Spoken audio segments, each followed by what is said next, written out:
Spooby.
Spooby.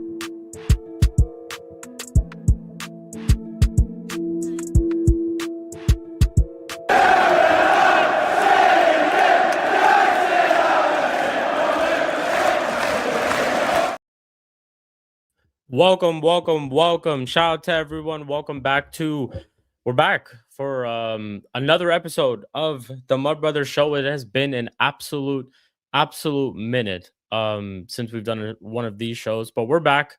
Obviously, we had the World Cup going on, and I was away for a while too. Met up with Flawless. If you guys haven't checked that out, definitely check. I think I was in one of his match reactions. So head over to Sarcasm City TV. It was the England and Mexico one, so definitely check that one out for sure. But yeah, I was away.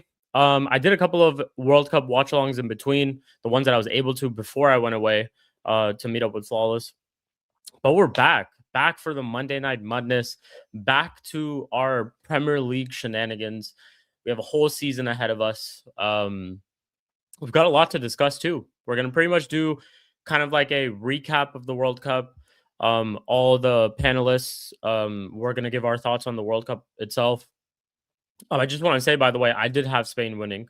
When I did do World Cup predictions, there's a stream on the channel as well.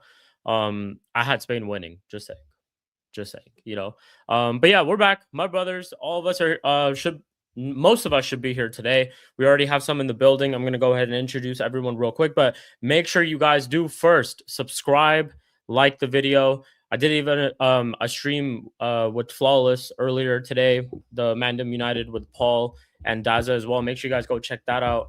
We were talking everything Manchester United, some good conversations about our transfer window and us possibly needing a center back. And I'm sure we're gonna discuss that today too, because we also are gonna talk about transfer news. There's obviously been a lot of transfer news. Biggest of it all being Morgan Rogers. Put him in the title of the video, going to Chelsea. what an absolute turn of events there, an absolute hijack of a deal. I think they've actually been still linked with Morgan Rogers for a while, but it wasn't like heavy links, and all of a sudden they slapped 117 million British pounds paid to Aston Villa, and Morgan Rogers is officially going to be a Chelsea player. So we have a lot of transfer talk news to discuss. We haven't talked about Tonali, Mateus Fernandez, some of the ones going over and so other transfer news too. We're pretty much just gonna get everyone's thoughts because it's been a minute. It's been an absolute minute. I can't even remember when was the last time we did episode 106. This is episode number 107.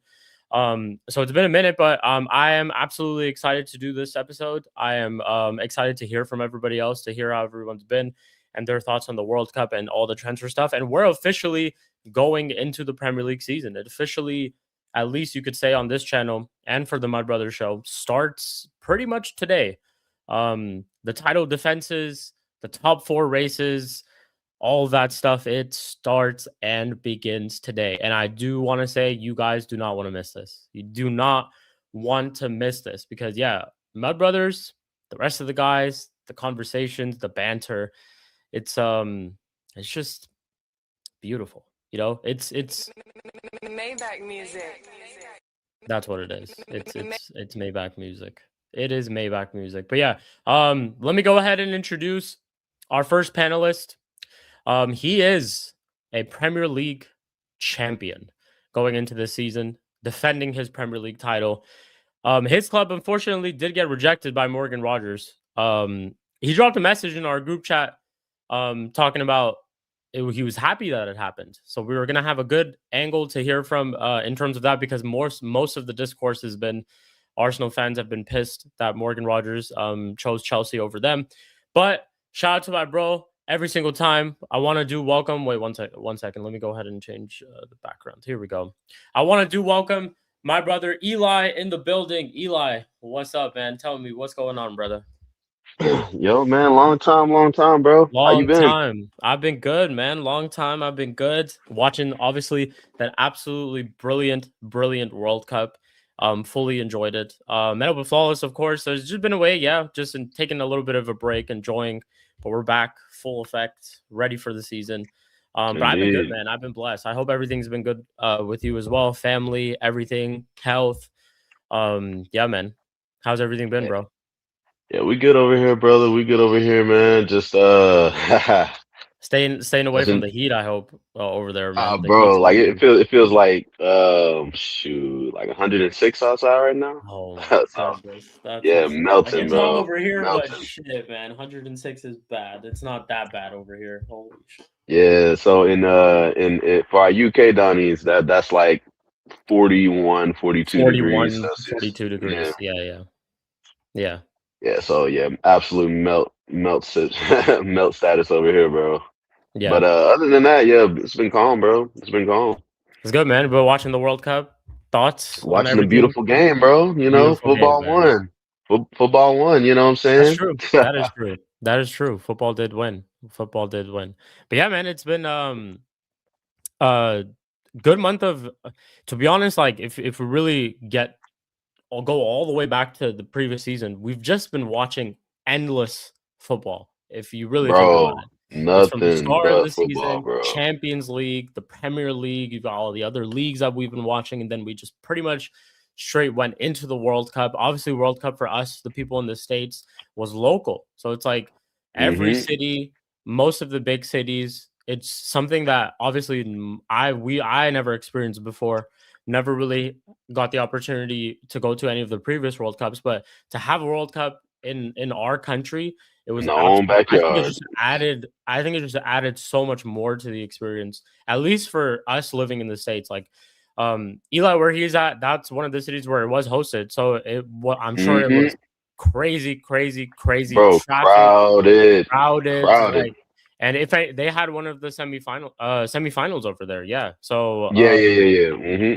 Hmm. the first one. So yeah, man, it's absolutely crazy. Absolutely crazy. It was a great experience just to see every single game. Like even with the expansion, I was sitting here watching games like Iraq versus Norway. Did a watch along for that game.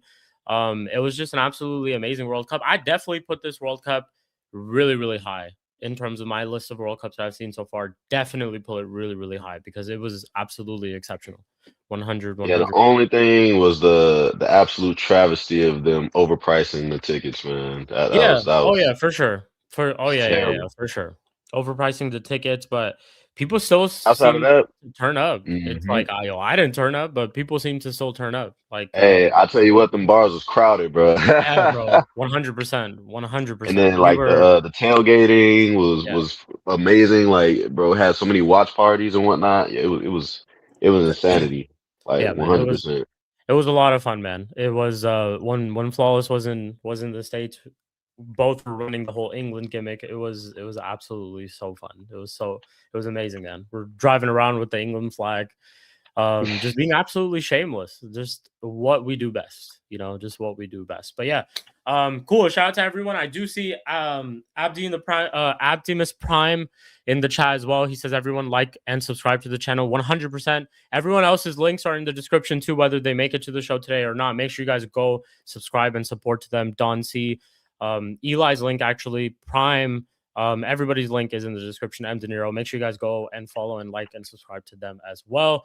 Big up to you every single time. He says, bigger brother Shik, and welcome back. Thank you, man. I appreciate that. I've actually been wanting to do the show for a minute. Spooby actually reached out to me a long time ago and was like, hey, do you have if you have an opportunity, definitely do one like while Flawless is around. I'm just gonna be completely honest, people. We did not have an opportunity. I tried as much as we could. It's just we were just living crazy. You could say that. Just Oh on no, trust. Hey, time, listen, we living understand, bro. crazy.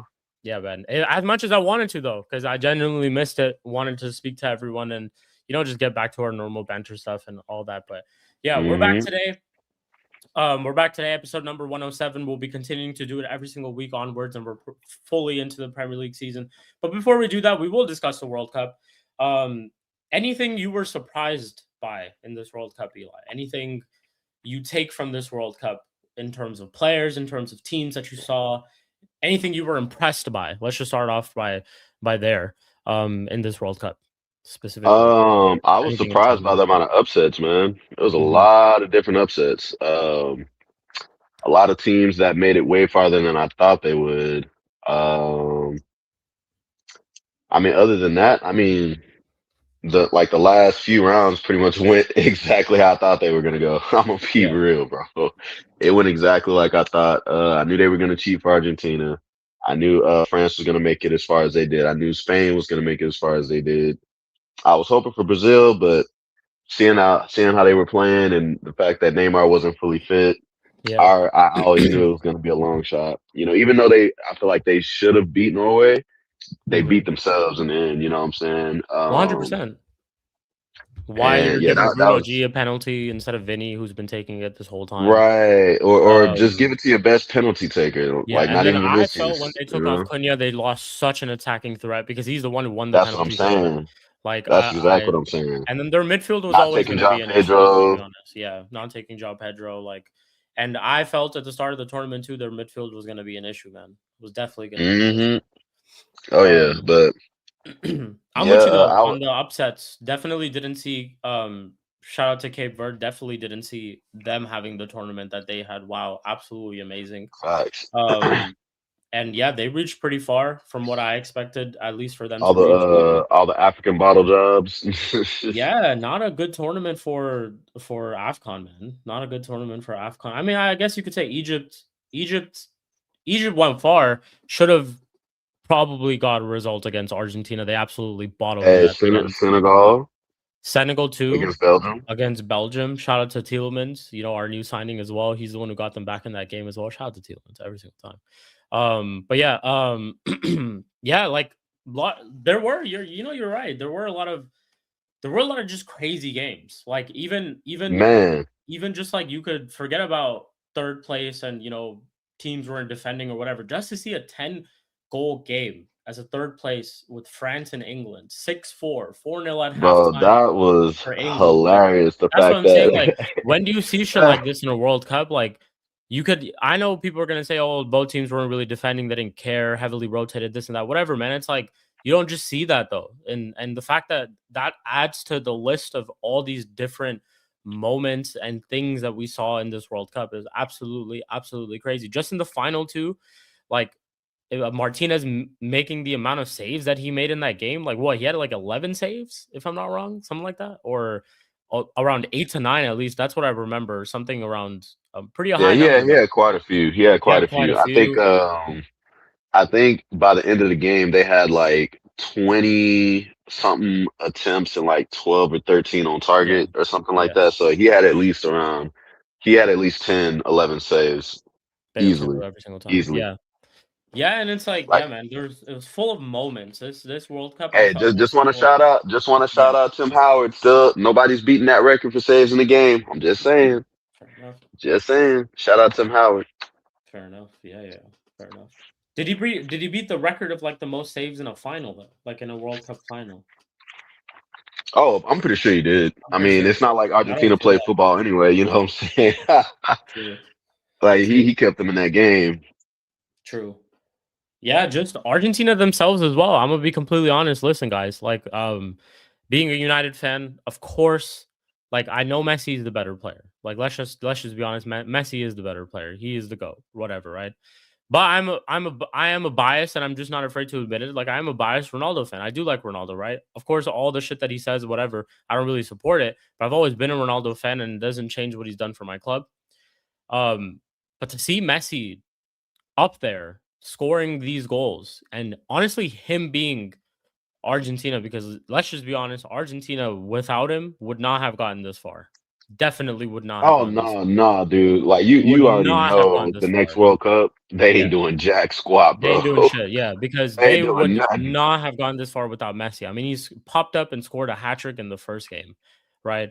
And then in Hmm. all these other games, whether he's scoring goals or not, and he was in majority of them, but even him getting assists, taking the corners, just bringing them back in games, Hmm. like I did not expect Messi to do this. I really didn't. Before the World Cup Like started, single I did not handedly, think, bro. Single yeah, handedly keeping single-handedly, I did Argentina not think in the World Cup, bro. World Cup, bringing Like, them all the way to back-to-back finals, like something that France did, of course, like, hmm and the way Mbappe carried France in the previous World Cup. I think Messi did the same thing for them this season. No, not hmm them not having a good enough team. I honestly could not have been happier to see Enzo Fernandez of all people get a red card. Like my agenda bro. on this Hey, channel listen, that lives, made my bro. day. That made my day, My man. agenda, and I know Spooby will have a lot to say about this too whenever he joins. We've been on, you know this too. We've been on Enzo Fernandez early, and you were part of it Oh too. yeah, You were yeah, a part of yeah, it too. bro. And I am so happy that this agenda just lives forever. It will always live. Enzo Fernandez is just, yeah, man. I do not know what he was thinking Horrible with that player, foul. bro. Horrible player. Horrible player. And yeah, like yeah, just the I really, really thoroughly enjoyed this World Cup. I think it was an absolutely brilliant World Cup. I'm not gonna lie, Hmm. like I wasn't even supporting the USA in this team and in I this wasn't. World Cup. and I knew exactly what they were gonna do, bro. and They I got was with TJ and Cubed and Flawless and Dow. Shout out to TJ as well. Met up with him as well, out there in LA. And yeah, bro, it's like we saw that game and it was absolutely crazy. You know what I said in that game as well while we were watching it? As it went to 3-1, I said if Lukaku comes on and scores, we're leaving. Like we're just leaving the bar that we were in. And it's so crazy because it's exactly what that's happened. exactly what happened. Exactly what happened. And It's I almost got like up you and I predicted the left. future. Yep, I got up and I left. 100%. Shout out to my bro Jazz every single time too. Big up to you, Jazz. And shout out Big to up, Jazz. Viva La España. He says big up as well. Big up to you as well, my bro. But yeah, man. Just a lot of like, yeah, a lot of moments in this World Cup. Absolutely crazy. That banger that the Cape Verde player scored against Argentina. I lost my shit. Even though we were literally at a bar full of Argentinian fans. I'm not gonna lie, I lost my shit. I was like, damn, that goal was absolutely amazing. A lot of the upsets like Germany. Craziest thing, we were having this conversation. I was there in the watch along. Flawless was saying Germany don't lose penalties, which factually he was right up until then. But I knew that Right. Paraguay goalkeeper had something for them. I knew he had something for them. Netherlands, on the other hand, being terrible at penalties always. Well, actually, goes back to probably 2014, where they did win a penalty shootout against Costa Rica, but then lost to Argentina. but not being good at penalties, losing in penalties. Yeah, man. Upsets, big upset. Shout out to CP as well. CP, big up to you, bro. Big up. What you saying, man? Hey, big up CP. Are you guys talking about the final or just the tournament? Just general everything Overview, with the World yeah. Cup. Oh, okay. Yeah. Everything with the World Cup. But yeah, man, big up to you. How you been?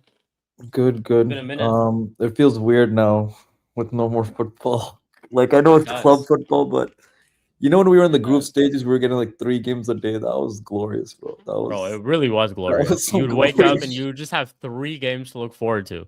And it didn't even matter if genuinely I didn't feel that any of the games were dead. Genuinely. I was locked into every single game. Dude, those late night games for us in the East Coast that started like 12 at night were some of the best games. I'm like, why am I watching this? But most of them were like... We even had games on the West Coast here and probably for you, Eli, too, which were like 9 p.m. kickoffs. It was like the craziest thing. Yeah, the 12 right. Literally the late ones. Yeah, it was for us. It was like 9 p.m. It was the best thing, bro. It's like there's just be a game just waiting for us at night to watch. Literally. Yep, and I can actually, chill, get off relax, work and have something, you know what I'm saying? And just watch instead of be stuck at work, you know what I'm saying, and not being able to watch it, and have to catch it on the back. And it's just, yeah, man. If anybody was out there going out to bars and stuff, it was just a great vibe, man. Everyone was just happy with the World Cup around. Everyone was just watching the World Cup. You just saw sets of fans, like groups and large groups of fans just everywhere. And yeah, man, it was. Yeah, I know. It was a sad day for you, Shik, when Colombia went out, bro. Yeah, it was, man. And honestly, you know what? It was sad, but they were the architects of their own downfall. I know you guys remember that 100%. Chance that Luis Suarez missed. Yeah. That he should have just scored, and you should have never let it go to penalties. And then why are you sending a center back second? Like, why are you sending Davinson Sanchez? That's what all people. Like, I just don't understand why it's not just them too. There were a lot of teams that were doing that. A lot of teams that were sending what's this one? Akanji missed twice. Dude, Akanji is not good at penalties, even for Man City, and you're putting him on again for Switzerland. Davinson Sanchez, you already saw what happened to Gabriel in the final. Why are you putting center backs at second? What is this woke nonsense I'm seeing, bro? Yeah. Defo, yeah, man, Jazz. Defo it put us away from all the transfer talk. They literally didn't even care what was happening with my club. I did not. Like, genuinely didn't even care what was happening with my club. It was just fully locked into the World Cup, man. It was glorious. Like, obviously, like I said, mentioned earlier too. For us, it was local, so it was like a whole different thing. I'm sure for CP as well. Like you, there's a lot of games over there. Yeah, we had over there. Like Portugal, we had Portugal, Croatia up here, and all the Germany, Ivory Coast, and stuff like that. So, like, if you're a host city, it was like a vibe. And I'll be honest, way too much money was spent on alcohol because you're basically going to a bar every day to hang out with friends to watch these games, and just like, fuck, bro. Yeah, man. Yeah, hey, shout out to Viva La España, man. Congratulations, you win a World Cup, man. Who knows, man? This could be this. Well, actually, this it's not could be. We are in an era of Spanish football yet again. We literally are. Yeah, it's crazy, and we literally are. Like, if you go on and win the next Euros, you literally would have replicated what you guys did in the 2010s. Yeah. Like, and yeah, the early 2010s, 2 Euros dominating back to back, the mid. You would have won a World Cup in between, literally. So that's crazy, man. Absolutely crazy. Absolutely crazy. But yeah, going back to the whole alcohol thing too, my friends went to Boston for Iraq versus Norway because they are Iraqi themselves. Yeah. And they told me that the entire city of Boston ran out of beer. Yeah. Because the Scottish ran them dry. City. The Scottish. Because Scottish were there too, yeah. And ran out of beer. The Scots drank all the beer. That's crazy. What I'm saying, like, this is the World Cup. Like, it was just absolutely crazy, bro. Because the first 2 games for Scotland were in Boston, so that's why. Yeah, like apparently, like the first game week alone, like that day, they made more money than they do in St. Patrick's Day, like 3 times the amount. Yeah, that they do in St. Patrick's Day for Boston. So that's what I'm saying.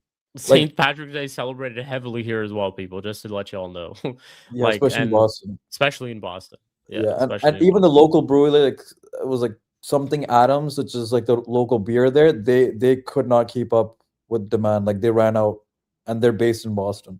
Yeah. They ran out of beer for that. So yeah, man.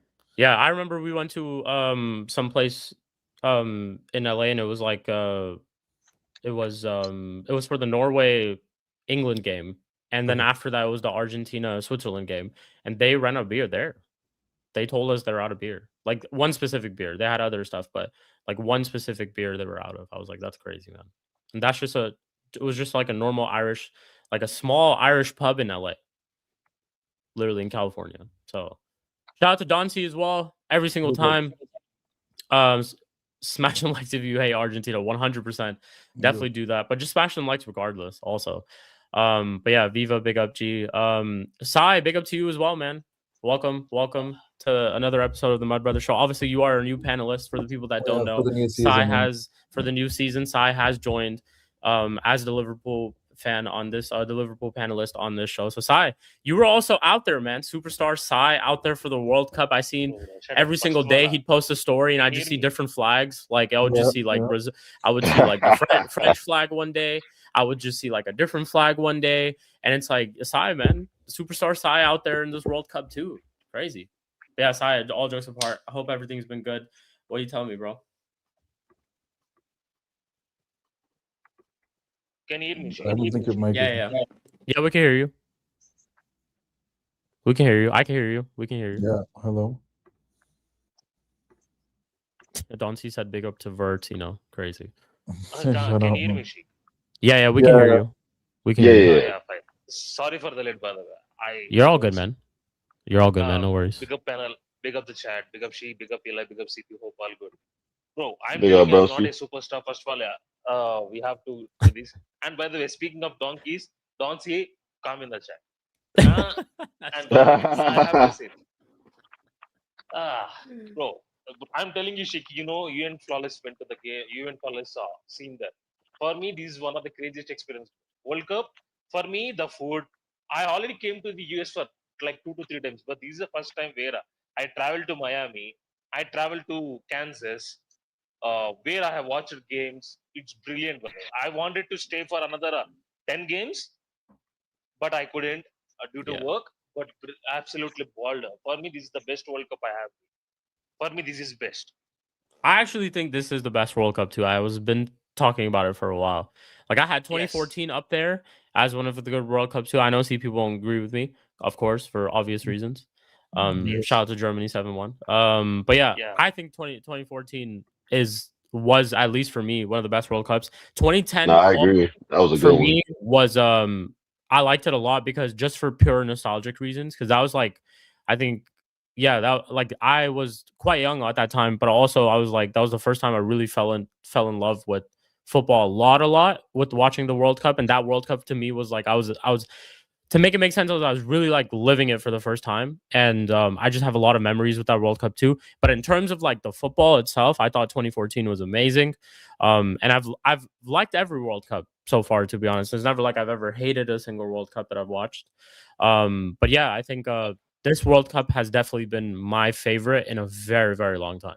Very, very long time, for sure. As a viewer, see, I'm not sitting at home, right? I went to the stadiums, that's why this is the best for me. Because I never experienced Miami like that. Yeah. Never. I went to Miami like one time. That's it. But this is the first time where I have to stay for at least 3 to 4 days there. The nightlife is different. It was hot there, huh? It was hella humid. The night, bro. For me, everything I wanted is there. We can go to the beach or we can go to everything is there. The games I went to also, it's very, very good games. Yeah. That's why I didn't go to the 2022 World Cup. This is the first time where I stepped out for a World Cup match in my lifetime. For me, that's why this is best. And but the quality of this tournament also very, very good. Apart from 1 or 2 matches, from the first 2 match to last match, the quality is very, very good. Nobody. I think everything regarding it. A lot of people had question marks regarding like USA hosting a World Cup, like whether everything will go well. Obviously, we talked about ticket prices, and that was like a big thing too. All that type of stuff. But hey, man, listen, look, we saw all of it. Like even with all these ticket pricing issues and all that type of stuff, it still seemed like a lot of people turned up, and stadiums were packed out. Like every single USA game, whether it was at the SoFi, Seattle, even here in the Bay, was absolutely packed out. Just fully packed out. and even games for like other countries as well. When we saw a lot of the bigger games, even with all the other teams too, everyone showed up and represented, man. Like they genuinely did. And I thought with like all these small little things around it too. For example, the production team. Like if you got Thierry Henry, Ibrahimovic, and Alexi Lalas just beefing every single, like Ibrahimovic and Alexi Lalas just beefing every episode.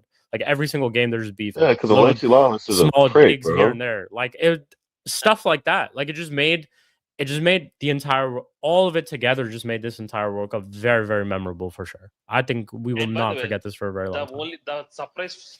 This is the first time where the surprising factor is people are so welcoming. By the way, I never thought that. People are some of the places where we went there, they helpful. And shout out to your food, bro. See, I like food. I like eating to try for new foods. Yeah. By the way, some of the restaurants I tried, it's good. And started your ranch. Have to say this. Ranch. Brother, the Yeah. ranch is Did very, you take very some good. And home? sauces. Yeah, sauces also very, very nice. For me, the different kinds of food are absolutely fire for me. That is, I have to say it. No, trust me. So I'll tell you, like, in between, so we were like, obviously, I was with Flawless for the people that don't know, and I was with a couple of my other friends who were staying at an Airbnb and stuff. So in the morning, I'd want to go and get some coffee with my friend, and Flawless doesn't really drink coffee and stuff like that. So he came with us, and right next to this one coffee shop, Phil's Coffee, there was like this convenience store. Kind of like a supermarket, like kind of like a Safeway, Rayleigh's, Target, like not Target, but more so like groceries. So something like that, right? And he was like, I'm not gonna get coffee, but I'm gonna go and step into that store and see what's up. So I was like, cool, do your thing. So he finds these like these cookies, like these really, really good cookies. I'm not gonna lie, like he found a gem, because now I'm on to those cookies, and I just bought some yesterday, and that's like my second pack that I bought in the past couple of days. But he got these cookies and he loved it so much that like he took some home with him. I literally got him 2 packs that he took home, and I asked him, and I said, like, after he landed and everything, and a couple of days later, I asked him, I'm like, hey man, how are those cookies? He's like, cookies? He's like, I ate them before he's like, I finished those cookies before he even got to London. That's crazy. That's crazy. It's not surprising because the flight, he said the flight was delayed for at least It got delayed a couple of times. Like he kept messaging me and telling me. So he ate all those cookies, like 2 packs of cookies, at the airport. Like I just thought that was so funny. And he loved Chick-fil-A. Literally, the moment we landed, the moment he landed, got into the car, I took him to Chick-fil-A. The first place. I said, "Are you hungry?" He's like, "I'm hungry." I was like, "What you want to eat?" He said, "I want to go to Chick-fil-A." I'm like, "Bet." The first place we went to, Chick-fil-A. Did you guys go to In-N-Out because it's you're in Cali? Okay. Of course we did. Yeah, I was like, you have to do that. Yeah. I made sure. Like I took him to all those good places, bro. The Cali experience. Yeah. We even went to Roscoe's Chicken and Waffles. Oh, okay. Fire. That shit was so good. Fire. We haven't tried hot dogs or tacos like that. Not really a hot dog type of person. Pause. Not really. Yeah. Yeah. How did Flawless find tacos?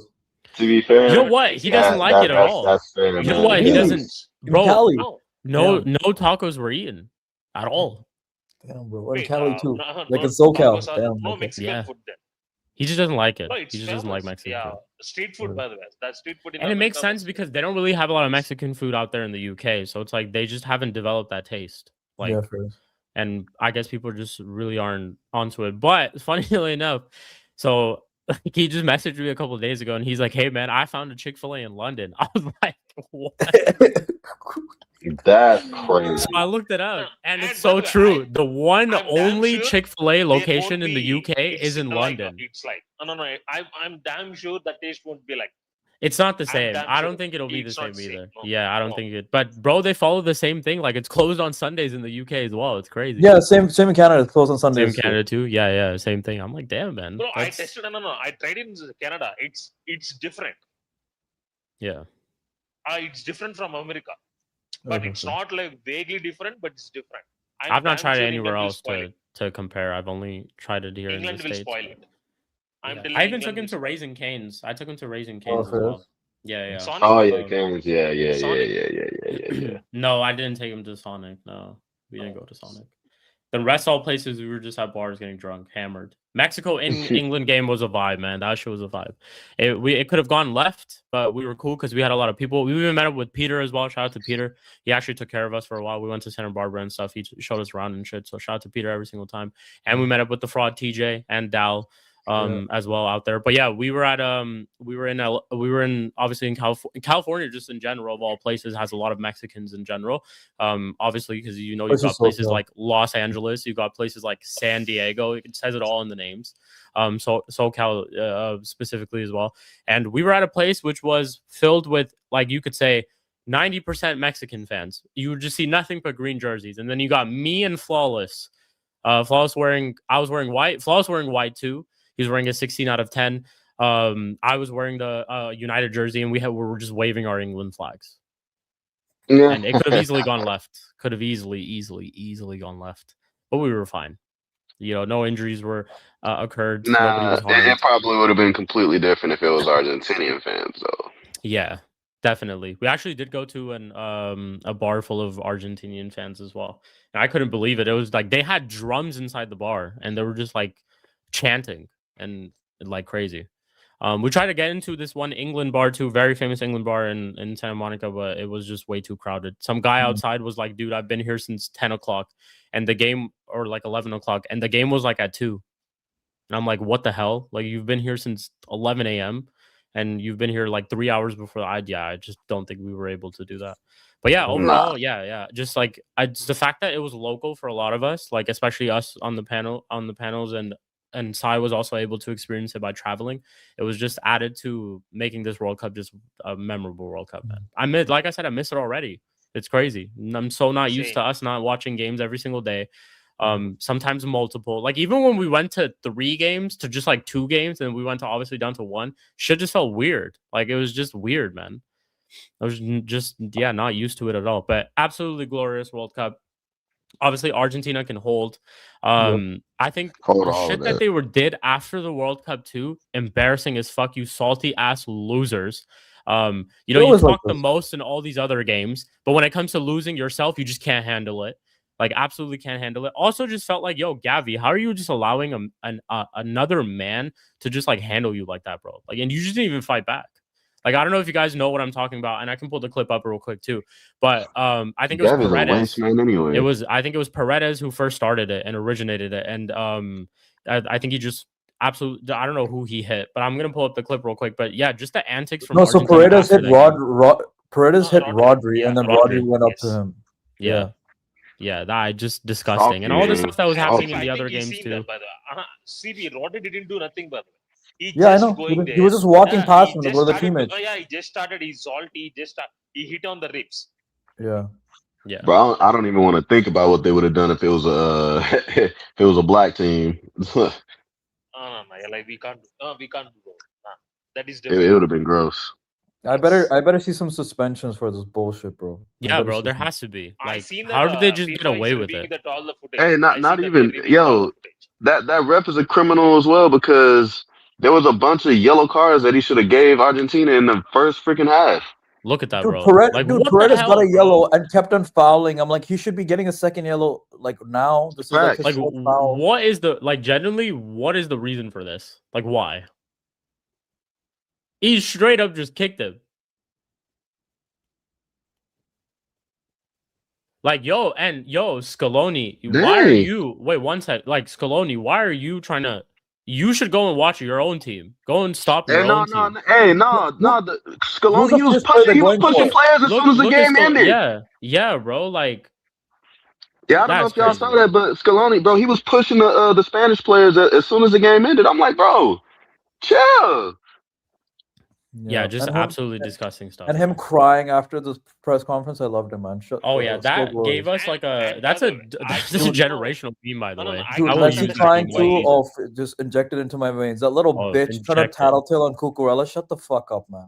Yeah. Messi. Yeah, bro. That was fucked up too. That was shameless, bro. Dude, it wasn't even like he was. Dude, it wasn't even like Cucurella was covering his mouth the entire time. It's like he grazed it for like 2 seconds and he raises his hand like a little bitch. I was like, shut the fuck up. Nah.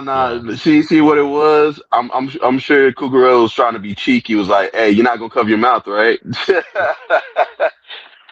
What you got to say, fam? Look at this guy, bro. Yeah. Hold on. Yo, this is a generational meme, by the way. That is meme material. Yo, that is insane meme material, yo. Like, that's insane. Hey, you already know that's been memed everywhere now. That's the new meme. Bro, Messi crying by too. The way, I can't understand how McAllister escaped a yellow card on challenge on Daniel Alba, by the way. That challenge was absolutely yellow card. He missed. Dude, there was one on Yamal and nothing happened. I was like, what's going on? Yeah. Bro, and shout out to Enzo Fernandez, bro. Thank you for the shout out, man. You absolutely deserves it. But yeah, man, play Wonderwall now, huh? You pussy. Absolute pussy. And by the way, I have to speak on this. Well done, bro. Well done for your acting. Brother, that jump was so hilarious. Brother, that jump was so hilarious, brother. From Kubasi. Brilliant. Absolutely brilliant. Exactly it is also a meme for me. How are you crying when your players were literally just hurting the Spain players out there, bro? And assaulting people, and you're crying? What? Like, yeah, man. Absolute criminals, man. Absolutely. Otamendi was saying some shit to Rodri. To him, like, yeah, what the fuck are you doing? Shut the fuck up, you 38-year-old man. Bro, let's just be completely honest. Who the hell are you? Like, genuinely. Brother, like, who are you? You had a shit stint in Man City. You're just a Benfica fraud. Like, who gives a fuck, bro? Like, yeah, man. Otamendi, bro. Who are you, man? Genuinely.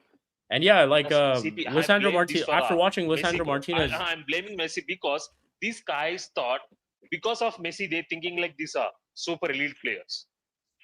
Yeah, everybody was because. But let's just be completely honest. Like that team, players. This World Cup was Messi FC. It was Messi FC. It was Messi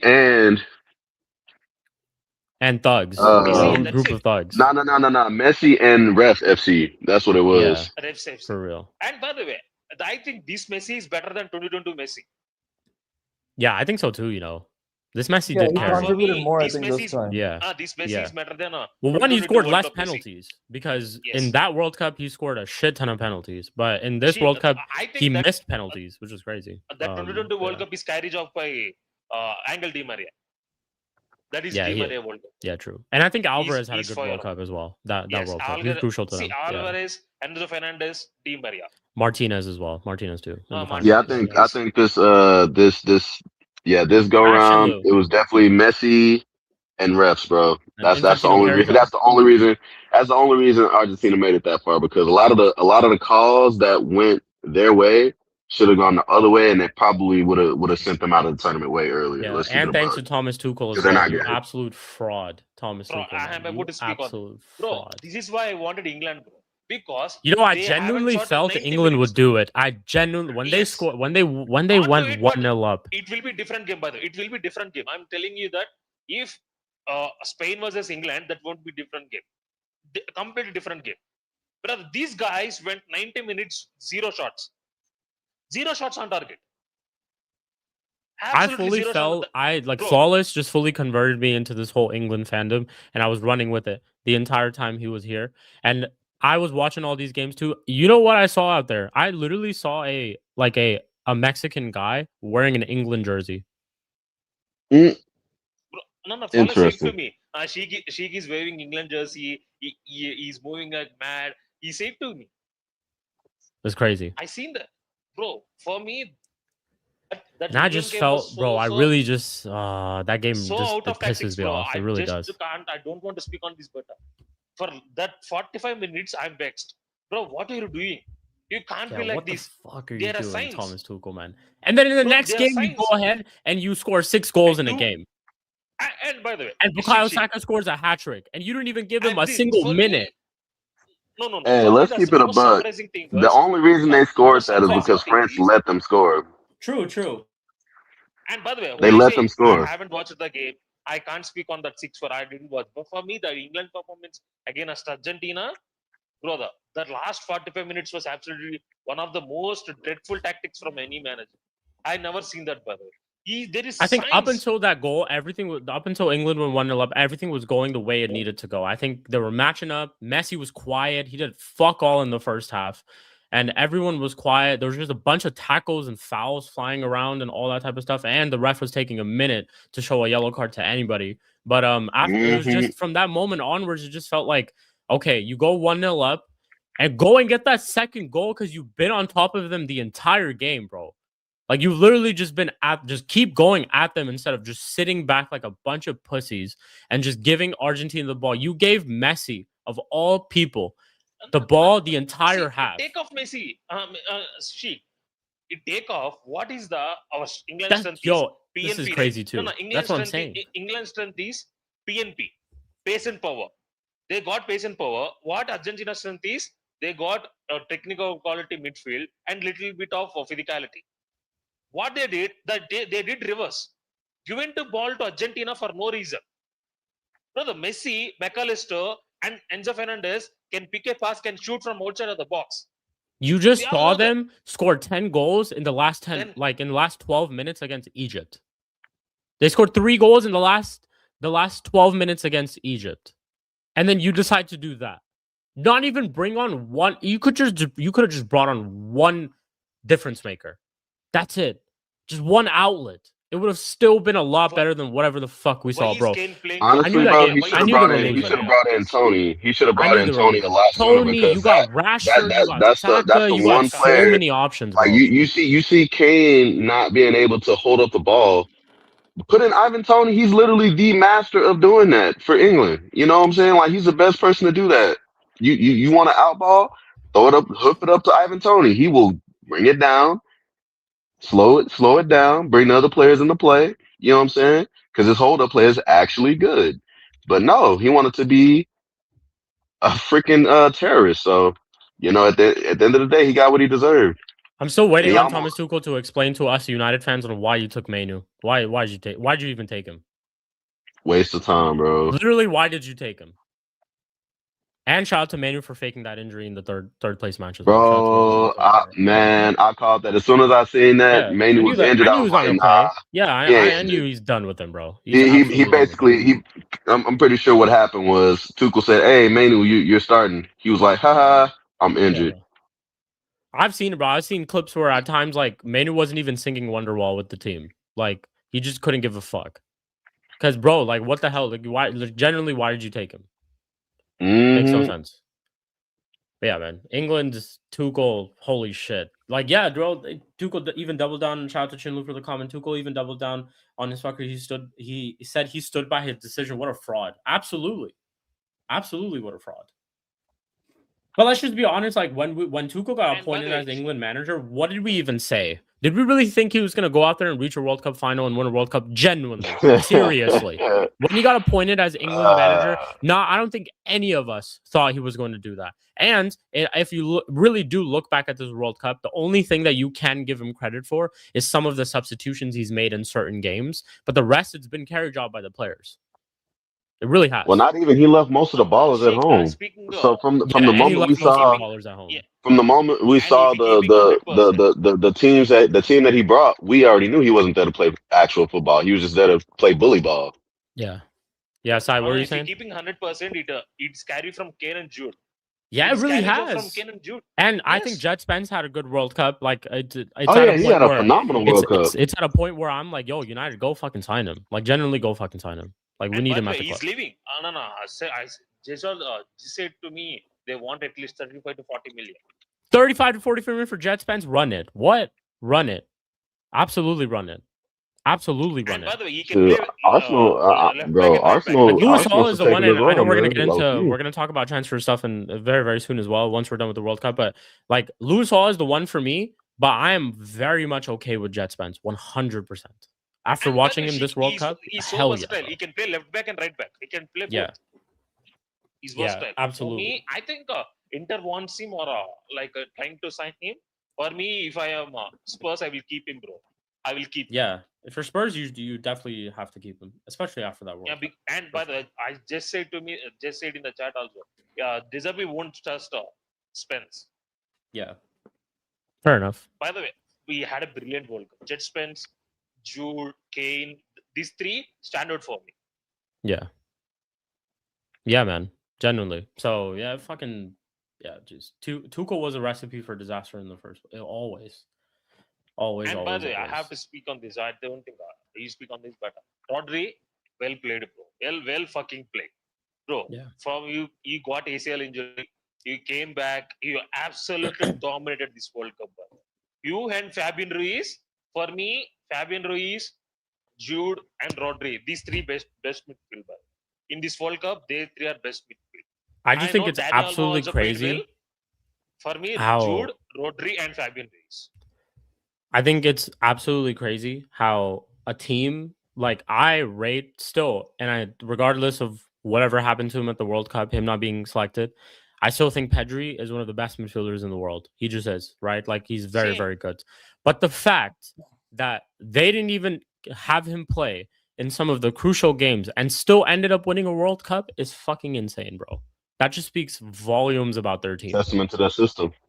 That is insane. If you really think about it, bro. I don't rate Pedri. I'm sorry. I think I rate Pedri. You can and ask I still think he's one Barcelona of the best fans. midfielders Every in the big world. game in Europe where it's a knockout, he Shout out to you, fucking Prime. disappears like Casper the Ghost. He only shows up when it's Madrid.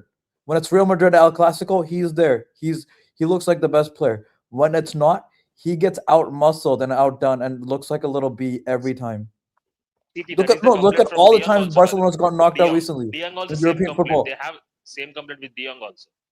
The big games, That's what I'm saying. Exactly, both of them. And it's not even. This was before Flick too. This was Flick and before Flick. These have been the complaints. No, I still think Pedri is a good midfielder. No, Definitely. I think he's good. I don't think he's world class. I don't think he's top three. I don't think he's top three. CP, that's why I called him in this World Cup. I called him Spain Conor Gallagher. That's why Yeah, I called he him. is. Bro, You even saw when he got subbed on. You even saw when he got subbed on. He was getting bodied. He didn't have a good World Cup, to be honest, and that's why I think he was rightfully dropped in some games. You're getting dominated by Fabian Ruiz, brother. He's underrated. That is a whole different conversation. For me, he got dominated by Fabian Ruiz and Rodri. But here's the thing, I think Fabian Ruiz is a good midfielder, though. Like I think he's also he's literally won Champions League back to back with PSG, being very important to their midfield. So it's like, by the way, he haven't lost one game for Spain. It's not like Pedri got benched by a scrub. Like that's the point I'm trying to make. It's not like he got benched by a scrub. And that's like again testament to what I was trying to say is that I think Pedri is a good midfielder. I think he's world class. Some people might disagree, but I think he's a good midfielder. And the fact that you can bench a player like him, not even let's just take Pedri out of the picture, but someone who is a good midfielder and all that type of stuff, and you can bench a player like him and still win midfield battles and still dominate in the midfield and keep the ball mostly. These guys conceded one goal the entire World Cup, like one goal the entire World Cup. So, and by the way, we have to speak on this. By the way, shout out to Kobasi, shout out to Pedro Porro. I also think Cucurella had an absolutely great World Cup too. See, the whole back like Real Madrid, Cucurella, Kobasi, Laporte, and Pedro Porro. The four players had a brilliant World Cup. By the way, people think Kobasi is a scrub when they're watching in Champions League game or they're watching Barcelona games. No, he's not a scrub. He's a good centre back. He's not like a generational talent or not like that. He's a good young centre back. By the way, he absolutely deserves young centre back of the World Cup. He absolutely deserves it. Yeah. He bodied Mbappe and Julian Alvarez in back-to-back games. Yeah. Same thing with Yamal too. I know a lot of the conversations around Yamal was because he wasn't getting a lot of goals and assists, but he was actually still very, very crucial to that Spain team too. And he was coming off of an injury. I'm pretty sure there were in the first couple of games he wasn't entirely fit. And I don't even think he started. I don't think he didn't start against. Did he start against Cape Verde or he didn't start against Cape Verde? I think he didn't start against Cape Verde. Yeah, no. He came no, back. He didn't. He didn't start against Cape Verde. Yeah. So yeah. Good. Yeah, no, it's very well done to Spain, man. Genuinely, and we're like I said, we are once again in an era of Spanish football internationally. We are once again. There is a huge chance they can do like how they did in 2008. Euros. Yeah, if they go on and win this next Euros, and by the way, the next World Cup is in Morocco and Spain. Literally, the next World Cup is in Spain. So, yeah, crazy. For me, there is a different type of players. Next Euros will be I want to see how this group of players will handle it, because Pedri will be 25 or 26, Rodri will be like a 31, Kukrala like is 31. It's same group by the way. Yamal will be another 2 years, 22, 23. Same group of talent by the way. They can add one more to our players. This group will be, they can do it again. Yeah. Interesting. 100%. Prime, big up to you every single time as well. Welcome back to the Mud Brothers show. How's everything been, bro? Hello. Big up Prime. Hello. Yeah, just busy. Why? What's up, everyone? What's good? What's good? All Was good. Was good. Yeah, everything been good. Watching the World Cup. Thoughts? Yeah, England didn't win. I find it funny that people now agree with Graham Souness. It's weird, but when Souness was telling Pogba to put his medals on the table, apparently that was offensive and racist. So it's funny how that works. That's not the only thing that he said. He said a lot other things about. Oh yeah, no, he did, but Yeah, you know, no one agreed with Souness, but now we can agree with Souness. It's interesting how that works. Everyone wants to blame Tuchel for why England lost. I don't think it's all his fault. I still stand by what I've said for years. England players on the big stage are not as good as what people say. Argentina, funny. But yeah, overall, like it was a good World Cup, I guess. I don't know. So I don't know. You rank it high in one of the best World Cups or no? World Cups are usually good though. People can the last few World Cups, I've noticed that people complain. People complained before the World Cup in Russia. It was great. People complained before the World Cup in Qatar. It was great. People complained before this World Cup. It was great. So people should just stop complaining. Just let it happen. Enjoy it. But yeah, I don't know. It's I want my team to play out. I want my nation to play out a tournament, bro. So yeah, makes sense. Well, there's talks of the World Cup expanding even more. 64. So yeah 64. That won't make a difference. We're not going. Yeah, it's because I think if it expands, it would all depend on how many more slots each, like in terms of continents would get, and then go from there to see who would make it. But yeah, just in general, shout out to Flawless as well. I see you in the chat, bro. Big up to everyone on the panel except CP. Big up Flawless, run up the likes as well. He says Spain hype. Hashtag it's coming home. Yeah, just after that shit, bro. I can't just like. I'm with you, and I ran that gimmick, but it's like, bro, after watching that shit, it's just fucking embarrassing to even still run that. Not coming home. Like, it's England fans are hilarious. You would think by now they would have like realized this is what you are. Like, I don't know why people think it was supposed to be any different. You guys didn't like the squad originally when it was picked anyway. I don't know why you thought it would be. Tuchel and like I said, it's like when Tuchel first got appointed, did anybody even sit there and like probably Fats did? Honestly, no. Fats no. Don't Do that, Shik. Because when England fans, when a section of England fans complained that why are we hiring a foreign manager? The manager should be English. There were England fans who attacked that and said, why are you complaining? We've got the best manager possible. We've got a world-class manager. That's what I'm saying. But so that same world-class manager, when he was at Chelsea, everyone made fun of Tuchel for not being able to get our attack to score goals. When he was at Bayern, people made fun of Tuchel for losing the Bundesliga to Leverkusen. But because he's English manager, he went trophyless with Bayern in like he's now world-class. 12 years. So like Bayern don't go trophy. He went trophyless with Bayern. Is what England wanted. And by the way, should the English manager, does he have to be English? Do you know every World Cup winning, every nation? Just like name one good English manager out there. No, but and see if he can become the English manager. No, but Sheik, it's not even about that because every nation that has won the World Cup has had a manager from that nation win it. So, brother, you say that there's only been 5 winners. You say that there's only been 5 to 6 winners in the history, and they're all from elite managerial places. I'll give you another stat. No English managers won the Premier League. Thank you. True. Tells me the quality for the past 40 years. That's what I'm saying. Like, what English manager would take over right now? CP, I agree. The quality in England is not good. I agree. But that's kind of my point. Like, England, the hype here in England on the world stage, it's just not as good. I'm just gonna be honest, it's not. And people thought Tuchel would make a big difference. Like, no. You guys got as far as you probably would have got with Southgate anyway. You did great. Semi-final, you went home. Well, it's not. I think they could have got to the finals if he didn't fuck up his thing tactic. I gave Tuchel credit for was some of the games, like substitutions that he made, but it was obviously carry job by some of the players up until that semifinal. And I felt at the time where he needed to become a manager and manage and coach, he didn't fucking do his job. That's what pisses me off, bro. The only good game from England I personally rate is the Mexico game.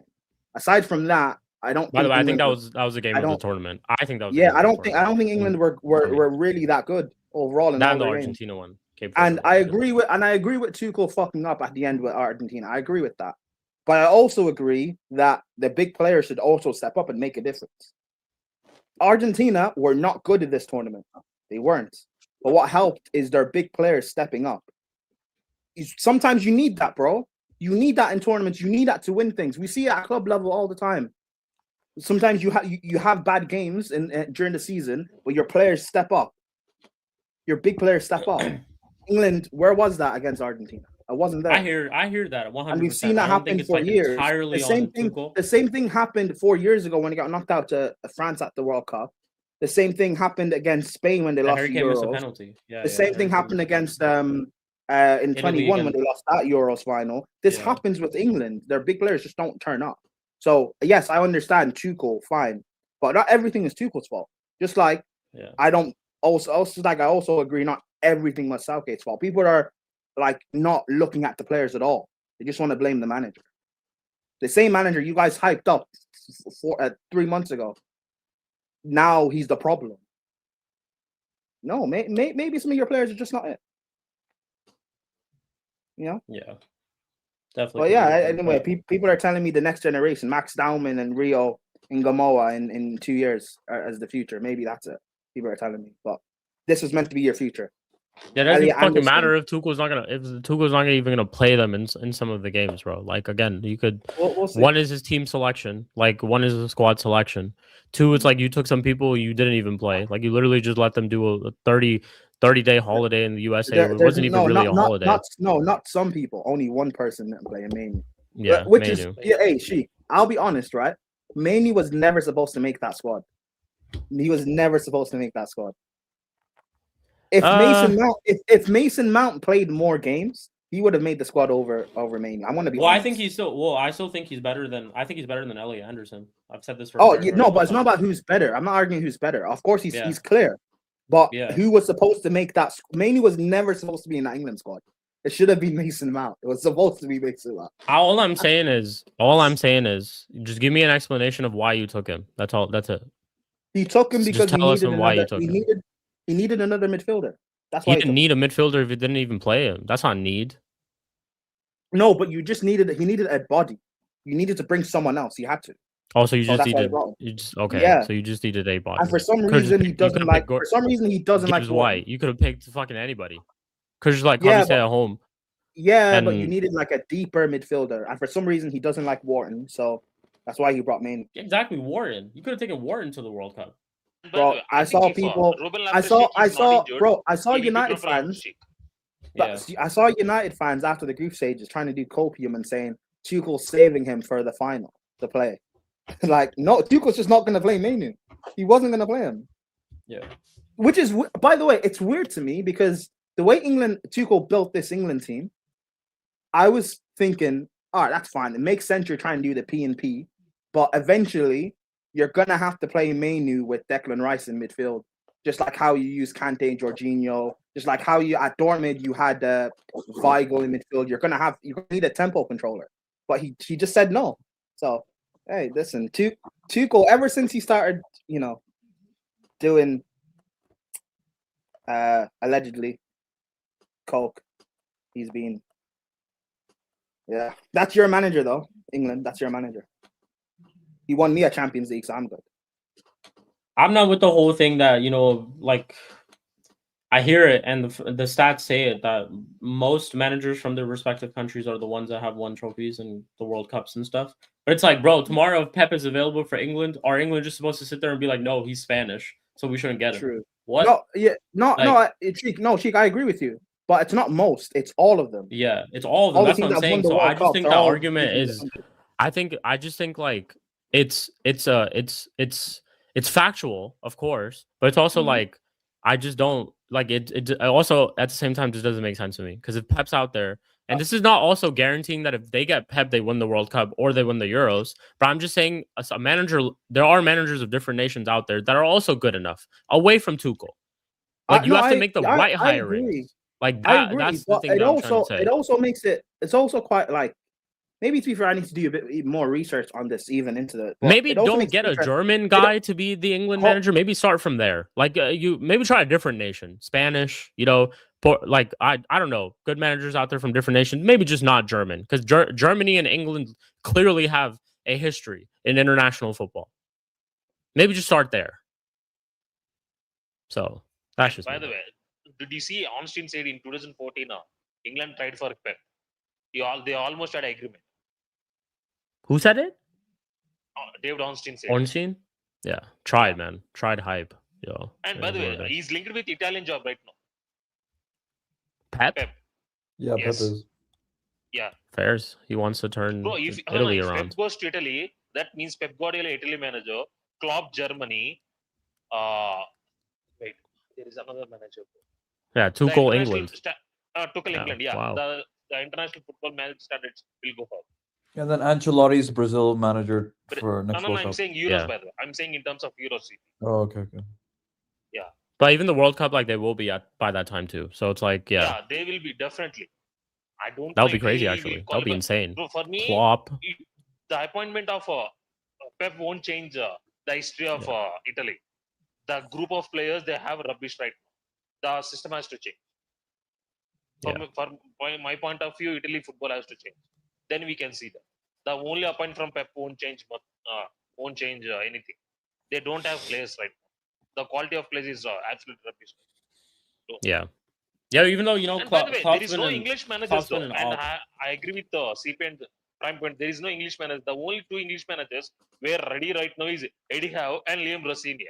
Yeah, and keep them fucking away, bro. Brother. Liam Rossini, Eddie Howe and Liam Rossini. Yeah, please. These are the English manager standards right now. Come on. I'm good, man. Yeah, we're good. Fuck Liam Rossini, man. And Eddie Howe as well. Eddie don't know how. That's his name. Anyways, cool. Let's pivot a little bit into club football because obviously the World Cup is over. And there's been a lots happening with club football still. You know, we actually saw a good amount of deals during the World Cup. We've obviously seen some after the World Cup. What we're going to do is we're pretty much just going to go down one by one to all the panelists and just give a thoughts about their transfer windows and their seasons and stuff so far going into next season. Questions and all and the stuff in the chat, you guys can obviously drop and we'll get to them. I think Spooby will be showing up in a little bit too, so I'll make sure to leave a section for him and some time for him to talk about all this stuff as well. But I think there's only one place that we should start off from, and that is Chelsea spending the most money that they have spent ever as a club on a player. Morgan Rogers chooses Chelsea over Arsenal, absolutely out of the blue. You know, a lot of Arsenal, specifically one Arsenal ITK out there called the Hand of Arsenal, was telling everyone that the deal is pretty much done. Personal terms, not an issue. Personal terms was not an issue. But Morgan Rogers is now officially a Chelsea player. CP, I'll start off with you. Thoughts on this bomba, bro? It really was a bomba. But thoughts? It's weird because I don't think he's worth the money, but this summer market in particular, has taught me that no one's fucking worth the money, but you have to pay these prices for even decent to good players, let alone amazing players. Because even the mid players are going for 60 million. Unless it's like a release clause for Tielemans where he was 35. It kind of confirms to me that we're going to play 3 at the back, at least to me. Because I think we're going to play the 3-4-2-1 with the 2 cams. So you'll have Palmer and Morgan Rogers, and Morgan's more of a ball carrier than Palmer to me. So it gives a bit of different profile. We already bought that right wing back basically in Ventura, Atlanta. And his defensive stats are okay, but it's just his offensive stats are really good in terms of progressing the ball, carrying the ball. I think he hit the second highest dribbles in the entire league after Yildiz, like completed dribbles. And he's like a 6'2" or 6'1" right wing back, and he's both footed, so he's played right wing back and left wing back. And he was defender of the season, so I'm not gonna overhype him, but like positive signs at least offensively, which is good. Kind of gives you he's like a more pacey Marcus Alonso right now. If you want to go for that, that's kind of what he seems like in terms of physicality and stuff. And it looks like we're also direct club, not even club to club ownership contact with Crystal Palace for Lacroix. That just came out 2-3 hours ago. So I think that's going to be done too. I think some reports were saying we already bid 55, but Palace want 60, a minimum. They want CP. They wanted 60 million for Lacroix. Yeah, no, that's what I'm saying. I said we bid 55, but they want a minimum of 60 million. So I think that's going to probably get done soon. And I think we're still going to maybe go for another defender because Fab and some others are reporting on that too. I don't know if we're going to go for the Como center back Ramon. We have a lot of players to sell. Looks like Tosin might stay. There's reports, but Chalaba's having deals with Como that should be wrapping up soon. The Jackson talk is heating up with Villa, so I think Jackson might go for 50 million. So we might get 50 million back for that Rogers move, which I don't mind. Garnacho's talking to Roma and really pushing that Roma moves. We want something permanent right now. It's a loan with an option to buy, and we wanted a strict obligation if you're going to do a loan, and not like an obligation where Jackson has to play like 60 games and it's freaking Harry Kane as a main striker. So I think there's just a lot of money that we can get from a lot of players. In terms of Arsenal, like the club said, at least Arteta said, that was their main target. I know he's not an out-and-out winger, and I agree with that point too. Well, some people in the fan base were saying that, hey, look at his interview from his Middlesbrough time, that, he was saying he was more of a winger. It's only been since Villa that he's come in to the middle a bit more. But for me, it's like, if you're talking from an Arsenal perspective, like, who in the world are you going to go for who's a good winger? I'm talking about left wing in world football in general. And second is, why aren't you willing? You got the money from first winning the Premier League and going up to the final, so that's a lot of money for the Champions League. So, and I think that you guys were in the finals for the FA Cup, or sorry, Carabao Cup with City. So you got some money from there too. So it's like, you guys have the money. Who would you get? Because, no offense, I don't rate Bradley Barcola. I don't think most of the panel rates Bradley Barcola, but apparently PSG just said that they want a minimum of 120 million pounds. That came out today. You guys makes sense. More than Anderson. Makes sense. They want more than Anderson. That's what I'm saying, right? No offense, you guys are not getting Vinny. Vinny's literally having talks to re-sign with Real Madrid. No, don't say it. CP, don't say it. Arsenal fans are hoping right now, because what they're saying was, bro, we missed on ROGERS. We want elite level players. That means Vinny's coming to them. Don't say it. Yeah, I know. That's what I'm saying. That's what I was saying this. That's why I'm saying this, because I keep on hearing now, since that deal went, you guys aren't getting him, that you guys want to go for Vinny. When did Vinny say he's going to go to Arsenal in specific, out of all teams, with the manager you have who plays a very defensive football, who we as everyone, in at least the EPL fan base, criticize how he's handled attacking players? Because people were saying, look at how Odegaard is playing for Norway compared to how he plays for Arsenal. He looks like the old Odegaard. Even though they lost to England, look at how well he played. He got the assist. Right? So it's like, why would an attacking player of that quality, who was vying for Ballon d'Or 2 years ago, be like, I want to go to the most defensive manager in the EPL? In the Premier League. So why would you do that? Yo, H, is this to Chelsea or is this to us as well? Because I hope it's to us as well, because you gave us Tilemans as well. It's for United. I know. I think it's us. He's been saying us. He's been saying it. I think he meant for Chelsea, but also H. I Um, hope you meant it for us as well, because thank you for Tilemans, 35 million. Yeah, because I think H, I might say pleasure doing business with you too, because you guys reports are heating up for Jackson. Fair. So Fair. Jackson might go for 50 million to you guys because we want 50 to 60 million. So and worst part is, bro, he wanted more money at Real Madrid. That's why he's not signed contract right now. And by the way, you were not paying at least. He said you won't pay 117 for ROGERS. That means you have to pay at least 130 to 160 for Vinny, and top of that you have to pay at least 800 to 900k per week. 800 to 900k per week as wages per Vinny. You don't do that type of deal. By the way, your highest earner is at least 350. That's it. You are not giving Vinny 1 million per week. You're not doing that. So, and by the way, please go and send Barcola. By the way, I'm saying that. Please go and send Barcola. Please. Send the tweet. Yeah, send the tweet. Send it to me. Yeah. Well, I'll pull it up on screen.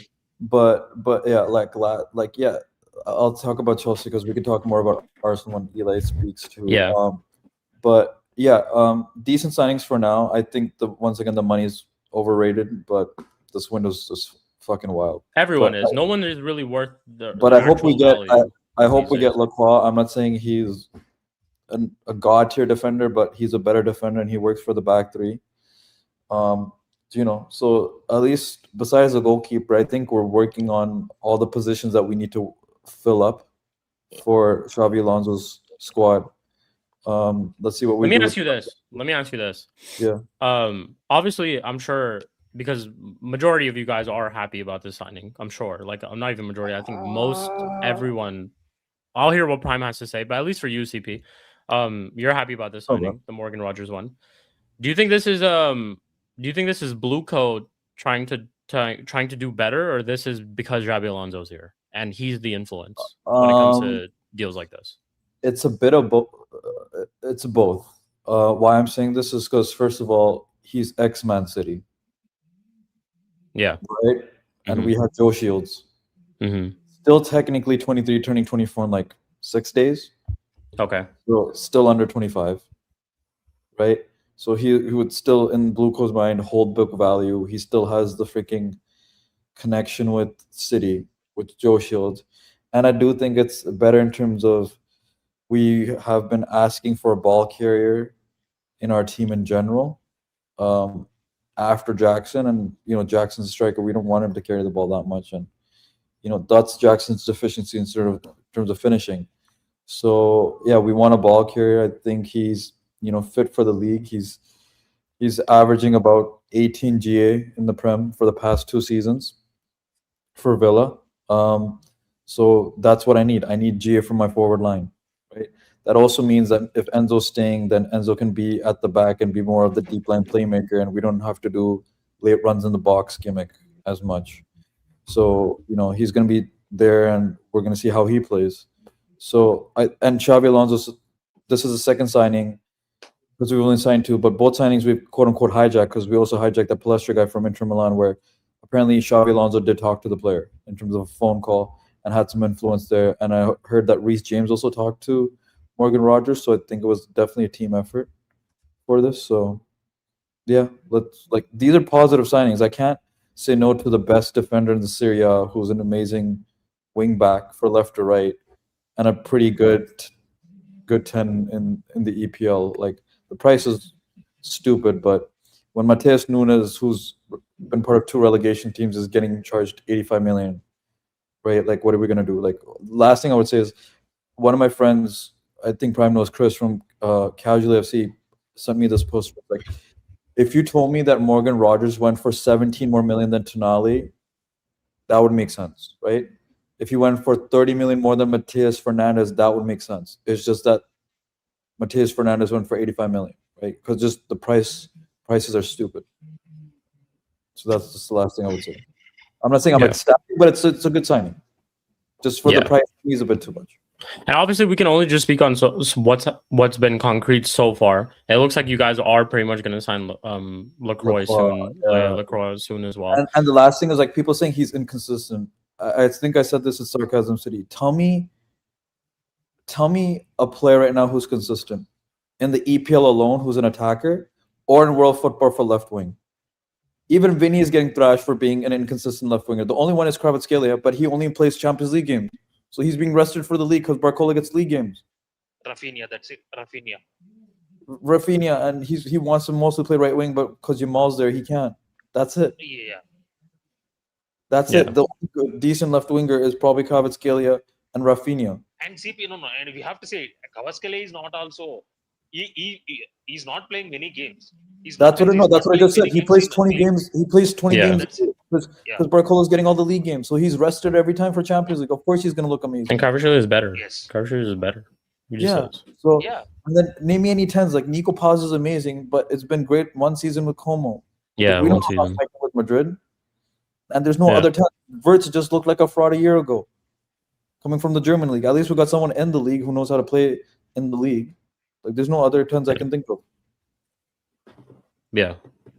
True said. Prime, we'll go to you. Same thing. Your thoughts on the Morgan Rogers signing, of course, and just everything so far with Bluco and Xabi Alonso being here. Is it more of an influence?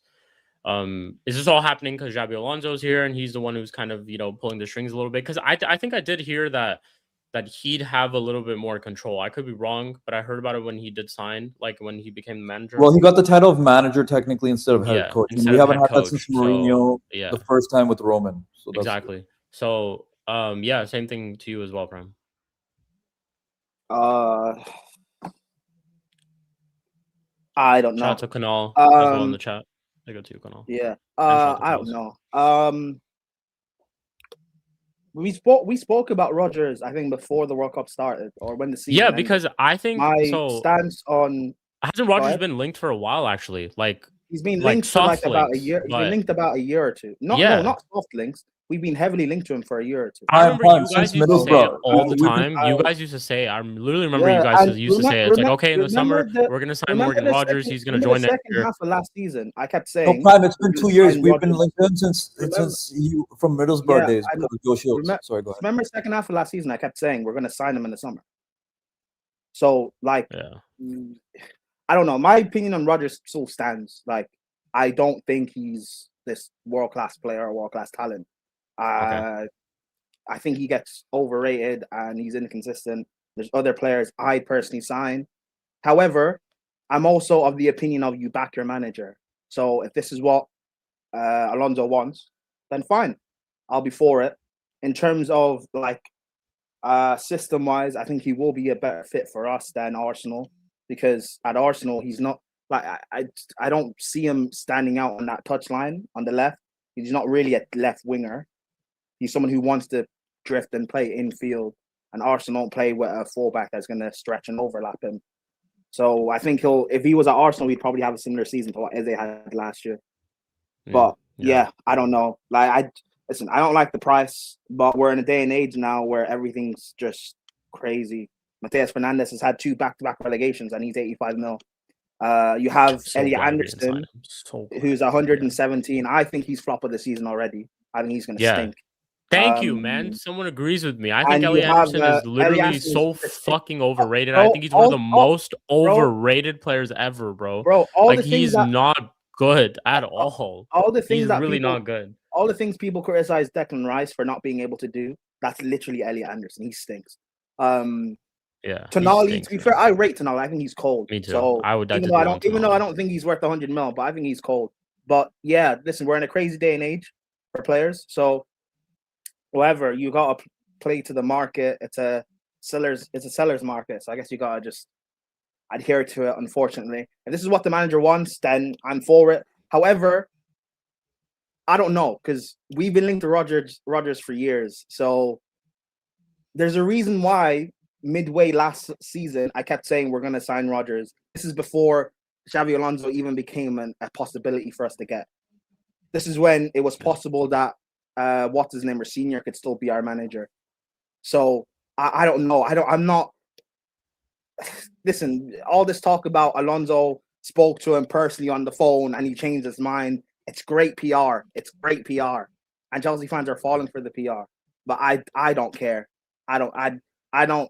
Yeah, whatever. I don't care. Arsenal aren't willing to pay more than 100 mil for him, which, to be fair, they have a right to. I don't think they don't need him. They don't need him.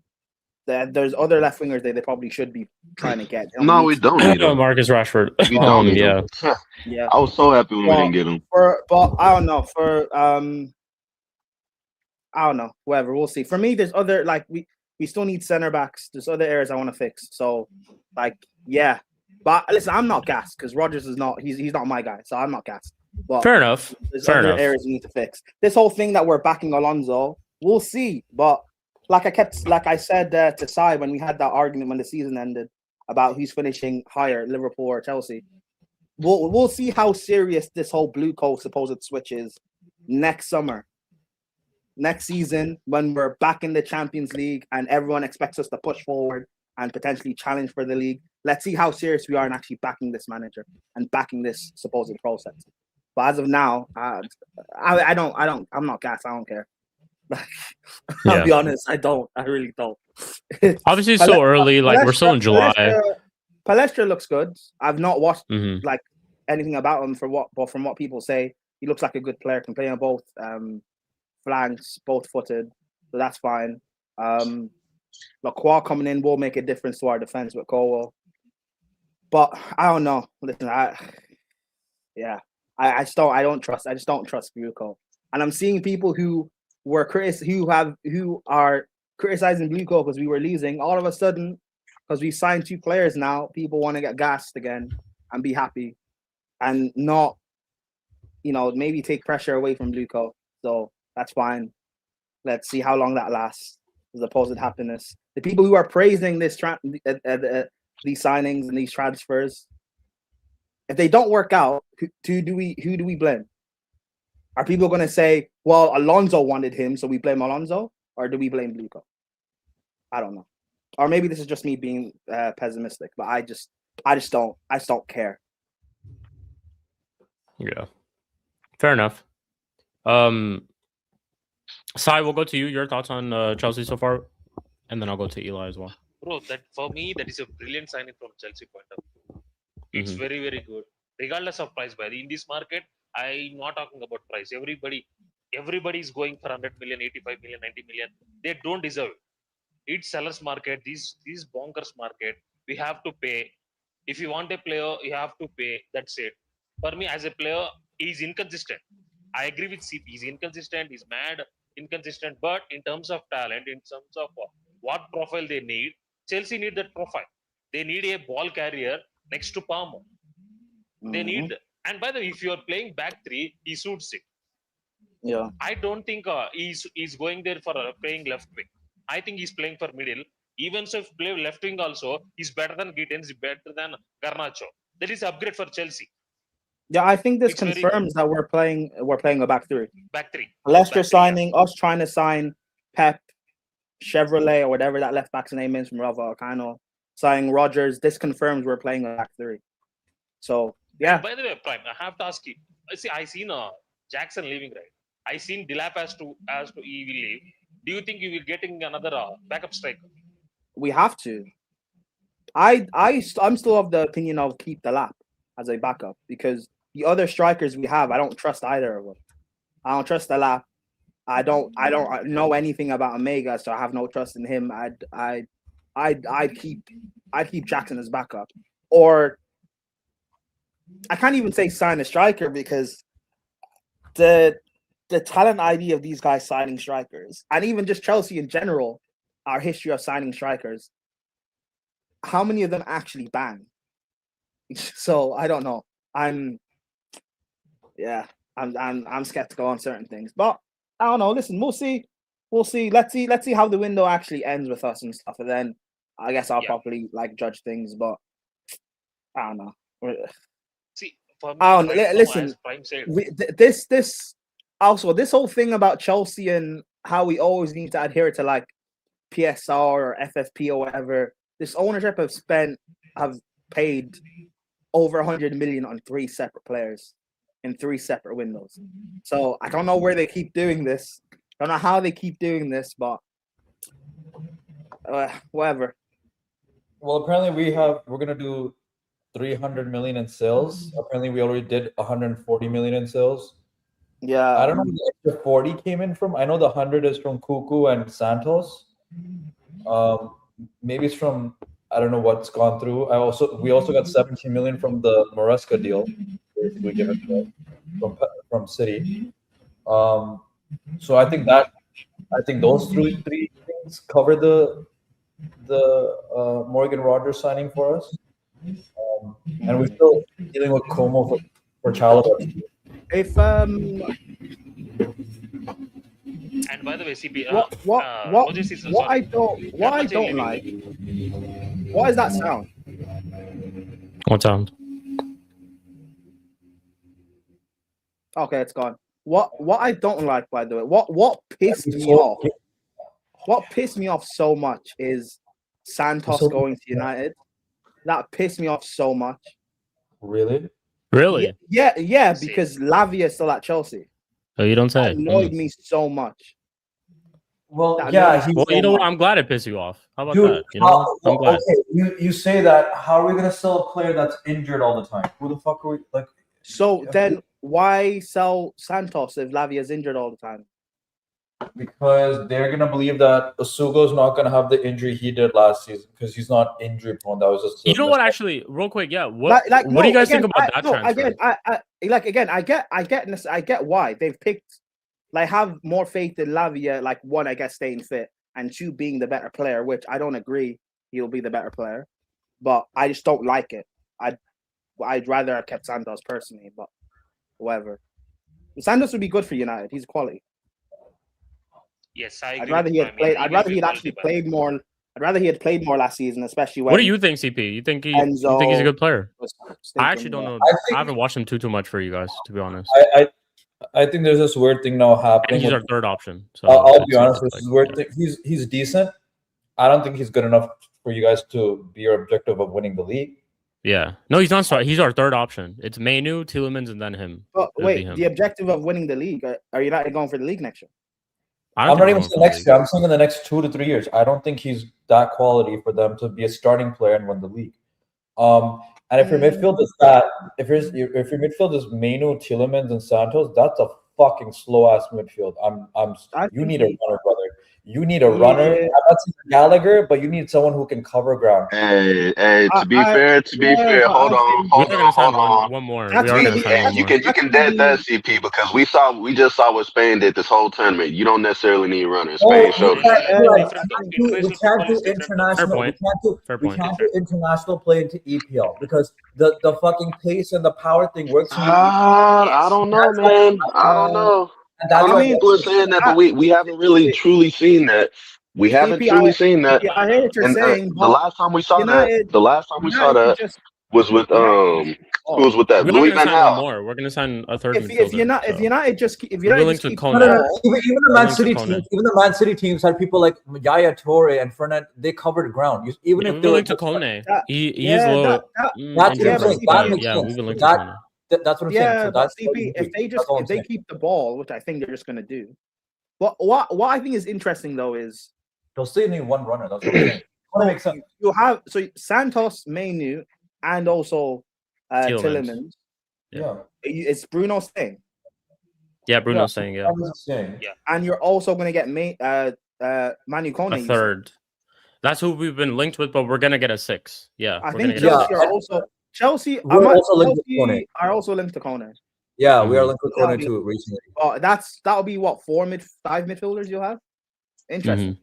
Yeah, pretty much. Yes. And is Ederson's off? That's not happening, right? Yeah, it's off. Yeah, Ederson's off. Yeah, that's interesting. Hey, listen, United. We signed Santos instead, basically. How much did you buy Tielemans for, by the way? 35 million. Yeah, that's so check this. They got Tielemans and Santos for the same price that Mateus Fernandez were. Yep, Mateus Fernandez. Yep. That's disgusting. He's quality. That's basically if you get Kone, then this window makes so much. I just said I'm not saying these people are bad players. I just think you need one out of the 4. You're right though. I've been agreeing with everyone. Yeah, no, I agree. We do need a 6. We need a 6. Like that covers ground, has a little bit of I mean, yes and no, because look at PSG. Yeah, they don't employ a 6. True. You're giving me PSG, who we've seen. We just also don't have Enrique. We just don't have Enrique. Like but we don't know what kind of football character wants to play either. I don't think he's gonna. And we're talking about the Premier League. And we're talking about the Premier League. We've seen prime Arsenal in terms of prime Arsenal being technical ballers, Nasri, Ozil, those days. The reason why they didn't win is because they didn't have the physicality. The reason why you guys won this season is because you had the physicality. I know you don't have the technical ballers. You need it for this league. I'm not saying for Europe. I'm saying to win this league, which still needs pace and power for this league. You can't not necessarily. Not necessarily, because look at the years that United had Louis van Gaal. They literally dominated. They dominated teams. Did they win the league? Did they win the league? They may not have won the league, but they were in the top 4. They were in the top 4 easily. Easily in the top 4. The only thing that kept them back. The only thing that kept them back was their attack. That was literally the only thing that kept them back. Eli, that Van Gaal, Van Gaal was here for 2 seasons. Those Van Gaal, both seasons, didn't they seriously lack quality on the ball? They did, and they had one of their best defensive records. Yeah, okay. Our midfield was not good. We actually had Morgan Schneiderlin at that time. They also didn't have quality. Also, PSG, they don't have. Don't remember that. We signed Morgan Schneiderlin. PSG's midfield doesn't have the size. I agree, but they do have they do run a lot. Vitinha, Neves, and Fabian. They run a lot. They cover ground. They all move. No, but Eli just named me Van Gaal. Okay, did they win the league? You're saying consistent top 4, sure. But this is fucking Man United, just like it's Chelsea, just like it's Arsenal. Fuck top 4, win the league. Yeah. We're the big clubs. Liverpool. Bro, they didn't even have the quality that year. And the fact that they did that well with those crap players. Dude, they had one of the best. They had literally one of the best defensive records. And you say you need mobility, bro. They had literally. I think it was. I don't remember exactly what how many goals they conceded, but they conceded the least amount of goals out of all the teams that year that they had Van Gaal. I'm not even saying we should have the most mobile midfielder. I'm just saying at least have some sort of physicality. That's where I'm at. The 6 needs to have definitely needs. It's just, and the only reason, and I'm not. That's not even to my point saying that it's physicality that wins these days. Our midfield just does not have. It has zero physicality. That's what I'm saying. Like I said, the 3 signings were good, but you need one signing out of the 4. Had we signed had we already had some sort of physicality in our team? Let's say Actually, I wouldn't even say Casemiro because he doesn't have the legs for it anymore. But and he was just scoring. He was not even being a DM for us. He was more so being like a cam and scoring goals for us last season. Yeah, like a number 8 for us. We just don't have. Had we had some sort of physicality, it'd be a whole different conversation. Then it'd be like, okay, we need to go continue and sign just a better 8, or just have. I mean, do you need physicality when the team can't even get the ball off you? We need one. I think we need one though, and that depends. And that's based off of all these other midfields that we could possibly go up against. That I think we'd require some sort of physicality. That's what I just need. At least one. At least just need one. When was the last time? Purely technical midfield won the Premier League. That's what I'm saying. When was the last time it happened? That's what I was saying, Sai. That's all I'm saying. Man City have had physical. Like Yaya Toure was technical, but also very physical. Yeah, Fernandinho. Then you have Rodri. Fernandinho. Rodri. By the way, Rodri, Gundogan, and Kevin De Bruyne. Kevin De Bruyne got that much space because Rodri and Gundogan can run. Yeah. By the way, we won the Premier League with James Milner, James Milner, Fabinho, and Henderson. There is not technically good. There is physicality. For me, in this league, you have to have physicality. By the way, in this league, you have to have even with Slot. I mean, I don't agree with this notion though that the players that y'all have lack physicality. They have phicality. Yeah, they have physicality. They're not like 6. They're not like it's not the 6 type of a physicality. But you don't necessarily need a 6 though. And I'm not. No. We need a 6. We need a 6. We need a 6. We want. You don't necessarily need a 6 in my opinion. I think 6 is actually one of our most important positions. Shout out to Spooby as well. Do you not think either Santos can be a 6, or maybe you'll play with a deep lying playmaker. I think Santos is our third. I think Santos is our third option as an 8. I think United are just going to keep the ball moving. If you keep the That's ball, what I'm saying. That's another way of defending, keeping the ball, meaning they can't get it. I think 1-2 touch football. You guys have to. But wait, hold on, CP. I agree United need to buy another midfielder. I agree they need a 6. But you also need to keep in mind. I'm not saying that we need hold on. Like a physical dominate midfield. I'm just saying we just need 1 6 just in case of some of the teams that we're gonna go up against and matchups. You also need to keep in mind who the manager is. Mm-hmm. Like Carrick's a midfield specialist. I think he knows what he's doing. I think that's what I'm saying. That's what I'm saying. Oh my god, fucking hell. No, but that's the thing. We are going to sign a 6. They've made it clear that the last position we're going for is a 6. So that's what I'm saying. Okay, it's like, so that's just going to convert it. Of course, they're going to sign a midfielder. Of course, they're going to sign another 6 months, and we're now rating him like the next coming up Pep Guardiola. Hey, shout out to I Michael never Carrick. said that. I never said that. Nobody said that. I never said right now. Nobody said that. Let everybody stand up. It's co-founder of the Carrick cartel speaking right now. Will please everybody stand up. CP, all I'm saying is I think he knows what he's doing with the midfield. Well, I said I agree to a point, but you need 1 out of the 4 to cover ground. That's all I'm saying. Yes. And Eli brought on the Spain team. The Spain team had Rodri. You just like contradicted yourself. He's physically a beast. Not necessarily, because how did I contradict myself when Rodri doesn't necessarily have the legs? You know what I'm saying? It's all about positioning. It's all about positioning. Tactical now, positioning and intelligence on the field. Oh, and physicality. He's a 6'1" beast. Yes. Okay. But you said legs. You said Rodri has legs. No, he doesn't. He's literally recovering from a freaking ACL. What are you talking about? What are we talking about here? Tielemans is a 5'9" short guy. You have Mainu, who's a 5'8" short dude, and you have Andre Santos. Hey, listen, I'm 5'9". Respect 5'9". Okay, like I know, but I'm saying Rodri is 6'1". Respect short kings.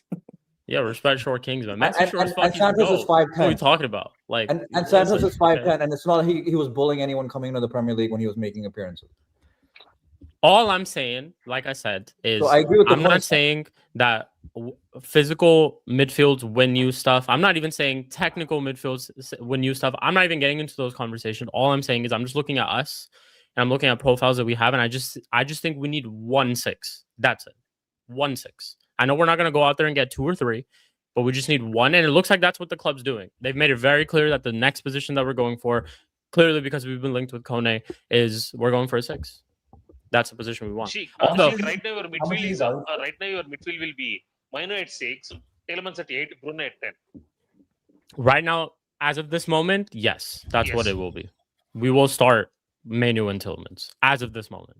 But if the 6 joins, it's different. No, that won't be good. You can't start Mainu and Tielemans at one team.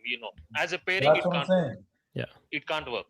No, it won't work, bro. You know the reason why this midfield doesn't make sense right now?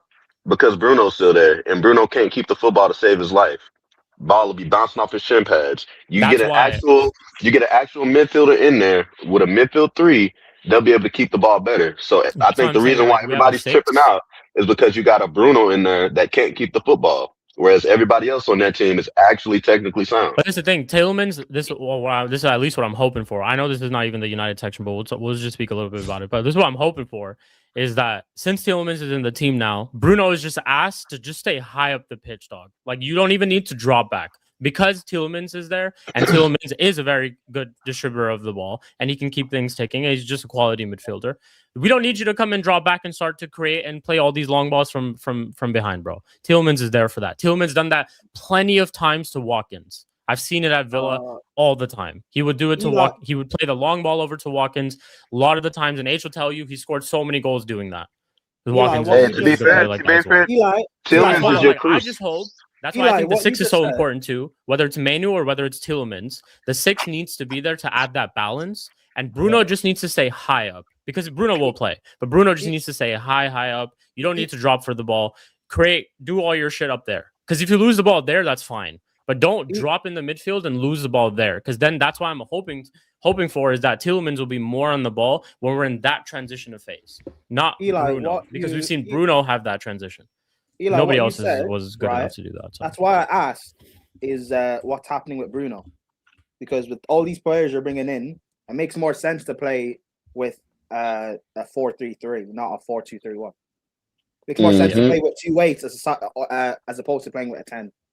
So unless Bruno goes back to being an 8, but this is the thing though. Even if Bruno does leave the team, we still do need a 6 though. We still need a 6. I know. I'm not.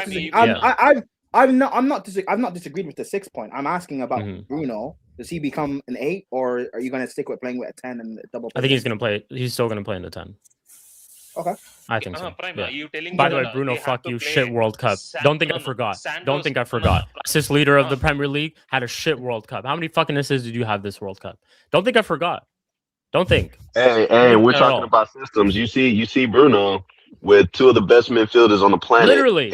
And you make them all look like shit. You make them all holy shit, bro. Once it's like, you put something that smells. If you put it next to all the clean stuff, all the other clean stuff starts smelling too, and that's exactly what happened. We can't do this, Shik, because we we are doing this. We are doing this. I'll tell you why. No. Bruno Fernandes was terrible. He did nothing. No. I agree with that. No. If you guys remember, there was in the first Portugal game, he actually played as an 8. He didn't even play as a 10. He didn't play as a 10. He was playing No, but this is where we can't do this. We'll tell you why. Everybody was saying, I remember everybody was saying, oh, Bruno needs to play as a 10. Bruno needs to be the creator. What happened when he Wait, hold up. Wait. Let me in fuck. I'm sorry. Sorry. Just talk about lost. He's lost. What we can't do. No, what we're saying we can't do is because we had this energy for Pedri, him playing shit. We can't do that for fucking Vitinha. João Neves, I can understand. We can't do that because Vitinha and João Neves won Champions League back to fucking back. We can do that. They are exempt from that. No, I'm sorry. I will not allow you guys to defend Bruno when he's playing alongside 2 back-to-back Champions League midfielders. No. Nobody's defending Bruno. We're not defending Bruno. We said he's also shit. No, my point is they looked bad because of Bruno. That's my point. You know who also won back-to-back leagues for Barcelona? No, you know who also won back-to-back gateway pass. It's not a gateway pass. I acknowledge that Vitinha and João Neves do not have a good World Cup. But I acknowledge also that it's because they're playing alongside Bruno fucking Fernandes. No, because you're also not because we're being disingenuous again. Because all of us don't fucking also rate the fucking manager who ruined the golden generation for Belgium. Sure. But just like how you guys are talking about we were just talking about Manchester United. Listen, we were just talking about Manchester United, and we were saying what? We were on the consensus of that midfield. Our midfield needs balance, and that balance is what? Having a 6, having a competent 8, and having at least a competent 10. Right? Same thing for Portugal. They have a 10, they have a 8, they have a 6. Why didn't it work? Why didn't it work to even some level? Some level. If you look at the passing max for Vitinha in specific, he's been passing sideways like I'm fucking watching Wesley Sneijder. Not Sneijder, fucking your fucking guy from France back in the Van Gaal days, Schneiderlin. That's how much he was passing sideways. And that I think is not on Vitinha. I think is because the manager. I hear you. Maybe you should be putting Vitinha in a different role, but also the main reason is that Bruno's playing in that 10. He's passing sideways because Bruno's meant to be the creator. And then you also got an immobile Ronaldo as well. I have to say this. So that's the problem is that obviously it's on the manager because he's trying to build whatever he's doing. He's trying to accommodate Bruno into the 10, which is wrong. But that's what I'm saying. Like Bruno being there makes it look bad. Bruno is shit, by the way. I agree. But the one guy who has to pass Bruno is Vitinha. He's not doing that. Yeah, he wasn't. All tournament. We can't. You can't mention Vitinha. You can't mention Vitinha winning back-to-back championship. CP and Shik. All tournament, this guy hold the ball too much. Yep. Vitinha never released the ball first time. He's passing sideways. He's holding the ball. You want to know why he was doing that? There was no one to pass to. Nobody was showing themselves. Nobody was showing for the ball. Mr. Assist leader, this and that.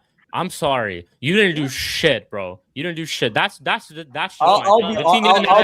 whatever. You can all cool. blame. You can all blame Bruno, but I'm not giving a gateway pass to Vitinha. Yeah, I'm blaming Bruno. Yeah, I'm blaming Bruno. This is the thing. We're not even talking about Vitinha and João Neves. I'm blaming Bruno. That's it. I'll be honest. This is straight showing.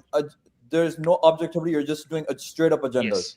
No, that's fine. What do you mean? The original point that I made was Mr. Assist Leader Bruno did nothing in the World you have Cup. an agenda. Just say you have an agenda. It was an agenda when he did do nothing. He did nothing. It's not even an agenda. It's a fact. No. Vitinha didn't do anything either. But you keep on giving him all the way. Okay, were Vitinha and João Neves worse than Bruno Fernandes? They were as bad. No, yes, they were. They were worse. Do not tell me they were as bad. Bruno was worse. Bruno was the worst in that midfield. Bruno was the worst in that midfield. Yes, he was. Yes, he was. Hey, to be fair. Also, as soon as every time Vitinha left the field, why did Portugal concede? True. Bro, for me, the main point here is, for me, the main culprit is manager. First of all, main culprit is manager. We all know that. Yeah. And second culprit is Vitinha has to run that midfield. To be honest, Portugal have a lot of problems. It's not just a manager. It's the team not being on the same page. It's team people within the team hating each other. Like it's a bunch of shit. You can't give me the excuse for. Here's the thing. You're giving all excuses for Vitinha, but we just thrashed Pedri for who once again is a back-to-back league winner with Barcelona. Back-to-back league winner with Barcelona, has the best manager out there internationally right now. Yeah, and I trashed on him. And I wait. And you trashed on him, but you're giving him Vitinha more of a pass. No, but I didn't actually. Well, actually, technically, I didn't trash on him. I actually give more credit to Spain for winning without a player like him. That's what I said. Who didn't show up? He didn't play well. Who didn't have a good role. To be fair, there was a lot of players on that Spanish team that didn't play well leading up to them getting to the final, but they still performed to a level because the system was so great. Like, it's about structure. It's about structure and tactics. For me, Pedri, the why Pedri failed in this World Cup is he haven't played the cross the line passes. He haven't releasing the ball well. He's not keeping the ball well. That is same thing with Vitinha. Same thing happening with Vitinha. You have to control, bro. You can't tell me back-to-back Champions League winner. He's the best midfielder in the world. You can't tell me you can't dictate a game where Portugal. You can't tell me that I'm not giving a gate pass for him. I know we all know Bruno is shit. I'm not talking about Bruno, but as a two, João Neves and Vitinha has to take a skin off a game and they have to dictate a game for Portugal. Regardless of tactics, I want to see why you are a best midfielder in the world. I want to see your strength. Yep. I'm not giving a gateway pass for that. Brother, still is best midfielder in the world. Doesn't change anything. Shik, you said Pedri is best midfielder in the world, right? One of the best. I think he's one of the best. Yeah, I still think he is one of the best. I still do. Yeah, you failed it. Yeah, he failed. He had a bad World Cup. I do. Yeah. Bad World Cup. That's just the same standards. I'm holding Vitinha for. Bro, I'm not expecting anything from Bruno. I'm expecting a world class standards from you. Run me that. Fair enough. Vitinha didn't perform well. I still think Vitinha is still one of the best midfielders in the world. It doesn't change anything for me. No, we still agree. But one thing that did always remain the same was that Bruno Fernandes is shit. That's what always remained the same. That's what I started from. That's literally just what I've said. We all know that. We all know that. Yeah. Surprise. We all know that. Okay, so we'll see. So next World Cup or next tournament, if there's an opportunity where Bruno Fernandes does not play Euros, I will put my neck on the line and say that Vitinha and João Neves will have a better World Cup, or a better tournament, because he's not there in that midfield. We'll wait and watch. What I don't get is though. What I love, because I know it's a straight up agenda because you went after Bruno Fernandes right away, even though he's your player and his assists, helped you, carried you to the position you were from. Well done. 8 open play assists or 9 open play assists. Well done. Fucking exceptional. That's absolutely brilliant. You know what? Then we should fuck penalties. Messi's golden boot from 2022 because they fucking got 5 penalties. Fuck yeah! I think it's a facade. I think it's bullshit. We're not doing this. Okay, then fuck Rooney's goals for penalties because we're not. Bro, I'm not gonna sit here and gas. I'm not gonna sit here and gas a midfielder. We've had this conversation. No. We're not saying gas. We're not saying gas. No, just hear me out. We've had this conversation numbers of times. You will remember this because you did this in the Europa League season. What was the thing that we said? If Bruno Fernandes leads us to a trophy, I said that I would turn around and speak different on him. Well, what are we sitting here and doing? Yeah, I'm not doing anything different. What did he do the following season? I'm not doing anything different. So all of a sudden, if he goes ahead and wins the Premier League assist record that led to fucking nothing, by the way, led to us finishing third. All we did was we put him in the 10 as well. By the way, we just switched up the formation. He's still the same though. It's nothing exceptional. Like that's the point that I'm trying to make. Is that he's not anything exceptional. If you ask me right now, today, at this moment, genuinely, do I want to get rid of Bruno Fernandes? Take him. Done. Good. Hey, good luck with your club then. Good luck with your club. It's fine. No problem. We're acting like we just don't have a world without Bruno Fernandes. Like Bruno Fernandes is just everything for us. People come and go, man. Like it's gonna be fine. We'll be fine. No, attacking wise he is, because we fucking saw the drop of a fucking Mbeumo with Carrick, by the way. And one season, bro. This is literally his first season. It's literally his first season. No, with Carrick, not with Amarin. Mbeumo was scoring goals with Amarin. With Carrick, his thing fell off. And we were joking. Floss even said Bruno should have brought the assist record 2 games ago because the fucking forwards were selling with some of the assists. Fair enough. I just don't think that's really exceptional. I'm not all of a sudden just gonna make a whole U-turn on Bruno Fernandes and vouch for him to be in our team. Tomorrow, if you get an offer for him, sell the guy, bro. I love how you go after him. Sell the guy who did something more for you personally, because you're saying, what did he get you? What has he done for me? What has Bruno done for me? Okay. You tell me. I'm saying for last season, you're saying we didn't win anything. But he got you at least Champions League because you were in fucking 15th the season before with him as captain. I agree. And with Amrin, you guys were having a shit start again. Why were we in 15th? Why have we been not successful in the past couple of seasons? I literally just said, it's no doubt that he's been our captain in our worst ever period, by the way. I literally just said the season before when you were 15, he was captain, and I admit that. All I'm saying is that's why I'm not gonna sit here and do a whole captain save a hoe. He's the one who's brought us back to where we are, all his help, because we were there in the first place with him. That's the point that I'm trying to make. I'm not all of a sudden, if he had won a Premier League or a major trophy, then it's a completely different conversation. I'm not speaking like this. But he's not even won a fucking Europa League against Spurs. You've lost Europa League finals. Who's your manager again? Ruben Amorim, fine. No, say it again. Ruben Amorim, fine. Ruben Amorim, listen to me. He's the worst manager you've had since post. Sure. Ruben Amorim's been the worst manager. You get to a final. You're playing against Spurs. At some point of time, the same thing that you guys are talking about Vitinha, that he should, if he's a great player, should have grabbed the game by the neck, should have done something. And I agree with you. Why didn't Bruno do that in a final against Spurs? You're telling me you can't do shit against Spurs, who finished 17 2 seasons in a row. They won the Europa League and finished 17th again. And you couldn't even have a decent performance against Spurs. That's my point. My point is, whatever you want to say about Bruno Fernandes, cool. He's been the assist leader, cool. My thing is, I'm not going to sit here and praise him for him getting us back to where we should be bare minimum when he's one of the reasons why we were there where we were in the first place. Not the main reason, one of the reasons why he was there, why we were there as a club in that terrible fucking era, whether it's under Ten Hag, whether it's under Ruben. He's been the captain. This has factually been our worst ever era as Manchester United Football Club. Yeah, and you've had the city in the Premier League. I don't think I'm being crazy for saying I think Bruno Fernandes. There still can be a life without Bruno Fernandes. There still can be. See, I know that. I'm just asking that. You think last season without Bruno Fernandes, do you think he can finish third? No, but this is the thing. We're not talking about whether Bruno Fernandes. I'm saying it's done. The whole Bruno Fernandes experiment is over. Yes, he did whatever he did for us last season. He got us to where he was. But why is that a reason for us to keep him even longer while he's 32 or 33? No. We all know, Shik. We all know that. And I still stand on the fact that yes, you got the Premier League assist record. In a time where all of us make arguments that the league is shit, competition is shit, like all of that. So I'm supposed to sit here, and we're all going to sit here and praise him for having an breaking an assist record in a league that we all think is shit, that we all think the competition's not good enough. Like, come on, man. We couldn't. We can't say all those things together, though. Okay, That's the thing. okay, We so can't I'm not say saying all those things together. No, fuck Holland's goals. Fuck Holland's goals because Holland's goals are against shit defenders too. Because this league is shit. Everything shit. So we're not telling Holland's goals don't matter. No one's goals matters because everyone is shit. The league is shit. Nothing matters then. If we're gonna go with that.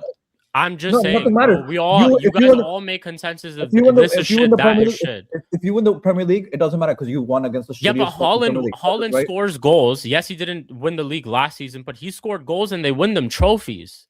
Like, that's what I'm trying to say, is that it leads to some sort of success. I'm not just going to sit here, bro, and like say there's the same conversation for Harry Kane when he was in England. He was doing everything but winning trophies. He's doing everything but winning trophies. We never called him shit. We just called him a bottle. I know we didn't call him shit. We called him a bottle merchant, though. Like, because it wasn't leading to any sort of success. Yes, but we said he was still world class, but a bottle merchant big times, right? All I'm saying is we need to close the chapter on Bruno Fernandes. That's all I'm saying. That's my opinion. I just think it's done with him. We all know, Shik. That's your opinion. I'm not talking about whether he's been good last season, whether he's been bad last season, this and that, whatever. Everybody has their own opinion. Cool. I just think we need to get rid of Bruno Fernandes. And yes, I could see Bruno. We all know that Bruno Fernandes will be our number 10 next season. Right? He will. We all know that our club is not moving on from that. Yeah, we're not moving away from point that. of view. What he's saying was, brother, he helped you from 15th to 3rd. After Carrick came, he's your standout player. We have to give credit to him. That is what CP's point. Fair enough. I give you credit. Okay. That's all I'm saying. Last season. That's all I'm saying. Not other times. For last season only, regardless of your like him or hate him, because of him, you finished 3rd. Yeah. I have given him credit. He did perform very well in certain games too. But again, I'm not doing anything over the line, and I'm not saying he's been like our savior, and I'm not doing any of that type of stuff. I just don't think it's been anything exceptional. Genuinely. I just don't think it's been anything exceptional. I think breaking the assist record is something exceptional. So is he world class now? Because he broke the best? Again, I don't think he's that exceptional. That's again what I'm trying to say, bro. Is I don't think having 8 open play assists is anything crazy. There's been midfielders in the past who've broken that same record and they've won shit. I think that's way more impressive. Way more impressive. No, I agree. But you name those midfielders, then name me the teammates that those midfielders have. Please, no. When De Bruyne tied Henry's record, tell me the players he was alongside with. Same with Henry when he had a better team. All right, man. He had a better team. I'm manager. Cool, man. He had a better team. Pep. No, way better team. Way better team. Fine. It's fine, man. It's the truth is that Bruno's just not won anything. And I don't think he ever will at Manchester United. And it is what it is. Bruno had a good midfield too. He played alongside Pogba. World Cup winning Pogba. Okay, we actually went away from our team and let Pogba not be our main focus point in our midfield and let Bruno be instead. And look what it turned out to be. You're naming me because you're saying the win shit, and winning is a team effort. So you're talking about Pogba. Fine. Great. Fair enough. Name me the other team members, because with City, they had Agueros, they had prime Sanes, they had Sterling's firing, they had great defenders like Company during this time, Fernandinho, Gundogan. I can keep naming players that KDB was beside when getting the assist record and winning shit, because he had a good team, and he had Pep Guardiola, not Ten Hag, not Amorim, not a fallen off Jose, not a Solskjaer. I'm naming you literally. And if we want to talk about Thierry Henry, we can talk about his teammates from Vieira and so forth, and Sol Campbell and all those Bergkamp and so forth.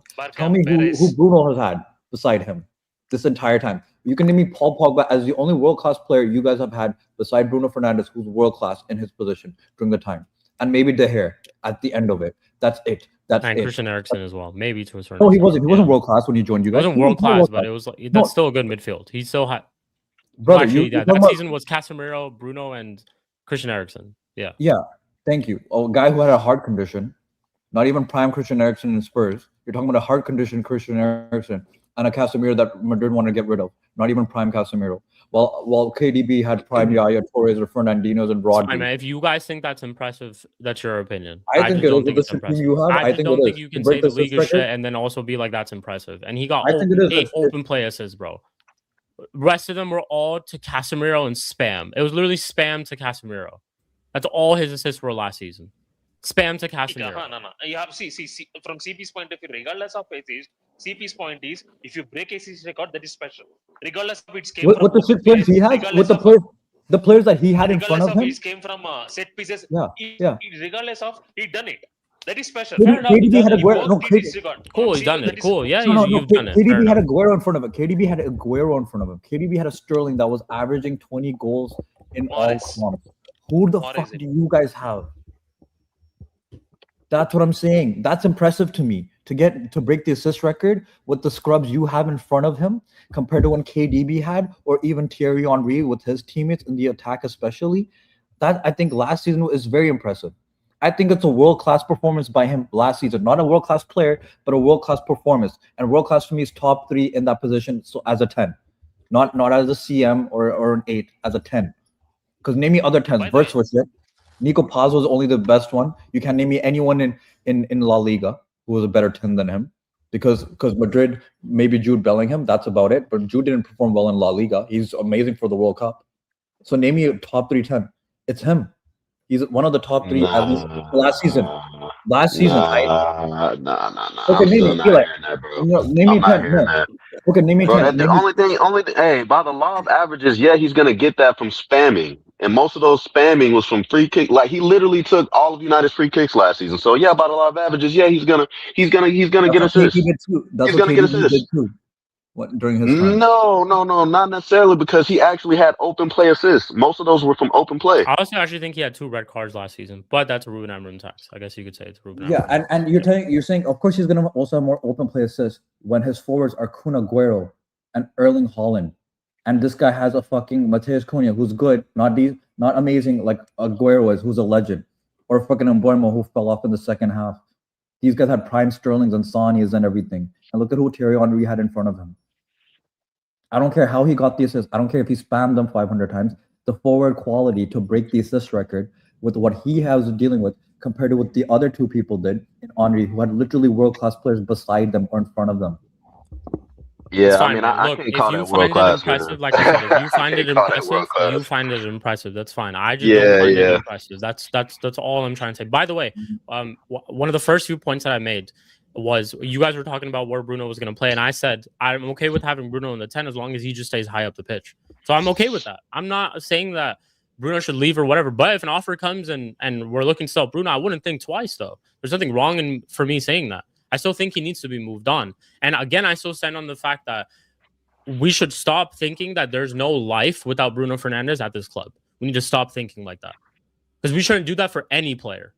We shouldn't have done that for Ronaldo. Shouldn't have done that for Pogba at that time. Shouldn't have done it for any player. That's not how a club works. It's not how football works. You don't sit there and dwell for years about what could have been and what happened. You sit there and look and assess at what you have in front of you and what has happened in this whole time. And fair, maybe Bruno Fernandes didn't get the best setup at Manchester United. Maybe us as a club didn't appoint the right managers and didn't do the best in terms of helping him out. But the reality of the story is that the chapter needs to be closed. And that's all I'm trying to say. So in a season or 2, if time comes that he needs to leave, move him on.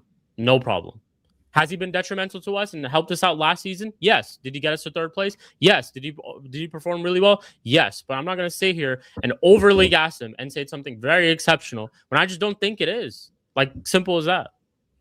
So it's done. If he's going to do this in the latter stages of his career, fair play. Well done. At 32 or 33, you got the assist. You can walk away from the Premier League saying that you actually broke the assist record. Cool. That's something he can hold on for forever. But for me and for my club, genuinely, he's done nothing. Nothing. With how he's been hailed, this and that. He was hailed more at a time for saving us from being shit rather than him actually winning anything. So that should tell you all about it. That's just me. Well, also tell you about the state of your club with their shit signings and shit managers. It's a whole different conversation that we can also get into. That's a whole different conversation. Yes, and I'm not saying he was he's been the whole reason or whatever. But yes, he's been a reason of why we also have. Yeah, but not even the biggest reason. Not even the top 2 reason. I never said he was the biggest reason, but he's been a reason, and he is a big reason. He's not the biggest reason, but he is a big reason. along with a lot of other big reasons as well. Spooby, I want to hear your thoughts on this. I know you've been sitting quiet this whole time. Hey, dude, Mud Brothers is Mud Brothers is officially back in full effect, man. I'm fucking loving this. I'm just sitting back here loving this. Oh yeah. We know. Yeah, you can see me smiling. Yeah. There's both points, right? I came in a bit late, so maybe you guys were arguing about Bruno, and originally you were arguing about United's midfield, I think. Yes. And if they need runners, or they need one runner, or how many runners, blah blah blah. You're kind of both right. You can say Bruno has been a big part of this season for us getting third. I don't think you could argue that. If you want to say it's been 8 in play or assists in game, or sorry, non-set piece assists. Damn, I think he froze. He froze. He has been. Repeat it again. Repeat it again, Spooks, because you were freezing. Sorry, you said it was he had 8 assists that were like 8 open play or 9 open play assists, something like that. I don't know the exact number. Yeah. Okay. Yeah. He was a big part of us last season. Yeah, he was. I don't think you could deny that. If you're talking about overall, I need to ask CP and Sai. You need to commit to what you're saying, because when I was listening, it sounded like Bruno defense to me. Okay, but you're not committing the full way. So is he world class now? Is he not world class? Is he a bad player or a good player? Because you're giving excuses for him when Portugal in the World Cup, and you're glazing him for the last season, which I agree. Yeah, it's a big part why we got third. But what you have to give us. Okay, so I'll tell you no. Originally we were asking. I was saying that Bruno performed badly. That's what me and Sai at least agree on in terms of the World Cup, right? But we were saying, why not give the same energy to Vitinha? Because at least Shik had criticized how bad Pedri was doing for Spain, but he didn't. Do you think we? I didn't even criticize Pedri. I said I give congratulations to Spain because I rate Pedri as a player, and they won a World Cup without having him in crucial games. That's all I said. That's all I said about Pedri. Yeah, they didn't play him in crucial games because they didn't think he was playing good enough. Fair play to Spain. Spain can do that as a team. That's what I said. That was more to what I'm saying. But we agreed. From Vitinha, right? Yeah, because I rate him as the best midfielder in the world, so I thought he would do more. And that's why when Shik just mentioned Bruno Fernandes straight away, instead of not even mentioning quote unquote, okay, you're going after the assist record. The reason why I mentioned Bruno is because he won the assist. He won that award.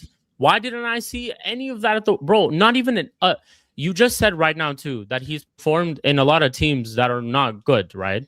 Yeah. So he was in a midfield that is decent to a certain level, and he still couldn't perform. You couldn't even get 2 assists. 2. Yeah, that's all I'm saying. That's all I was saying. No. But so if we were hailing him as an assist leader, all I was saying was, why didn't we even see a little bit of that level? That's all I was saying. A little bit of that level. That's what I'm saying. So now, once again, you're going against your own thing because how am I going? I'm explaining to you. Go ahead. You're saying, hey, he broke the assist record. Okay. Yes. Okay. Then what the fuck was Vitinha and João Neves doing, who we agree is the best midfield pair in the world? Again, why are you bringing them up when the whole point was assist leader Bruno didn't do nothing, and then you're bringing up Vitinha and João Neves did nothing either. That's an excuse for Bruno. No, that's not an excuse. I'm saying neither did. I'm saying why just criticize Bruno because he got the assist record? I should be criticizing the entire midfield the same because they all were equally shit. Because I expect more from the best midfielder, who I think is the best midfielder in the world, in Vitinha, to do more than sideways passing. And I'm blaming it on all three. If all 3 of them look bad, I'm blaming it on the manager first. Same. Right? And I also expected Mr. Assist leader Bruno Fernandes to do way more than whatever the fuck he did. That's what I was saying. Okay, but I expect. Okay, you're saying I'm saying the best midfielder in the world. I hear you. More to blame on Vitinha or Bruno for that Portugal. I'm saying equally. I'm saying equally shit. Shik thinks. Yes, for you expect more from Vitinha. So yes, because I think he's the best midfielder in the world. Because I think he's the best midfielder in the world. Be on him then. Yes, that's just equally. No, You can't say equally, because if you think Vitinha is the best in the world, yeah, you would expect more out of him. yes. Right? So, and he didn't perform. Yes. So then it would be his blame more than Bruno's. No, because I think Bruno should have also, because he had the assisting. I think he should have still created more. I'm blaming Vitinha for doing more sideways passing than passing up front. I don't even expect him to get assists. Holding the ball too much. I don't get. Yeah, he's holding onto the ball too much. But I agree. But you're the one that rates him as one of the best in the world. Yeah. And so, I also rate Bruno. The blame would be on if you because you think there's the best in the world and he doesn't perform. Why would you put more blame or equal blame on a guy? That because I think Bruno had. You know how you're asking me what I think about Bruno Fernandes? I don't think he's a world. I think he's world class in terms of. I think world class for me is a top 3 in that position. So he's a top 3-10 for what he did last year, not in his entirety of Man United, for what he did last year, with the players he had last year, with what he did last year, bringing that team up and the assist record, right? Yeah, so I still don't get why you're not putting more. Sorry, I don't know why you're saying equal blame. If you're the one saying Vitinha is one of the best in the world, right? Yeah. So if a guy that you think is the best in the world is not performing, you would put more blame on him. But I still think the other guy's world class too. I think Bruno's world class. For this one season, that he's had, I think is a world class season, and world class to me is top 3 in that position. Name me other 10s. Like name me 4 other. I'm just sorry. I'm just asking that you think Bruno's world class. I think the season he had last season, yes, he was world class. But as general a footballer, like, do you think he's world class? I think he had a world class season. I don't think he's been world class throughout his time in United. But I think last season I could make an argument for someone, but he's not a quote unquote 10. But he actually did play as a 10 in this World Cup, which is Michael Olise. I think he's been better than him. CP, you know that Bruno has creator than him. He has the most assists in Europe, right? Yeah. If I'm not wrong, that's one. I agree with that. That's one. Yeah, I named one. That's one. No, I know. I said he's top 3. So I said I didn't say he was first. I said he was 3rd in my list. So that's what I'm saying. Top 3 in that position. Palmer didn't do anything. You're not telling me Morgan Rogers did more than him. No one in the Premier. Okay, to be fair, listen, I don't agree with CP, but I do get what he's saying. He's saying he expects Vitinha, and again, I agree Vitinha is the best midfielder in the world, world-class midfielder. And Bruno, he's saying who has just had a world-class season, he expects them all and João Neves to all turn up. Now, for me, the way I look at it personally, I think Vitinha and Neves have a lot more blame than, even though Bruno also stunk, but Bruno's always terrible for Portugal anyway. Yeah. So, for me, I'm looking at Vitinha and Neves as the 2 standout midfielders in the world. You 2 should be performing and turning up.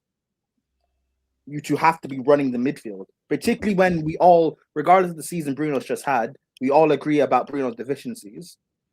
It's even more important that Vitinha and Neves run the midfield. Yeah, if Vitinha doesn't show up for Portugal, yeah, it's more important they have. See, the problem with the Portuguese team this go around was because they had Ronaldo and Bruno in the middle, so it was literally like U-shaped. It was them 2, João Felix and whoever else they had on the right hand side. But ultimately, CP is right. If the whole team stinks, then it's on the manager.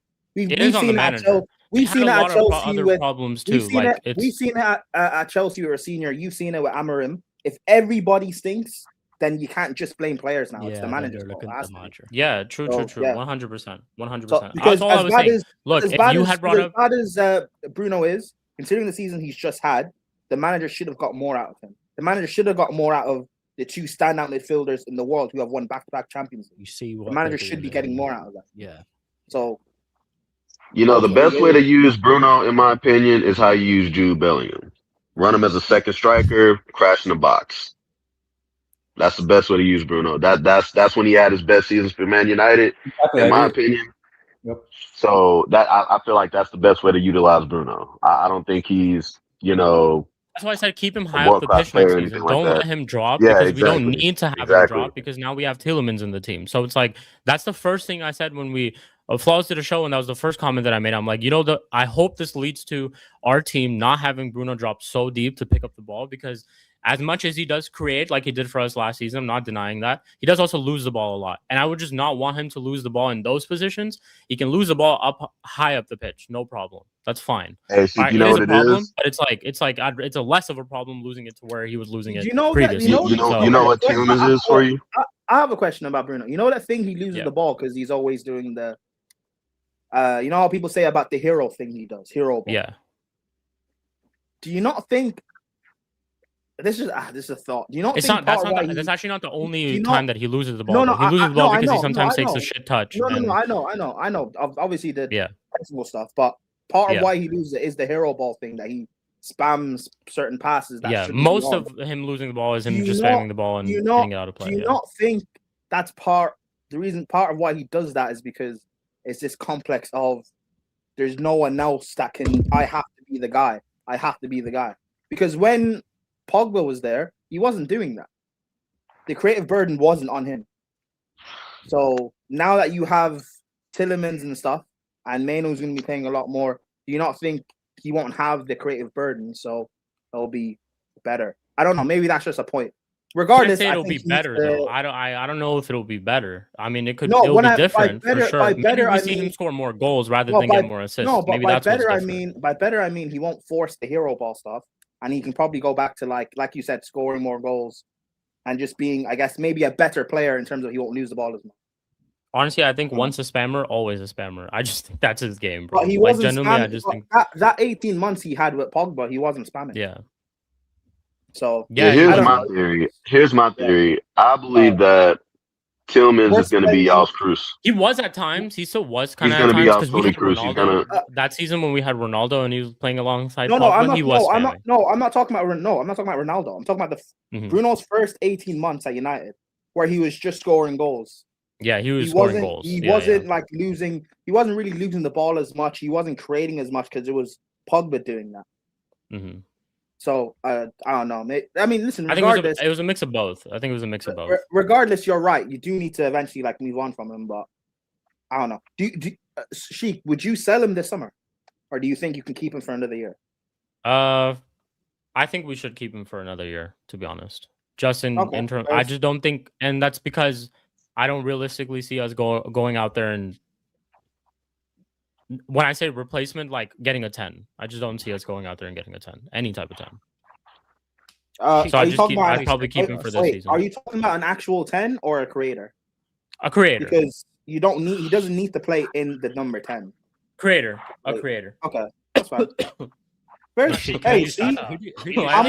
Tielemans is the creator too, like to a certain level, but he's not. If this was a real agenda, he'd say sell him regardless. So I kind of hear it. At the end of the day, can we not slander two players at once? We have to pick. They were both. My whole thing to Bruno, like I said. My whole thing to Bruno, like I said, was always one, I was firm on the fact that I just didn't think his assist record was that impressive. It's impressive, but to me, it wasn't that impressive. And maybe this is because I've been watching him for years. And honestly, maybe this is because I've had an agenda for a really, really long time. But it's just that. It's been the fact that I just don't think his time with us, I'll tell you this. I will remember Bruno and his time at United for being one of our worst ever times. And that's not entirely on him, but that is just what it is. Shik, do you not think it is just what it is? But why does it have to be one or the other? It can be that the season that Bruno had, it is in terms of how he got he broke the assist record. You can say it is impressive considering the circumstances of the attack you had and the state United were in. And you can also say his overall time at United has been poor. Both can yeah, but it's like that. That's the thing though, is that I'm not one to the whole it is impressive, but I'm not one to say that it's impressive when he's part of one of the reasons that we were there in the first place. I'm not that type. I agree. That's what I'm on. Is that I'm not.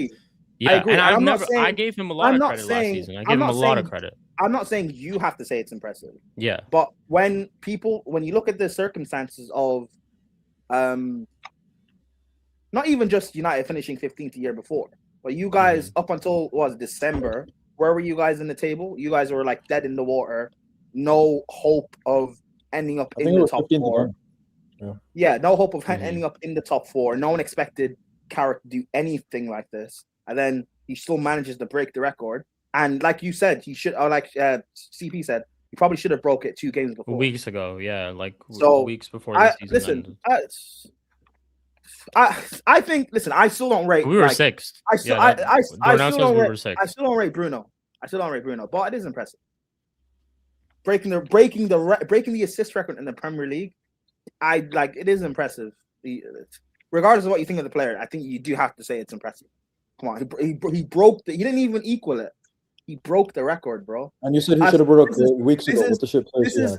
And I agree the quality of level in the Prem has declined. That's fine, but Bruno's also shit. So it evens out at the end of the day.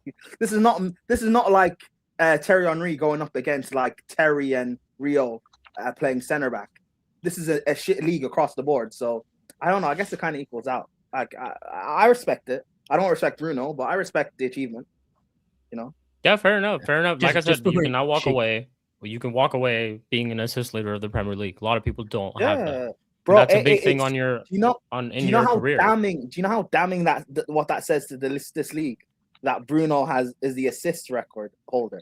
That's disgusting. That takes away points. That's inadvertently was one of the points I was trying to make. Like, but it looks considering United were shit for half the season as well. That makes this league look so bad. They were dead for half the season and he still broke it. That's disgusting. That makes the league look so bad. It does. So now, okay, so real quick, Spooby, before I go. So now if I have expectations from him is it crazy for me to have expectations from him next season to have a similar season like he did before? What does that mean? I'm expecting not 21. Wait, 15, what does that mean? Let's say 15 assists or considering United will be a better team next year. Yes. Or let's say similar GNA. Maybe he gets more goals and less assists. Maybe similar GNA. I will say GNA because we just talked about that. He might not be that now that Tielemans in the team, I expect it to be a little bit different. I do. Do you think United will be in the title race next year? Not title race, but I think we should be in and around third and winning a domestic trophy. Okay, similar. I think you guys will finish third, maybe fourth. But by that same logic, if you guys are comfortable in the top 4, Bruno needs to have a similar season.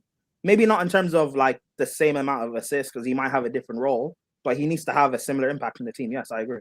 Yeah, so okay. So yeah, that's my expectation for him next season. Considering the consensus of people is that he's a world-class player, he has to replicate this to show he actually. So CP, I'm on your side on this argument. So I want to see this from him next season. Yeah, no, I agree. Now, I don't think he will. I think he will mask a lot of performances. If he doesn't. Yeah. What were we gonna say about him then? If he doesn't, then he just because he's in a better team, right? Because he's technically in a better team. He just had a one season, which I'll be real. I think this is what I think next year he'll get goals, but he won't have the same performances. All I said is I said he's a world-class player. I also just want to reiterate too. I'll be okay with him not getting 15 assists if he leads us to win a trophy, like a major trophy. That's the one exception that I would take. The major trophy being a Premier Champions League. Like a Premier Champions League, or let's say he wins like 2 domestics, but he played a crucial part in it. Okay. Because he's already won 2 domestics. That's the one exception I would take. Because then I'm with that whole idea of He's already won 2 domestics with United. I'm saying in like next season, going off of an assist leading season, like the season right after, with a better team. Season. Okay, 2 in 1 season. That's the only exception I would take to 15 Premier League assists. I don't think that's crazy. Is that crazy? I mean, United could win. United could do all of that. Because let's be honest, I don't see us winning a major. I don't see us winning. I mean, a major. United so let's just throw that out the window. Yeah. United could do all of that, and Bruno can still look bad. So. Yeah, you could. Yeah. But I'm just saying that's the only other exception that I would take. That's the only other exception. Yeah, I hear you. Also, Daniel, I would have only said that when we had Maresca.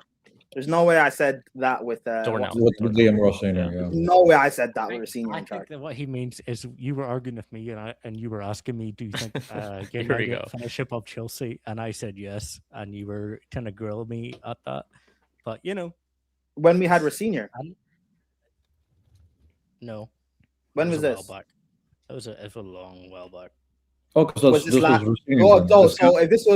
when we had Maresca, then that was a fair argument. I'm just saying No, I know, but I'm saying if this is when we had Maresca, then that's fine. I said that, fine. But no way I said this when we had Racine. Oh, no way. No, yeah, it wasn't Racine. Yeah, It was probably with Maresca. And we probably had Ruben Amorim at that time. Spoops. So it's like I kind of hear why he would say that. It makes sense. We were fucking 15. If you guys had Amorim, there's no way that would have been a discussion anyway. We wouldn't have had that argument. No, it was Carrick. Carrick was in charge at the time when I said it. That means then we had Racine. That means Racine would have been there. Yeah, that means Racine would have been. Yeah, why can't I need to go way back. It was way back. Okay. Find the exactly. Need to know exactly when. I need to know when. For entertainment purposes. I just need to go back to. Do I think we're better? I think Chelsea finish in the top 4 next season or top 5. What do you guys think? What do you guys think now? Because there's a good question. We talked about this on the Man of United as well, and I have the question right here. Sheik, do you think there's a chance Spurs and Chelsea overtake United next season? Do you think they're better teams right now than us with their signings? Your guys' thoughts, real quick. Do you guys think you're a better team, better squad? Why are Spurs in this conversation? Oh, because they signed Tonali and Mateus Fernandes. And stuff like that.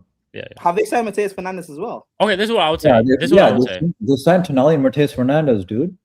I think as of now, right now, if we write down all our squads, I think our squad is still better than the teams below us. Right now, currently.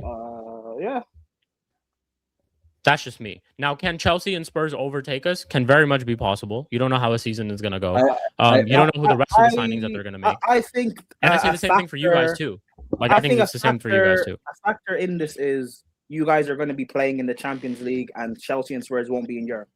Yeah, and that's why I think in terms of the season, it could be different. We don't know how it's going to go, right? But I think as of today, if we look at our squads today, because that's also one of the questions. Well, his question's more with the signings.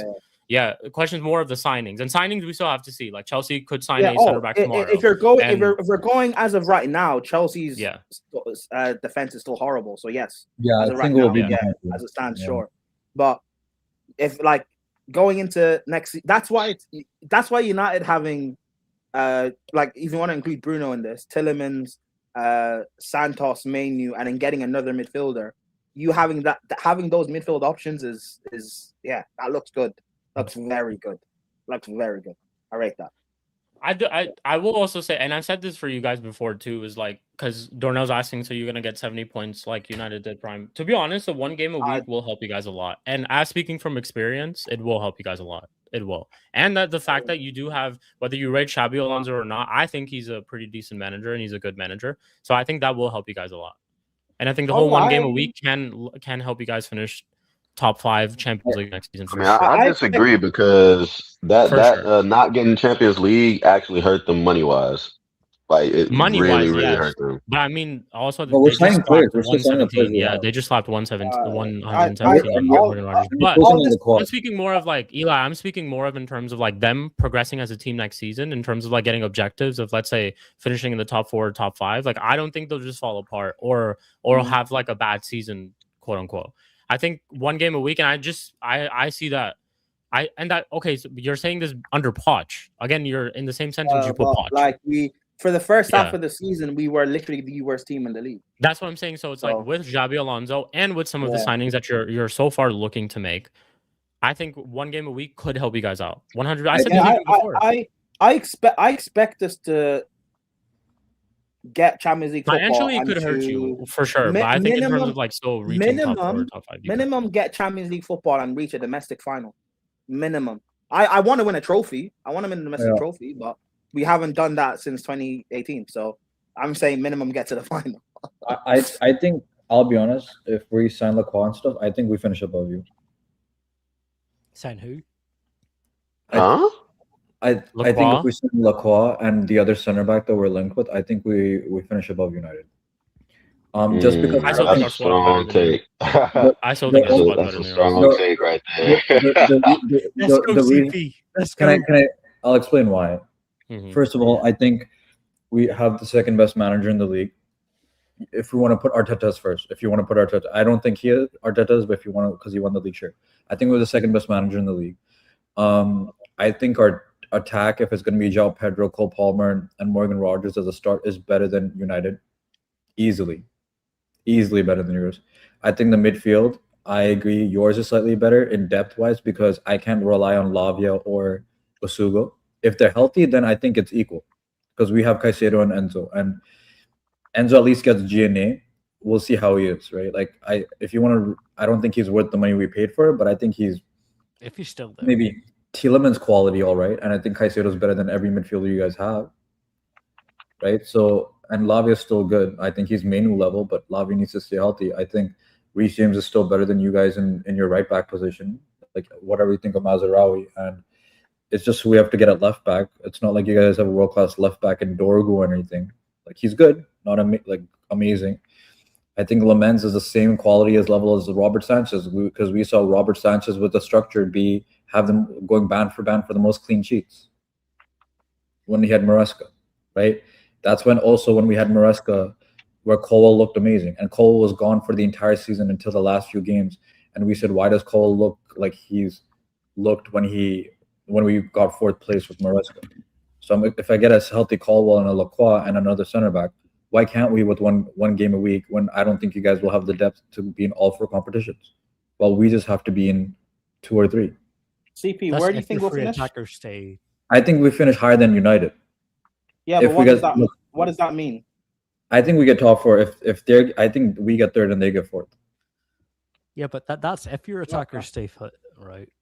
No, my attackers. I'm not worried about my attackers not staying fit. I'm worried about my depth in terms of Lavia and Asugo because they don't stay fit. Like Enzo and Caicedo, dude, Caicedo's made a fucking steal, and Enzo's played the most minutes for the past 2 seasons. I'm not worried about their fitness, right? And that's it's more there too. Yes, he's not leaving. He's officially not leaving. Enzo's literally not leaving because he only wants Madrid, and Madrid publicly said no, and we've priced him at 120. So he's not leaving. Good. So Enzo's staying. So we have Enzo, Caicedo, Lavia, and Asugo because we sold Santos. It's just Lavia has to stay healthy and Asugo does in terms of depth. But if we have 1 game a week, do we need to rotate that much with the midfield? Not really, right? Same with Reece James. Like he was fit for most parts of the season last season. He got injured at times, but we also had Rossinier when he was doing a fucking wingback shift. I expect him to be slightly more healthy because we are going to be playing more possession style like we did with Maresca. I think Cole hopefully will be more healthy. Huh? Who's your replacement for Cucurella?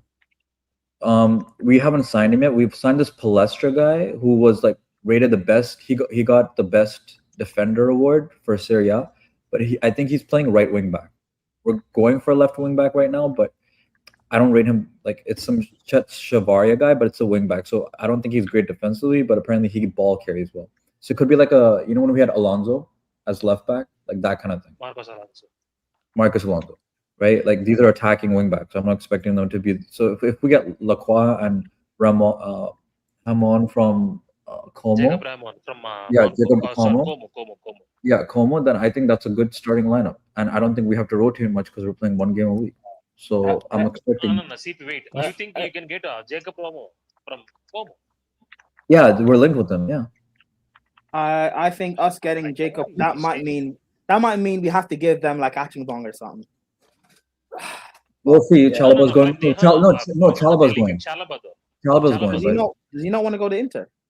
No, he's going to Inter. No, he's going to Como. He's linked with Como.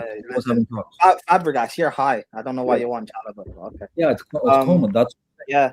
What CP said. Me personally, I don't.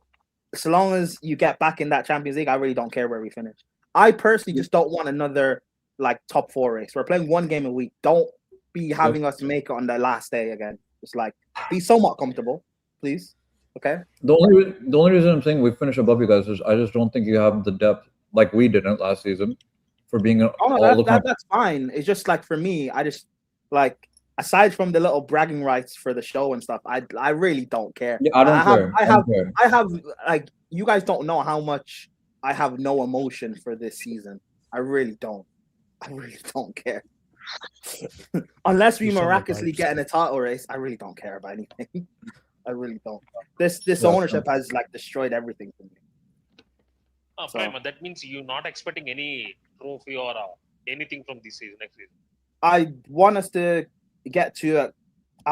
win a domestic trophy. but we haven't won one since 2018. So, like, I don't. If we can get Champions League football and like, at least minimum get to a cup final, then yeah, good. Well, that's why I'm trusting Alonso, right? I'm trusting him to get it done. CP and I have to ask you, what is your both expectation from Alonso next season, and what is the minimum? We both have similar expectation. Getting top 4 and winning a domestic, or at least getting to the final anyway. Yeah. I want us to win a domestic. I'll be honest. I don't care about reaching a final anymore. No. Of course, I want us to win one, but we haven't won one since 2018. So I don't want to put my hopes in that. But yeah. Win it. Yeah. Win like one if you're gonna be or if you're not gonna win a domestic, be in both the finals. Like be in the final of the FA Cup and the Carabao Cup. I'm like, fair enough. Back-to-back losers. Boo. I know. But I'm saying like I want to. Is that, If your point is if you get Lacroix and Jacob Ram, that means you're finishing above United. Yeah, just because of one game a week, and I think we have a better manager, and we don't have to rotate because I'm assuming less injuries, and we just signed more than Rodgers. Wait, CP, who? So we finished third. Who is top 2? It's going to be City and Arsenal. We're finishing above United, Liverpool. I think so right now. I don't know. Hold on. CP, you weren't here before the World Cup. The show we had before the World Cup. Where are Liverpool finishing? I'm thinking they're getting the 5th spot. It's going to be top 5 again. Okay. It's not crazy. It's not crazy to say. No, you have to ask. For me, right now, as things stands, we don't have signed anyone. Yeah, that's what I'm saying. Liverpool are finishing like 6th next season, bro. If they continue I predicted this. For me, right now is 6th. Yeah, that's what I'm saying. I'm saying 5th because they haven't signed anyone, and I like Iraola, but I don't know how it's going to be at a big club compared to at least. You can say 6th because Aston Villa is better than us right now. Yeah, but I think Iraola might get more from Isaac and hopefully Vert. So that's why I still think 5th maybe. Yes, because you have that, and you're still keeping Allison. So that's the only reason why I'm saying 5th because you have people who get the job done. Same as things stand, 6th for me. That's 6th. That's just basing on the signings. Yeah, exactly. I'm saying that's why I said I think United and Chelsea would finish above them because they haven't signed anyone.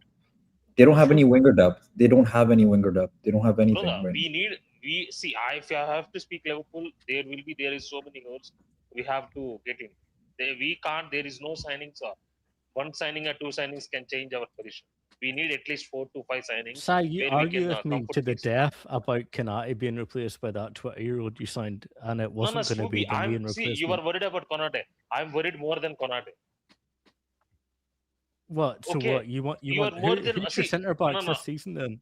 It's for me. You can say. Right now we have Van Dijk, Leone, Jackie, and Gomez.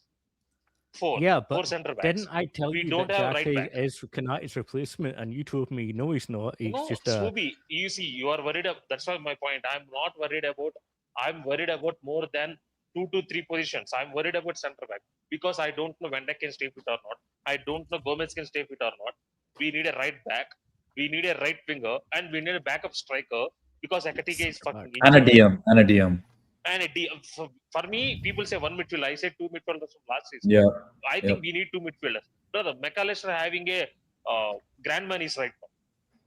He doesn't have normalies. He have grand monies. We need 2 midfielders. They need to spend another 500 million like this summer, basically.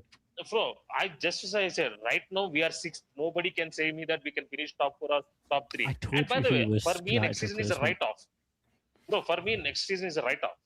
Spooby, you can care about Konate replacement. You can do this. You can do this. For no, the only reason I'm bringing it up is because you fought me to the death about it. About how he's not. Bro, I don't. I said I don't know about it. How he's not. Bro, Jackie is 19. He's coming from a French league. 20. I don't know where he starts. And by the way, I don't know will he start or not. How can I tell that? I don't know that. So I have to see what formation Hierolo plays. And by the way, I want to see what signings we have to make. We made one signing with Jackie from last season, and another signing is Victor Munoz, where is a rotational option for Gakpo and Rio. We don't have any right wingers, and we don't have any midfielders right. We don't have right back. Bradley is injured. Frimpong is not a right back. I call him Jamaican Kofi Kingston. No, yeah, you guys have a. The only reason I'm bringing it up, That's crazy. When I argued against Kofi me Kingston is crazy. Is Kofi Kingston not that's the only Jamaican? reason I'm bringing it up. Shout out to Kofi Kingston, man. SOS. Is Kofi Kingston not Jamaican already? No. No, bro. He was like he had a whole gimmick on the WWE where he was first originally like meant to be a Jamaican superstar, and then I forgot who. I think it was Triple H. He was like, and then he just changed his accent and didn't have the whole Jamaican accent anymore. And then he's like, "Aren't you supposed to be Jamaican?" Like that was like a whole clip. Basically, I don't know if he really is Jamaican or not. Yeah, he's not. He's Ghanaian. There we go. Yeah. No, because Kofi is a Ghanaian name. I know Kofi. But he ran the Jamaican. He ran like he was a Jamaican character. Yeah, like in the WWE. No, because I know Kofi's a Ghanaian name, but like that Kofi Kingston, I've heard that before, and I assumed that was Jamaican. So, okay, first. Well, he's like that. The dreads and Sai, who are you guys linked with? Who are you guys linked with? Bro, no one. Nobody, bro. That's what I'm saying. Maybe I missed out. That's what I'm asking. That's why I said they're gonna finish sixth. That's what I said. They're gonna finish sixth. Let me explain what is happening. Like, our sporting director left. I know. Richard Hughes just fucking left. Yeah, exactly. Like Richard is leaving next season. I know about it. I'm concerned about it. You know what? For me, it's okay. You want to leave. I know he's leaving because the club promised him about is like Blueco. They wanted another multi-club model. They didn't brought it. Yeah. A multi-club model. They didn't brought it. He had other investments. He left it. For me, it's not his. Yeah, he didn't want to be like the head of like recruitment or something like that. Right? Like, he didn't want to do the recruiting. Wait, is that Edwards? He wants me multi-club. Hey, yes, Blueco. Yes. Blueco, I will explain the situation. Wait. See, Michael Edwards, after leaving Liverpool first time at 2022, he started a company where he's a consulting company. He's the main there. He got some high business investments, and he wants to be a main character. He doesn't want to be a sideman. That's where then when Klopp left, our FSG brought him back. They made him promise that we will be the main character and we will bring you a second club where you can run that. Which is we tried for Bodex and we tried for Getafe from Spain, which didn't happen, which didn't succeed. That's why, you know what, last season he waited, we won the league, he spent the amount, before last season, we spent the amount. This season he said, you know what, this is not happening, the promises are broken, I'm leaving. He left. He left because we didn't get second club. That's it. And that is the past. Now Richard Hughes, he's leaving before leaving to Saudi. The reports are saying he's leaving to Saudi. Al Hilal. It's not a surprise. Now, right now, he's coming to players. Bradley Barcola, I don't want him. Brother, he's not good. And by the way, if you want to sign a Bradley Barcola, he's not a right winger. He's a left winger who can play right. I seen the stats. I watched him at Liga. I watched him at Lyon. He's not good. He's not a main right winger for me. And Diomande, he had one good season. He had just one good season. That's it. And he wants to join PSG. Now now PSG doesn't want to sign him. There is a lot of going on against Diomande. And one more thing, now if you have to sign another player, there is no right winger for us in the market where we can say this is the right option. There is no right winger there. I don't know which right winger will pick. I don't know that. I just don't want to see Bradley Barcola at right wing because he's not a right winger. And we need a backup striker. Who will be? No. I need a midfielder. Who it will be? I don't know. Some reports are saying we will link it with Adam Water. Brother, it costs 100 million. We don't have right back. For me, that's why there is a lot of question marks. I don't know, and we are not linked with anyone. Bro, if you're fucking linked with Minte, this is why, for me, next season is a write-off. Regardless of players, I don't have much expectations like you. Finish in top 5, just give a cup run. That's it. I don't have any high expectations for Irola next season. I don't know what type of players we will get. I don't know what type of football he plays. He's a good coach. That's it. The only thing I know is a good coach. That is my expectations. That's it. What's your cut-off side though? Like, what's the worst he could finish and you want him out? For me, top 6, top 5, and run me a cup. That's it. You can't finish below top 6. Okay. Below top 6, you can't. I told you guys aren't going to fucking sign people. I told you that. I Didn't I tell you that? That's why I told you Jacket is Konate's replacement, and you were like, no, we don't know. No, I said Spooby. I said we don't know. Yeah, I said we don't know. I was. You know, for me, I can't sit here and tell me I don't know, because maybe Irola can start Van Dijk and Gomez. By the way, Van Dijk and Gomez won the Premier League. They started. Yeah, but they won the Premier League in 2008. Van Dijk's not Van Dijk anymore, bro. He's not. Yes, Gomez is basically Joe Gomez is basically like your Phil Jones. He basically is that. Yes. For being completely honest. Shik. Pretty much. We don't know still. Except he just stays fit longer than. Shik. Yes. Right now he's going to preseason. He's only 29. Gomez is only 29. If you're giving me at least 25 games, it's fine. Only 29. We don't know about it right now. We can't. Yeah, that's crazy. He's only 29. I think he is 29. That's it. How long has he been at the club for? At least 10 years. More than 10 years. Holy shit. I thought he was younger. I thought Joe Gomez was So when he joined your club, he was 19. Yeah, I thought he was way older when he joined your club. I don't know why. No. I think he's more senior than Van Dijk. Yeah, technically he is. Yes, he's. When I said that, I thought Joe Gomez was younger. He signed before Van Dijk. That's right. Yes. Damn, Jesus, that's crazy. Yeah, that's crazy. Bro, man, your club's in the mud, and honestly, like this is beautiful to see. It's absolutely beautiful to see. It's not a surprise. I'm telling you, there are a lot of question marks. It's not a surprise. It's happiness. That's what it is. Wait, Shik. One more thing is, you still have Gakpo. In 31 days, the season starts. In 31 days, by the way, in 31 days, the season starts. We doesn't have a right winger. Who's your first game of the season?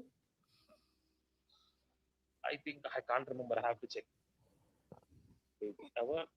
Tells you how disinterested Sai is about next season. Newcastle home or away? Our first game is Newcastle away. Oh, Newcastle away. First game of the season. Ooh. Yeah, even though Newcastle are shit. Trust me, they're shit. They're fucking losing everybody this season. Shik. Yeah, they're shit. But I'm not concentrating on Lewis Hall, see you soon, brother. Shik. I'm concentrating on us. I want to know what we do. So we have a squad where we have at least 5 to 6 players where you can say Isak, Birds, Van Dijk. We have like core. Gavin was like we have a core. That's it. And by the way, watching Manchester United. I think anything you do this season, I feel like you'll overachieve because you have Iraola. Like Iraola will make you guys overachieve because he's a good manager. No, okay. Overachieved means what? Like generally, if you finish like 5th or 6th, depending on if I speak as of now, if you finish 5th or 6th with this squad, you overachieve. No. I'm saying okay, right. If right now, for me, I can't sit here and tell me if Irola finish top 4, that is overachievement for me. Fair, yeah, I was gonna say that too. Like if you finish top 4, right now, if you finish 5th or 6th, I still think it's an overachieve because I don't think your team right now is 5th or 6th. No. For me, if we have to finish $500 million, if you finish in top 4, we need at least 4 players. Yeah, we need 4 players. Then we can say, you know what? Then we can see. So this is one thing I will say, and this is gonna have us pivot over because we do gotta close out, and we need to speak on Arsenal because we haven't talked on Arsenal. But one thing that Liverpool did do after winning a Premier League title is absolutely break the bank. Am I wrong? They did break the bank. After they won the Premier League title 2 seasons ago, they went and splashed 150. How much of 100 plus on Isak, 100 plus on Verts. Eli, are Arsenal meant to do the same thing? Because I feel like a lot of expectations for Arsenal are to spend money. Why is Arsenal not spending money? That's the questions that are being going around. You've just won the league title. Why are players choosing, teams like Chelsea over the Premier League champions? He's chosen a club that's not even in Europe at all, that finished 10th, as opposed to the Premier League champions, a starting left wing position. Why is it that that's the case for Arsenal? And is this maybe a hindrance to Berta? Because I was hearing a lot of Berta masterclass last season and all that type of stuff. Eli, what's going on, man, with Arsenal? Arteta. I already told you what it is, man. Nobody wants to play that around ball. The heck? So I know you mentioned in the group chat you were not so much upset about the whole Morgan Rogers signing, right? No, I wasn't. I wasn't because number one, he doesn't suit Arsenal Well, as a team, which is true. right He now, doesn't really suit Arsenal. He doesn't. We have 3 of those same type of players of that profile. You know what I'm saying? So that was a redundant signing. Plus, look at the money. So people would have been laughing at us. They were like, "Oh, look at all that money you spent for a player that doesn't even suit what you're trying to do." You know what I'm saying? And Arteta was going to stick him out on left wing, which he's not a left winger. We've seen what he does at left wing, and he's not a left winger. He's a inside 10. You know what I'm saying? So that never would have worked out, in my opinion. So I'm glad he went to somewhere where he could actually, benefit a team. You know what I'm saying? Do you have a pick for a left winger? One person you would sign, like someone who you've been linked with. What are your thoughts on Barcola? I wouldn't mind him. Barcola? I wouldn't mind him. Not my type of player per se, but he would gives cost us an a lot outlet. too. He would cost a lot. That's what I'm saying. He'd be around 100 plus as well. So honestly, I would look at Barcola is more of a fit too, I think, as compared to Morgan Rogers to your type of system. Yeah, exactly. Yeah. Will you okay if Arsenal pay 120 million for Barcola? No, I don't want that at all. No, because I'd rather price is 120 million by the 120 million euro. Sorry, pounds, not euros. Pounds. Damn, what's that? That's like 140 euros or like 135 euros or something. No. Shik, they said they want more than Anderson price. Yeah. So they want at least like 118 pounds. 118. Yeah. That's crazy. Yeah, they said they want around Anderson or Morgan Rogers price range. That's how much they want for Barcola. So me personally, I would go get that other dude that they got on the bench. that black youth. Yeah, bro. I take him. Who is it? I would take him. Mayulu? Mbai. Okay. Yeah, for PSG. That dude is cold. He's better than Barcola for me. I would definitely take him. I'm not even gonna do that response, but he's not a left winger. This he's a right winger. Spooby, there's a chance. I don't think there's a chance. I don't think he goes there. I think there's probably more. Cheek. They sign someone from us every season with Arteta. True, but it's like I feel like come by Rashford. He's better than Garnacho. Yo, come get him. I think are you guys now talking about what I've been saying last year about Renato? I just don't see it happening though. But listen, when it happens, I'll be the first there with you guys. But I just don't see it happening. Like I told you a year ago, Arteta's giving you your 10%. It's fine. He's giving you your 10%. Listen, I also said I don't care who gives me the 10%. Just someone give me the 10%. That's it. That's all. It's not happening, bro. I promise you, if Arsenal were to get either Rashford or Garnacho, the whole fan base will riot. I'm just letting you know right now. Like, hey, you know what's funny? Rashford not a bad fit though. Hold on. Agenda aside. Yes, he's not your starter. He's not your starter. For what Arteta's trying to do, yes, he is. He's a bad fit because he doesn't track back. He likes his defensive wingers, bro. So it would never happen. It would Prime, who tracks back though? Prime. You know what I'm saying? Who tracks back? Endless work rate. That brother can go to the Spanish Segunda. Yeah, man. Endless work rate. 1v1 demon. I'm sure any one of the Spanish second division teams would love to have him, or maybe even Italy. You know what I'm saying? Yeah, he can go to Mohindra Bagan in India, bro. That's where he's you guys, this is listen. It's our heritage every window to sign a center back, to sign a goalkeeper, and sign a Chelsea player. You guys have signed a goalkeeper. Sorry, you're looking. Hold on, Sheik. You signed a goalkeeper. You're looking at Konsa, and you're gonna sign a Chelsea player. It's heritage. Bro. It's honestly, I'd sign a Tottenham player before I sign a Chelsea player.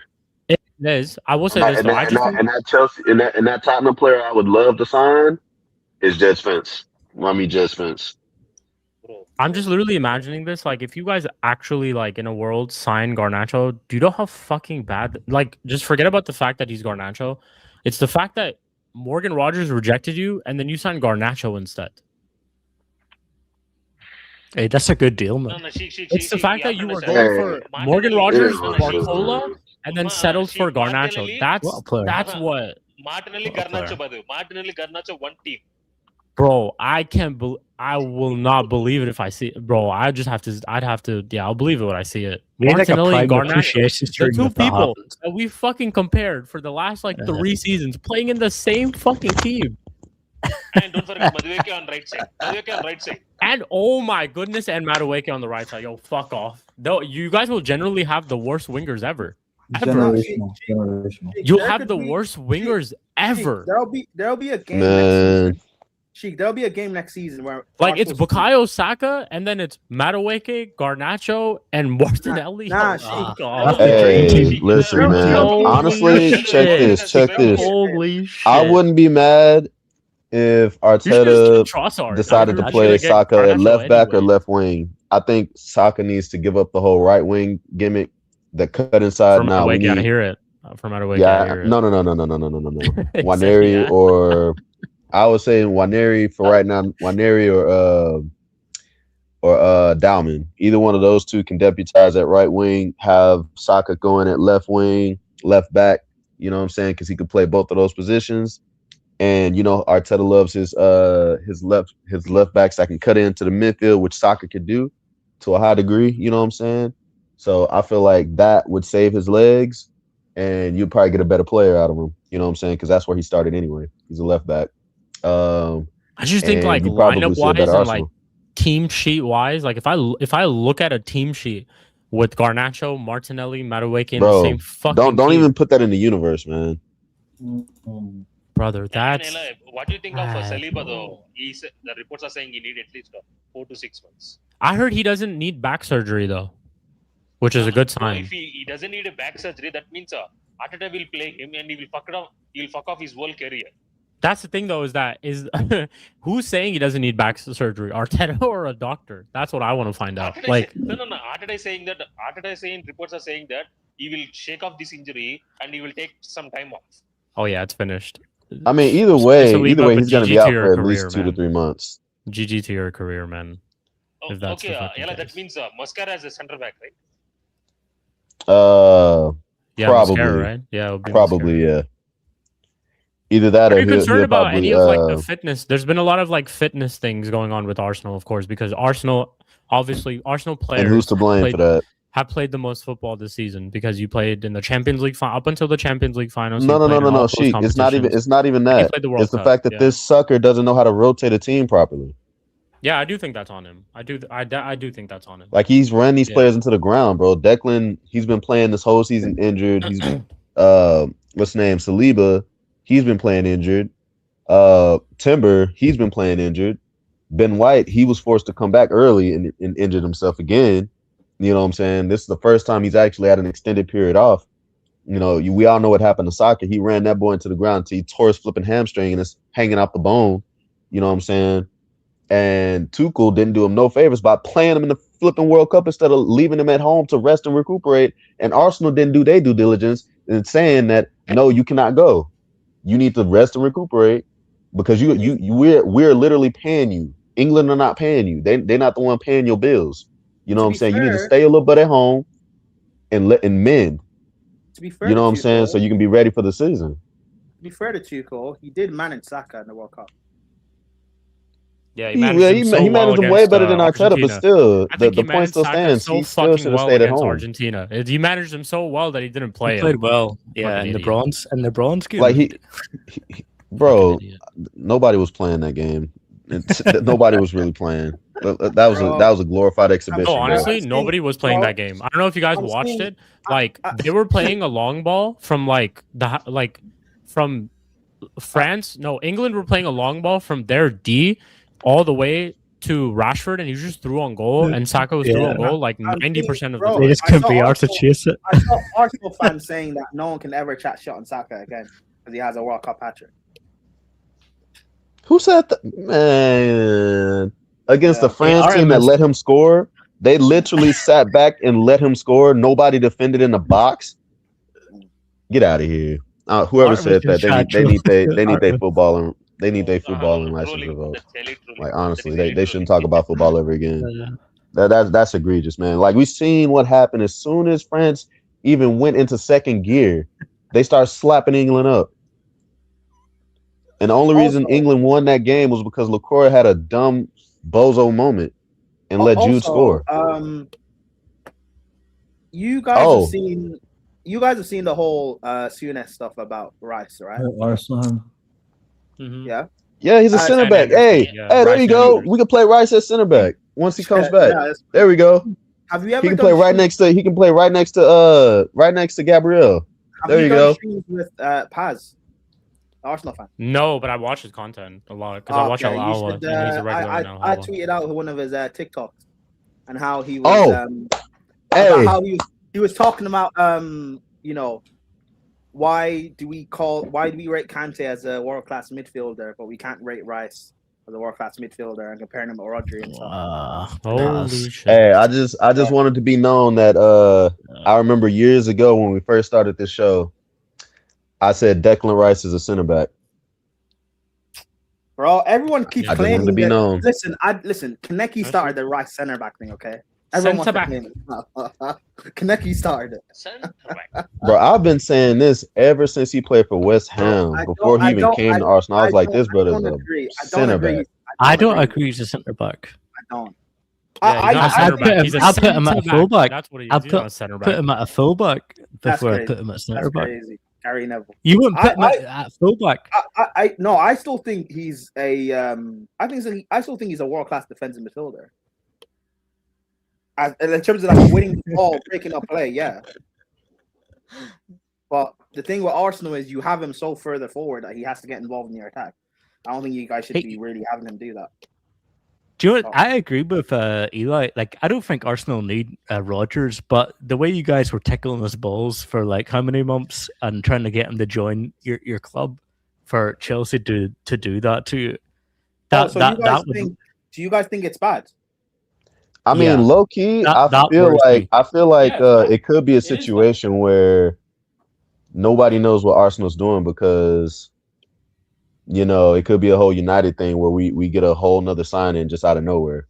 There's been a lot of signings this season that are out of nowhere, and I think it's because people don't want their transfer activities getting leaked out there. Yeah, you're probably champions, bro. But that's we've been saying known ITKs with good credibility just be wrong.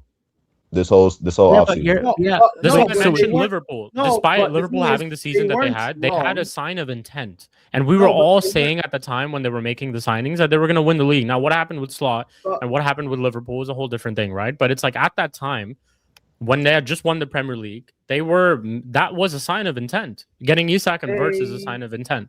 And it's like, I don't see a sign of intent from Arsenal being Premier League champions. The ITKs weren't wrong about Arsenal with ROGERS, though. They weren't like the deal. He did want to go there. The thing is, like, I don't know how the fuck it happened, but Alonso was able to just change his mind. Somebody. I tell you what was happening. I feel like Arteta wanted ROGERS. He just didn't want to pay the money. Yeah, I know that is part of it. Arsenal weren't willing to pay more than 100 million. They weren't willing to pay the money. I think that's simply it's probably the same thing. It's a situation with Villa originally asked for 130. That was the price that they put for ROGERS, 130. Yeah. And then there's also it's literally the situation that we had with City a while back. Fighting for Rice. It's literally that. Which, by the way, I don't think you guys should have signed ROGERS. I don't think he fits. But that's why I was like, yes. But now it's like, who's going to be your left winger now? Is it Barcola? Is it Garnacho? Is it Rashford? Who's your left winger? Well, right now it's looking like it's Solis. Solis. Where's Garnacho? Yeah, they signed him. No, but Eli, do you not find that a bit concerning, right? Because you're Premier League champions, right? Nah, I'll judge it. I'll judge it once the transfer window is done. You know what I'm saying? No. But it's not about it, even if you want Morgan Rogers or not, right? It's about your Premier League champions. If you want to go get a player, you should go get, like, it doesn't matter who it is. I mean, if he doesn't suit our team, then I'm not gonna trip about it. You know what I'm saying? Especially if it's not at that price. I'm saying, Eli. No, I get what you're saying. I get what you're saying, but I don't find it concerning because I feel like they probably have a plan in place, and they probably have different profiles outside of that. He's talking about attraction because like a club that's won the Premier League should be able to pull players like that. And I said at the beginning of the segment that who wants to play for that Haram ball? You know what? Valid point. I do kind of hear that though. When should the Prem? But it's not attraction though, because he did want to go to Arsenal. He just didn't want to pay over 100 mil. So. But if you win that's what I mean. Like if you're the a Prem winner, like, you just won the Prem. And you can go out and get those players that this is why I didn't want Arteta to stay. You can, but you can. Most teams have done that though. Like when you guys won the Champions League, you splashed on Lukaku, right? You guys splashed the money on Lukaku after you won the Champions League. That was the wrong timing. Sure. No, and that's fine. Like if it was a wrong signing, that's fine. That's the same thing I said for Liverpool too. Look at how it turned out. But you went and done it, right? You went and did it, and that was a sign of intent from you. That's after we won the Champions League. Yeah. No, you won the Champions League. That's the point I'm trying to make. You shouldn't have a sign of intent on the wrong player. I get you. No. Hold on. The sign of intent is more so on you were willing to pay the money as well. It's hindsight that Lukaku was the wrong player. No, at the time I said he was the wrong one. But okay. Anyway, let me finish. You can spend the big money. Arsenal have it, but I don't think spending it on Rodgers when they don't need his profile will be the wrong move. Now it's on Arsenal. They have that's the wrong move. No, hold on. We don't know that. But now Arsenal have the money. If they spend it on a quality left winger, that's showing the intent. If they actually spend it on a quality left winger, if they sign like a Barcola level, then that's it's wrong. Yeah, but can we forget about hindsight? Because let's disregard the player. Okay, your Berta has went out. Okay, he's obviously been courting what he wants in to get Morgan Rodgers in. Okay, and he spent months and they're going back and forth. Okay, you can say Lukaku was the wrong signing now. Okay, that's fine. Yeah. But it's the intent. It's like, okay, we just won this. Now we're gonna put our dick on the table. Okay, and we're gonna do what we want. I agree with the intent. I'm not arguing with you on intent. I'm saying you do that on the right player though. But Prime, we don't know if he's a wrong player. Know if he's the right or wrong player though. Honestly, I feel like they probably would be more inclined to pay that for a Bruno Guimaraes or something like that, or a player that we actually need that improves our team. If they weren't willing to spend over 100 million on him, that probably says they don't think he's the right player to spend on. No, but reports came out today. What do you mean we don't know that? They weren't willing to spend over 100 mil. No, but yes, but do you not get what I'm saying? No, I do get what you're saying. Hold on. Wait, before you go in CP, Spooby, I know what you're saying about intent, but if they don't think the player is the right one to spend that money on, then I think what do you think Arsenal were offering to get Rodgers? You don't think? Oh yeah, we just won the Premier. Right, so let me say this right now, Spooby. I literally just gave the perfect comparison. Go ahead. Man City had just won the league. They lost the Champions League. We're going in for Rice, but they didn't value the player at over the 100 million. They weren't going to pay it. It's the same situation. Okay. And Man City play way better football than we do. I'm not saying right or wrong. I'm not trying to say like that it's not the player. You guys are thinking I'm arguing the player if they're right or wrong with the player. I'm talking about the intent, right? Yeah, that's what I'm saying. And I agree with you. And Spooby, I agree with you on intent. But I'm saying that intent needs to go on the right player. No, but yes. my thing is, I don't know if Rodri is not the right player in terms of maybe Arteta wants to change the system into something that involves Rodgers, because I don't think they would be going for Morgan Rodgers or courting him for this long of a period if they didn't have a. Especially my thing also is like even with the other links, like I don't even know if they'll pay for Barcola right now. Okay. Yeah, or it's not even available. All right, CP, I hear what you're saying, right? But it's not as if Arsenal It's not like Arsenal matched our bid and Rodgers chose us. They weren't willing to pay. They weren't willing to pay over 100 for him anyway. Yeah, but okay, but I think they have a cap on what they're willing to spend, because reports came out today too that they have a certain evaluation. I think it's 90 million for Bruno G. Okay. So if Newcastle value him at 100 million, is Arsenal then not going to go for Bruno G as an example? Well, you know what I'm saying? Maybe they have a cap on what they want to spend. 90 is closer to 100 million than 100 is closer to 130. It wasn't 130. We paid 117. It was 117. No. What did Arsenal bid for Rodgers? 100. 100. Yes. So 90 is closer to 100 for Bruno G than okay, by 7 million more. Than 100 is to 130.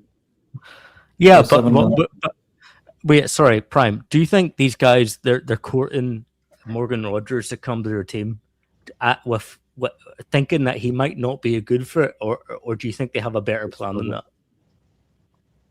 What do you mean? Do you think Arsenal are going to court Rodgers for months and months, thinking like, oh yeah, he might not be a good fit for our team, or maybe we have a plan? No, I'm sure. Maybe we have a plan for him. No, they obviously wanted him, but they're not willing to pay more than 100 for him. Okay, here. So I found I found a tweet where the Athletic kind of broke it down on how this whole move like happened. So Chelsea knew Arsenal were the main competition for Rodgers, and the Premier League champions seemed to be in a great position to sign him. England teammates Bukayo Saka and Declan Rice were a part of the charm offensive to convince Rodgers to join in the World Cup and everything. Captain Martin Odegaard also spoke to Rodgers as well. But Villa and Arsenal were always at some distance apart in terms of price, which is basically what we were talking about. Arsenal actually had a clear valuation of Rodgers at only £80 million. So that's the valuation that they had. Less than what which I is, said. by the way, that's okay. 50 million off of Villa's valuation that they even had him at. Yeah. So Arsenal had a clear valuation. There's some more. Right. Arsenal had a clear valuation of Rodgers, 80 million. They were determined to stick to it, despite Villa's insistence on obtaining a record fee for the British player. Rodgers had other concerns as well. Whereas Chelsea made it clear that he was their main choice, Arsenal's linked with Julian Alvarez, Bradley Barcola, and Krupi over several weeks sowed a seed of doubt in the players' camp, despite Arsenal's insistence that he was their number one priority. Rodgers felt more love from Chelsea when they made their move. For their part, Arsenal maintained that any deal for Rodgers was always contingent on the right price point. When Chelsea made their move, Arsenal were contacted to see if they would be willing to match the 117 million offer. They declined, choosing to focus on alternative targets. See? Yeah, but no, it's not C.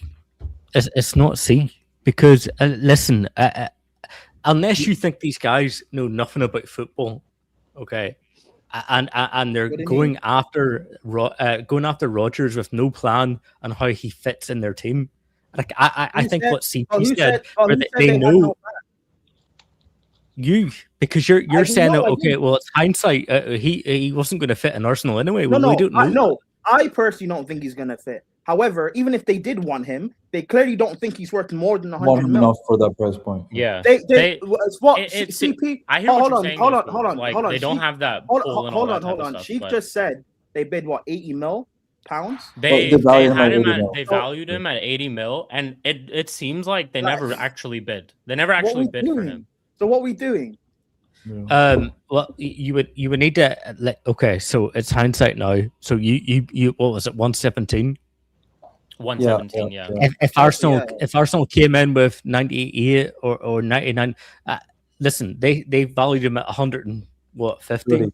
130. Or 130. They valued him at Villa valued him at 130. If Arsenal and Chelsea put in the same or roughly the same bid, and Rodgers just chose us, then cool. But Arsenal clearly had him at a certain price.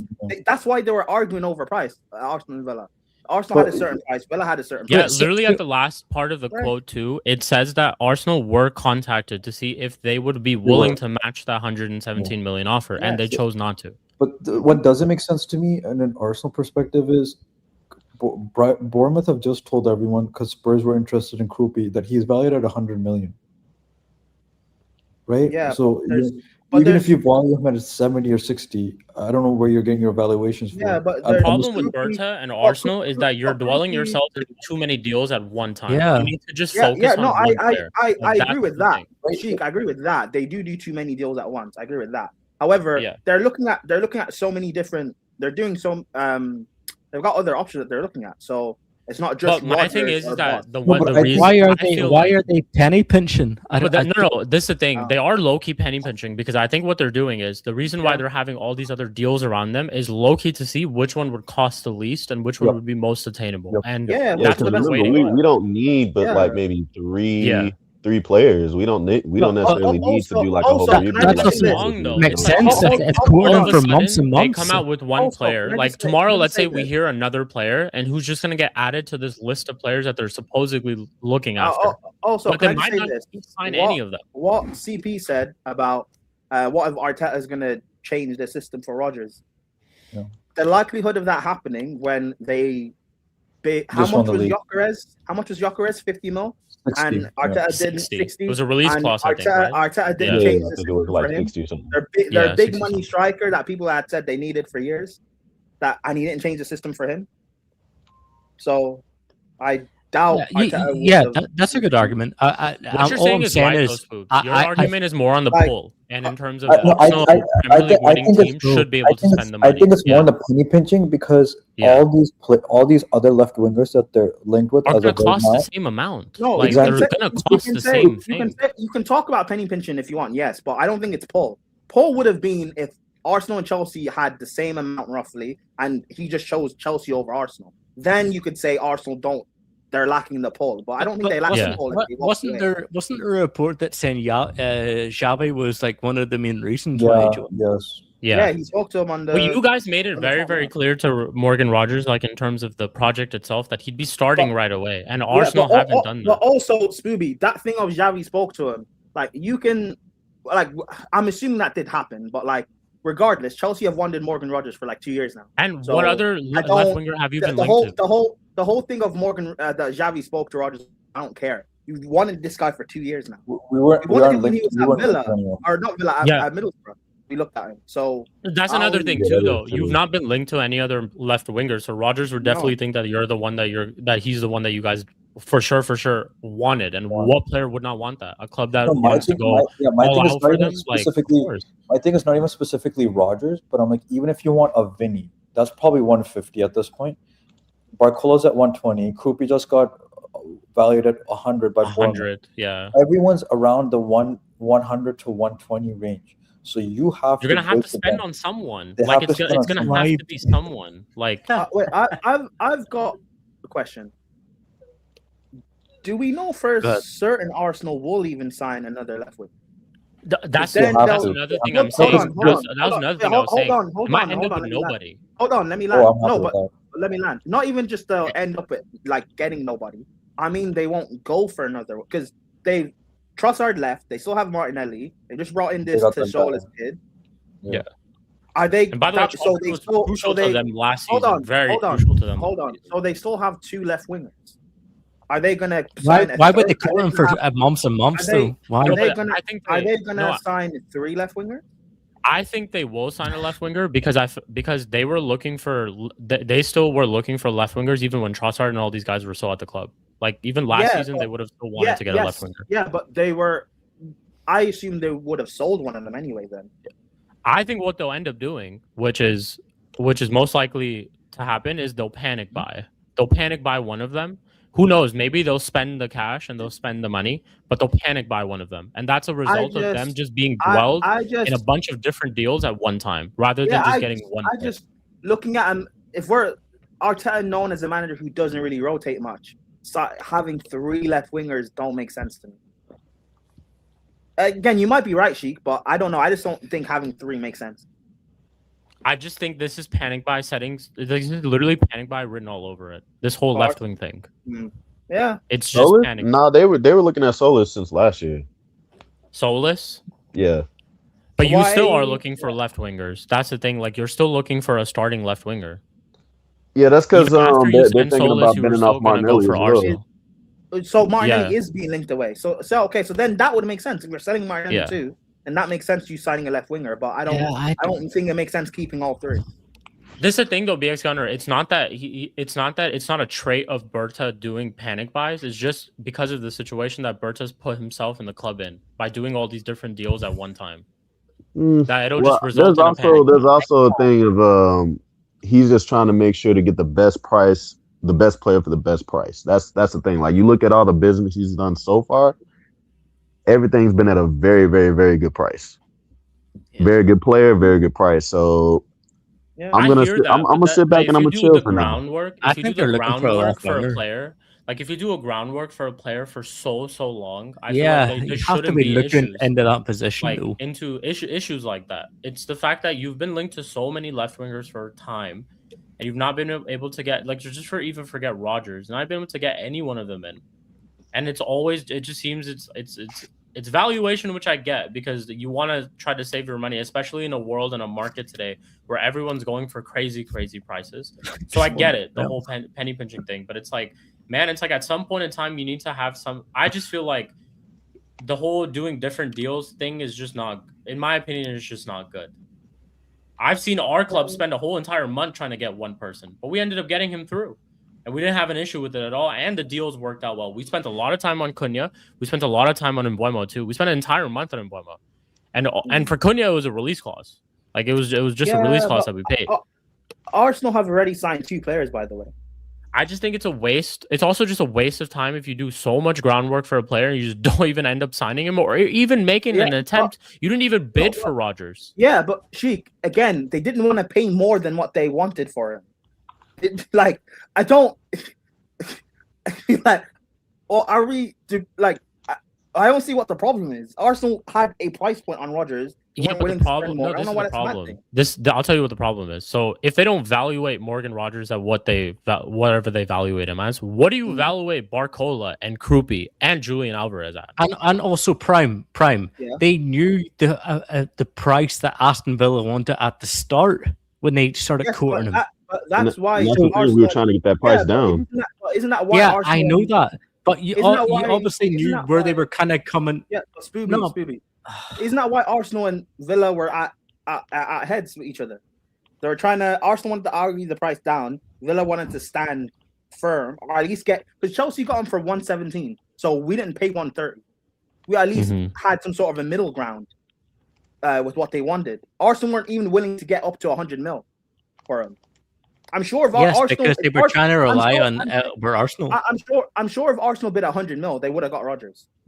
They weren't even. Oh yeah, they probably would have. So. But the point is like they were trying to do we're the Premier League winners. You come to us. You can get in our team. We're gonna win trophies. Okay. And then they still can get over the line. I'm just really like wondering if you are valuing someone like ROGERS at 80 million. What is your valuation of Barcola, Alvarez, and Krupi?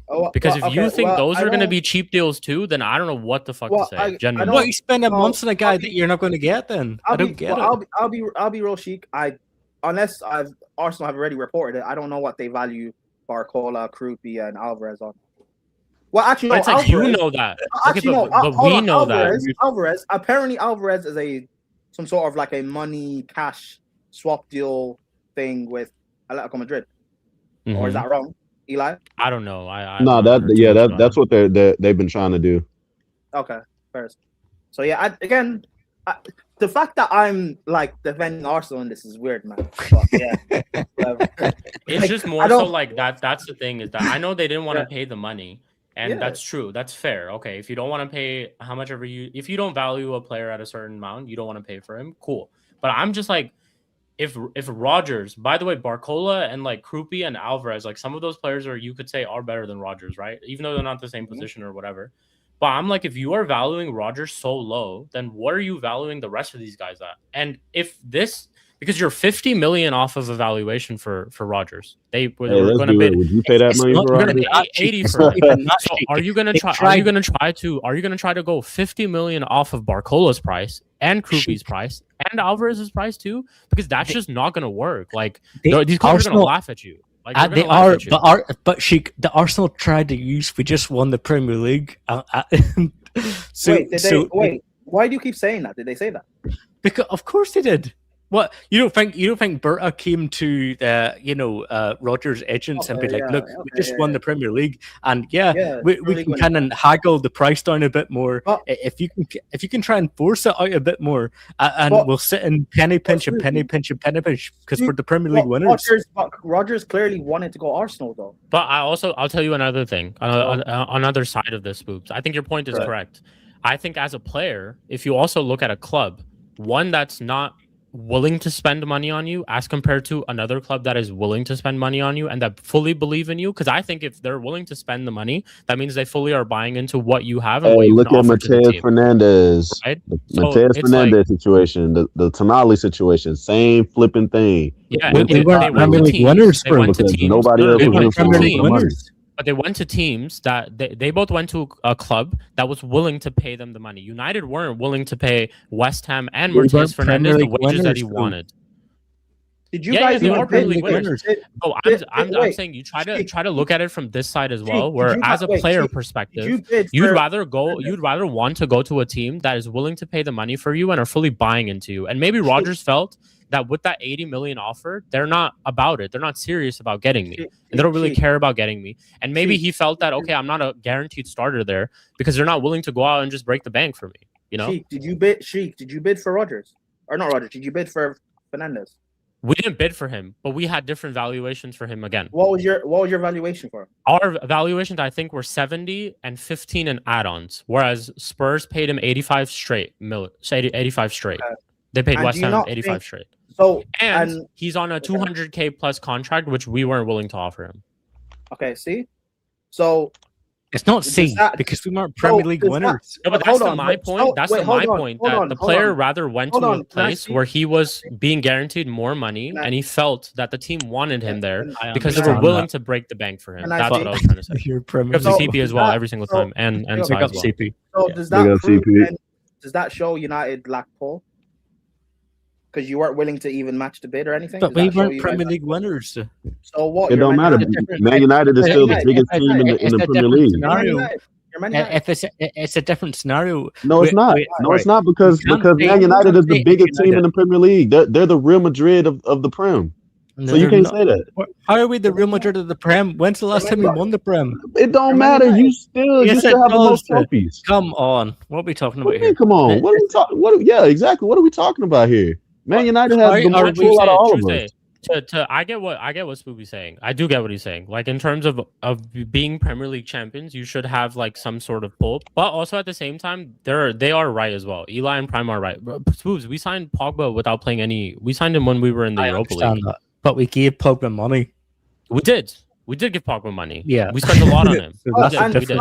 We also got Ibrahimovic on a free. We also got Ibrahimovic on a free. Now we don't want to give them money. Hold on. By the way, Spooby, I'm just using your point against you.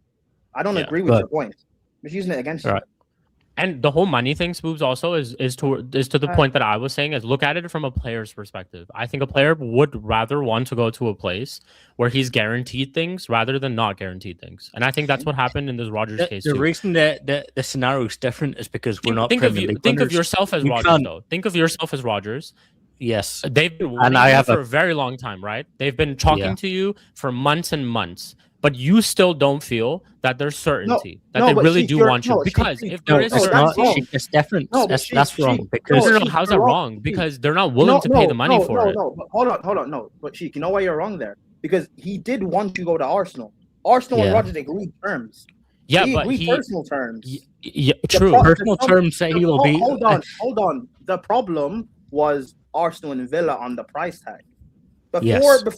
Before Chelsea got involved a few days ago, everyone, all the ITKs were saying the deal was done in terms of Arsenal and Rogers. So until doesn't that make my point then?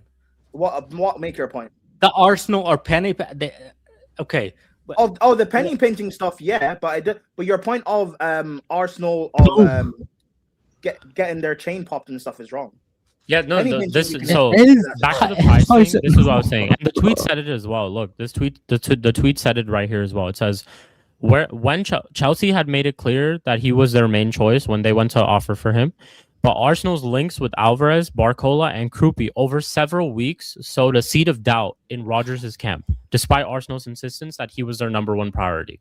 That's where he was. I think, like I said, he at some point felt, if you're talking to me for months and months, why don't you go out there and make this bid and show me that you really do want me? Yes, personal terms are agreed. Like, I want to go to Arsenal. I can say I want to go to United. But if United don't want me and are not going to offer the money that they're willing to pay for me, then why would I go to United? Even though I want to go to United. I wouldn't want to go to them because they're not trying to give me the money and everything that I want. I will say this, though, on Rodgers. And maybe it's because he didn't want to mess up relations with Villa, so fair enough. But if the deal was taking that long and you really did want to go to Arsenal, maybe putting in you would have forced a move. You would have forced a move. Yeah, yes, maybe you would have forced a move.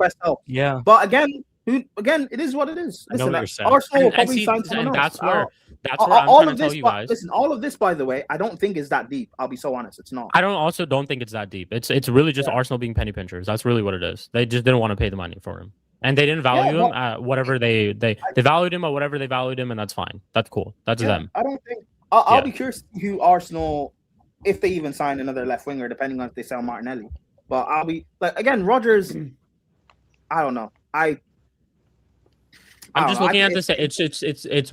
I'm just literally just putting myself in his shoes, and it's like, if a team doesn't want me, then a team doesn't want me. If there's another club out there willing to break the bank, that shows me that you do truly believe in me. This whole personal terms, and you're trying to get this whole deal done for a month. But the thing is, cool. Chelsea, fine. It's like, okay. I'm curious to see what would have happened if Chelsea didn't bid. Then this deal will still be going on, and eventually some sort of agreement would have been made. Arsenal it's like Arsenal. The thing is, Arsenal would have had to have paid at least 100 mil. Might have got 100 for him. Yeah, it's like this. It's like, imagine you're trying to impress a girl, and you're trying to ask this girl out, right? And you keep like telling her from time to time, like, hey, I really do like you, and I want to ask you out. I want to ask you out, but you do nothing to show for it. You do nothing to show for it. You do nothing to show that you do like her. You do nothing to show that you want to actually ask her out. And then at the end of the day, you're wondering, oh, why didn't she want to be with me? Because you did nothing to show that you actually wanted to ask her out. You kept saying that you did, but you never did anything, and you never actually took her out on a date. You never actually, took her somewhere nice, a little vacation, adventure, whatever. I think it's more so the fact of she wanted, her and I, we both agreed she wanted to go out with me, but her parents wouldn't let me date her. I think it's more so that she wanted you, and she told you that she wanted you, and you also just told her that you want her, but you never actually did anything. She said no to me, but she said yes to Spooby. Her parents said no to me. Her parents said yes to Spooby. No. That's what ended up. Well, this is what I'll tell you what happened. So that first started off with you and her, and then because you kept not showing interest entirely, aka not paying the money for Morgan Rodgers, she went and found someone else. Someone else came and swooped and said, "Hey, you want to go out today? I'll take you to Nobu." And she said, "You know what?" She said, "You know what? Well, this guy's not fucking doing anything for me. I might as well just go to Nobu with you and see how it works out." And then he went to Nobu. She went to Nobu with him. It was the price point. Her parents said, "Have her home by 10:30." I said, 11:30. Come on, 11:30. We were haggling over what time to bring her back home, and her parents said, taking her to Burger King. Her dad said, "You know what? Go date Spooby, man. Go date Spooby." Yeah. That's what I did. One person wanted to take her to Burger King. The other person wanted to take her to Nobu. Of course, she's gonna pick Nobu. It is what it is, bro. Like, that's genuinely what the situation is. Arsenal we're trying to penny pinch. What's Nobu? Is that like a big? Nobu's like a big restaurant here. Nothing wrong with Burger King, by the way. Burger King, please sponsor us. Yeah. Nothing wrong with Burger King, by the way. But I think that's just what it is too many deals going on at one time, and also you're just not willing to pay the money. And I think in today's market, you have to pay the money, as we've seen if you want a quality player that's going to come into your team and either be a starter or improve, or you think that player is good enough, then you're going to have to pay the money. Unless you find a deal. But even realistically, though, Eli, do you think any of those players would go less than 100 million? Realistically, in today's market, they wouldn't.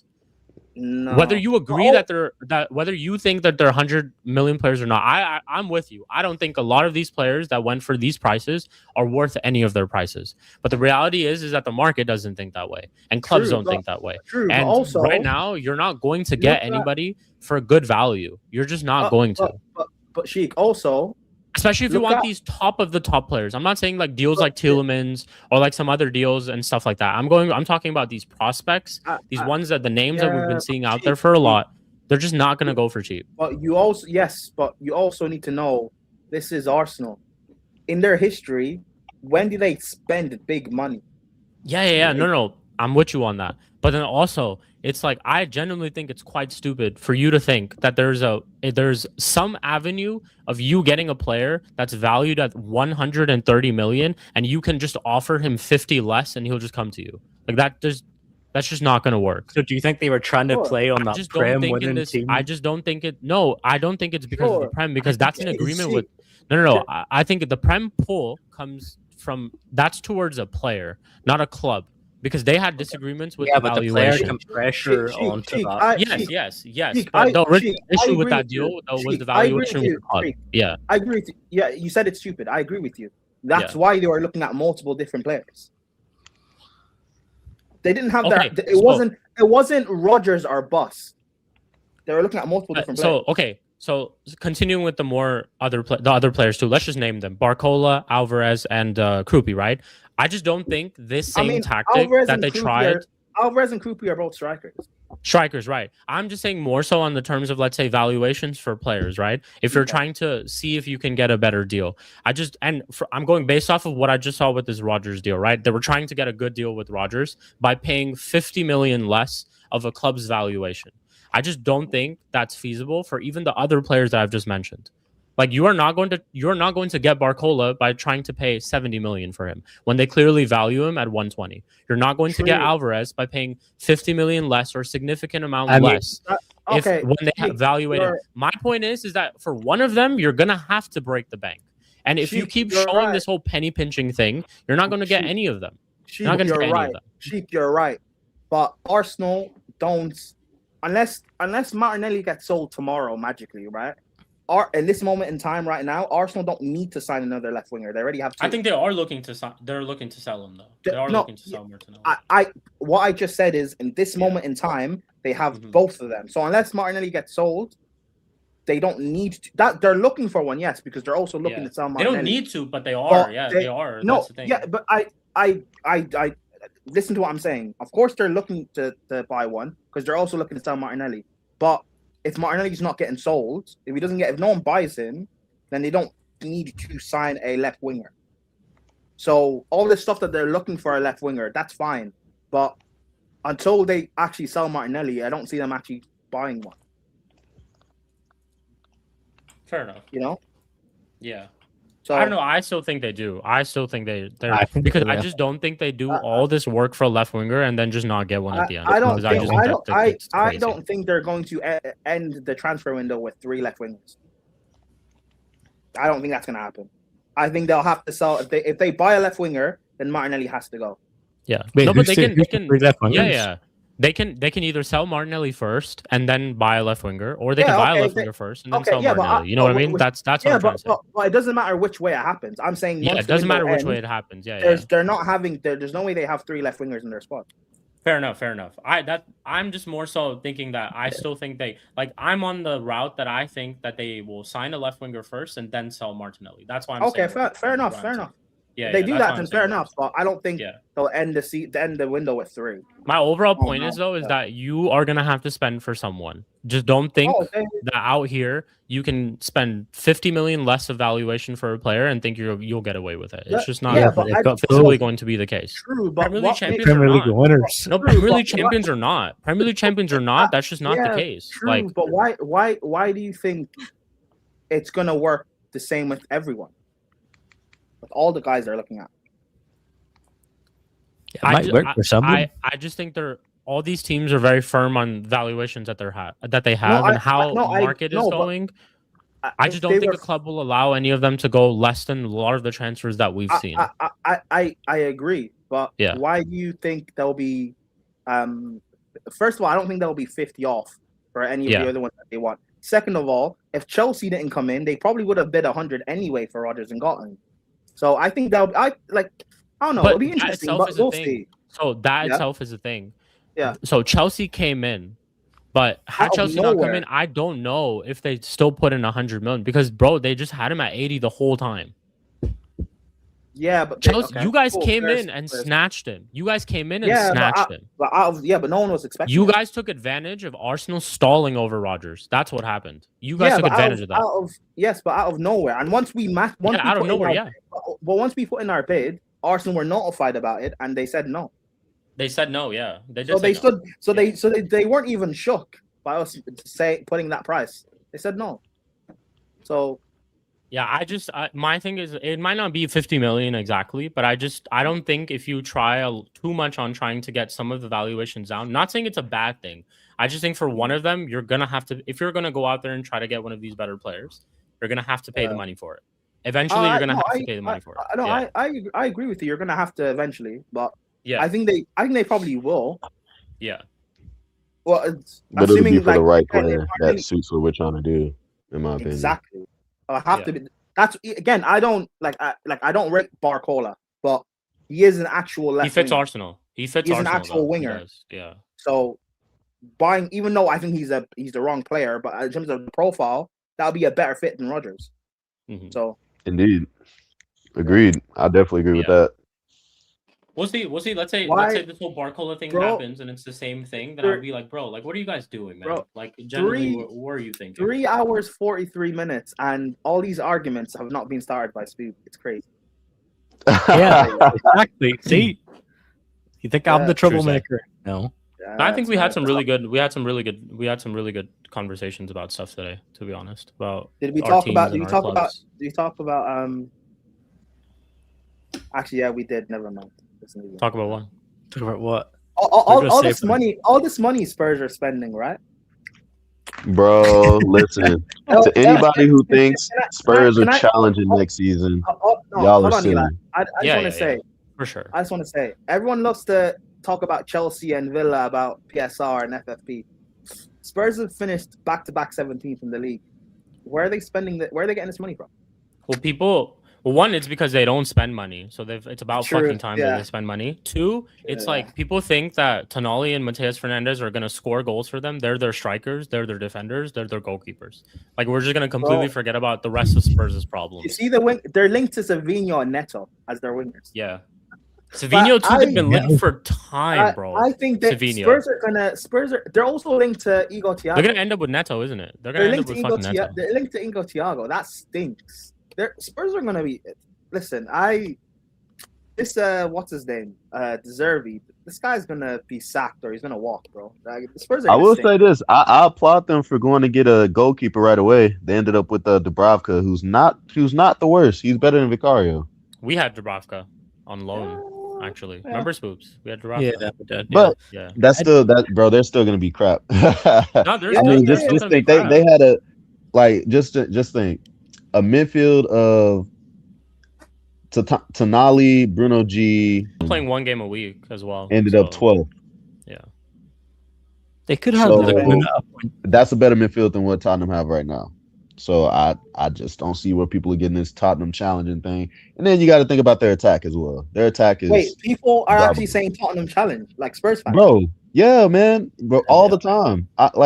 Wait, every chat that I'm in. Literally, someone just asked us, like, in the chat today, if Spurs would overtake United. Yeah, in today's show. Literally, but Spurs would overtake United.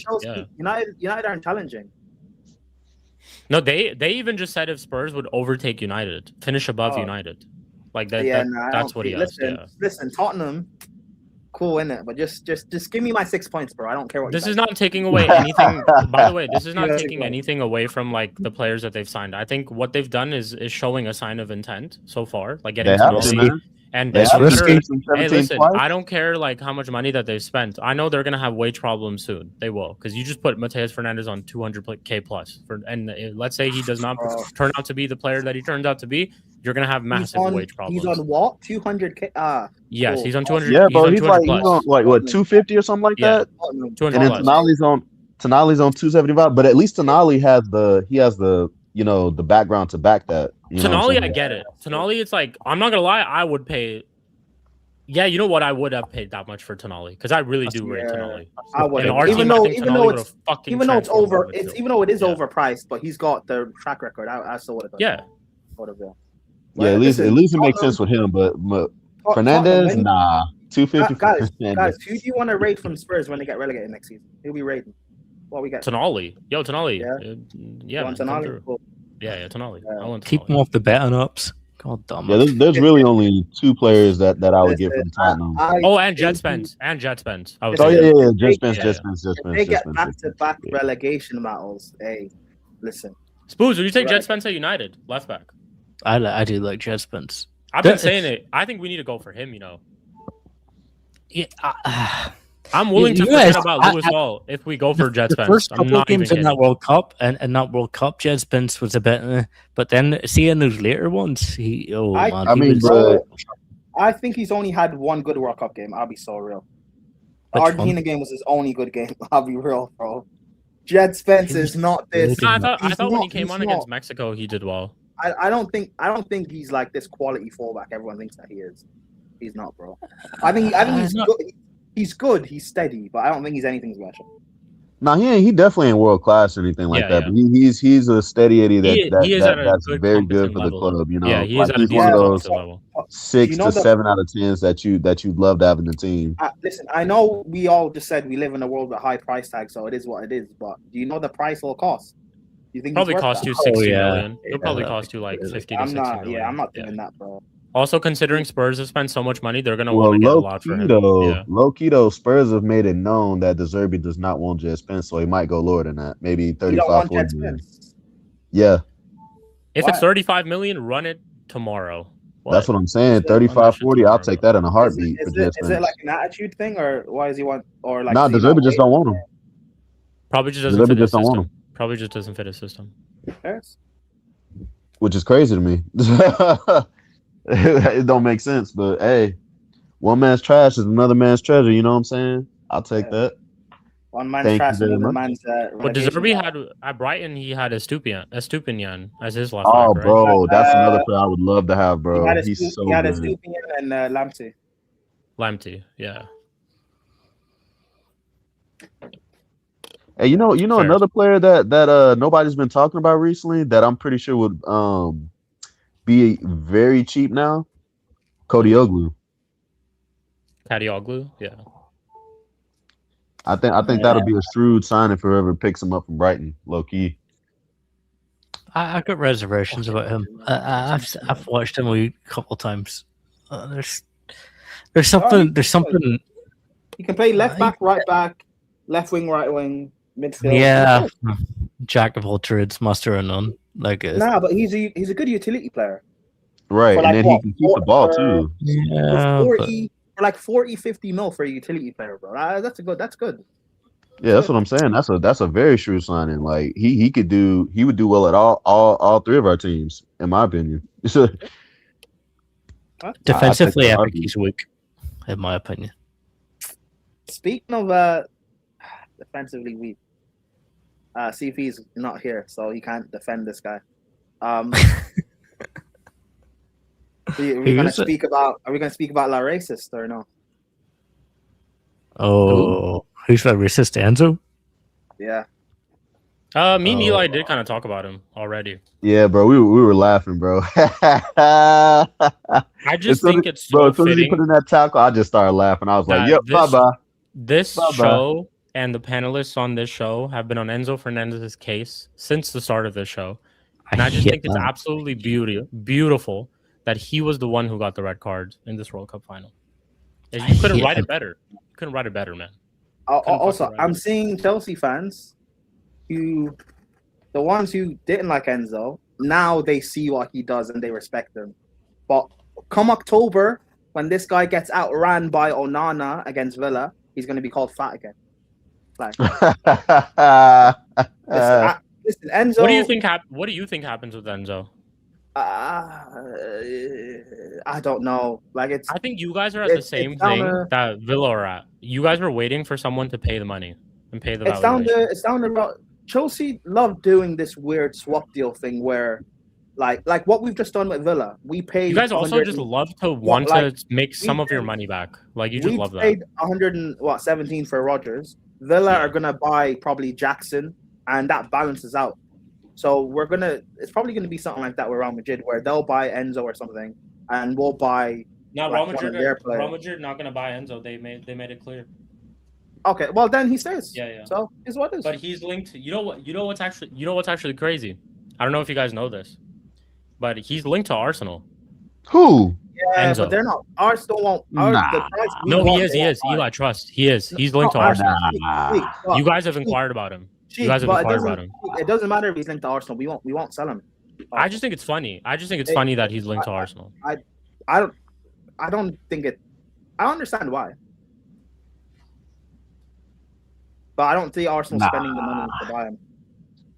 We won't do that. Yeah, I don't think you guys get him. I don't think you'll buy him. Because that's one thing for sure. I just think it's funny that you've been linked to him. The club actually does rate him, so I don't think we sell him. We don't want to sell him in the Prem. Also, Man City, Real Madrid, the two clubs that were supposedly in for him, you can buy other players for cheaper. So yeah, listen, he's probably gonna stay. All you Chelsea fans, you're not gonna love him again, and then you're gonna start hating on him in October. I see the script. Listen, man, it's just not a good time for Enzo Fernandez. I don't think when anybody loves him. When he played Man United and Santos outruns Enzo, I don't want to hear anyone say anything. I want to hear anyone. That's only if Santos plays against you guys. I hate that. Listen, Enzo is a shite player. I'm sorry. I'll just be real. Because he goes up. No, I'm not apologizing. Like, I'm just putting it in because he scored a goal. Hey, yo. Against England and shit like that. Yeah, I don't care. He is not a good player. You can see him against Spain's midfield. Okay, they got outran. Okay, dominated it. I wouldn't say they got outran. I think they just got out footballed. Yeah, well, their midfield does get outran though. They just don't have runners in their midfield. That's what we were saying for England against Argentina. Is just use pace and power against these guys. Yeah, but the thing is, Enzo, the only thing he has going for him is he runs around a lot. He's not technical. He's not technical at all. Yeah, but CP tried to tell me his passing was really good. No, his passing's not good. Great, man. Yeah, fucking hell. Yeah, man. I love when he passed his foot past the bar seat. I'm not getting into an Enzo discussion. I just when Chelsea fans start hitting on him again, I'll be here. I will say this: I think he in last season, he was towards the end of the season, he was one of your better players, and he was kind of carrying you guys to a certain point. Yeah, because he scores goals for us. Because he was scoring goals. You see why? But that's not that. No, listen, Spooz. I know you're gonna crash. That's not me saying that he's a good player. I'm not saying he's a good player. Remember, I was saying the second half of last season. Part of why I won't sell him is because I want to fix other areas of the team. He's the only one I trust to score goals. So I can't get rid of him when Palmer's not scoring. And I only got João Pedro. There were a lot of other players who were playing shit, and he was still consistent to a certain level. If we're getting more goal scorers now, then I don't know. For me, I think Enzo is our most expensive player that we've signed. We're supposed to build a team around him. We've not done that at all. If we're not going to play a 3-man midfield, is he going to waste away in a double pivot again? I don't know. We'll see, man. But I think he leaves. I think he leaves and he goes somewhere else.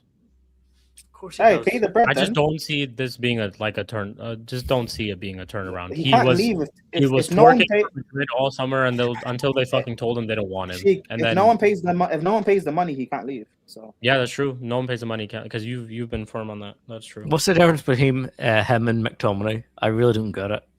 What's the difference? All right, cool. McTominay. Well, no, tell me. I'm asking. Is there a difference? Crazy. I'm not going that far. But cool. Well, sorry. McTominay's English or Scottish or whatever I'll call him, but he's Argentinian, so now he's so now it's different.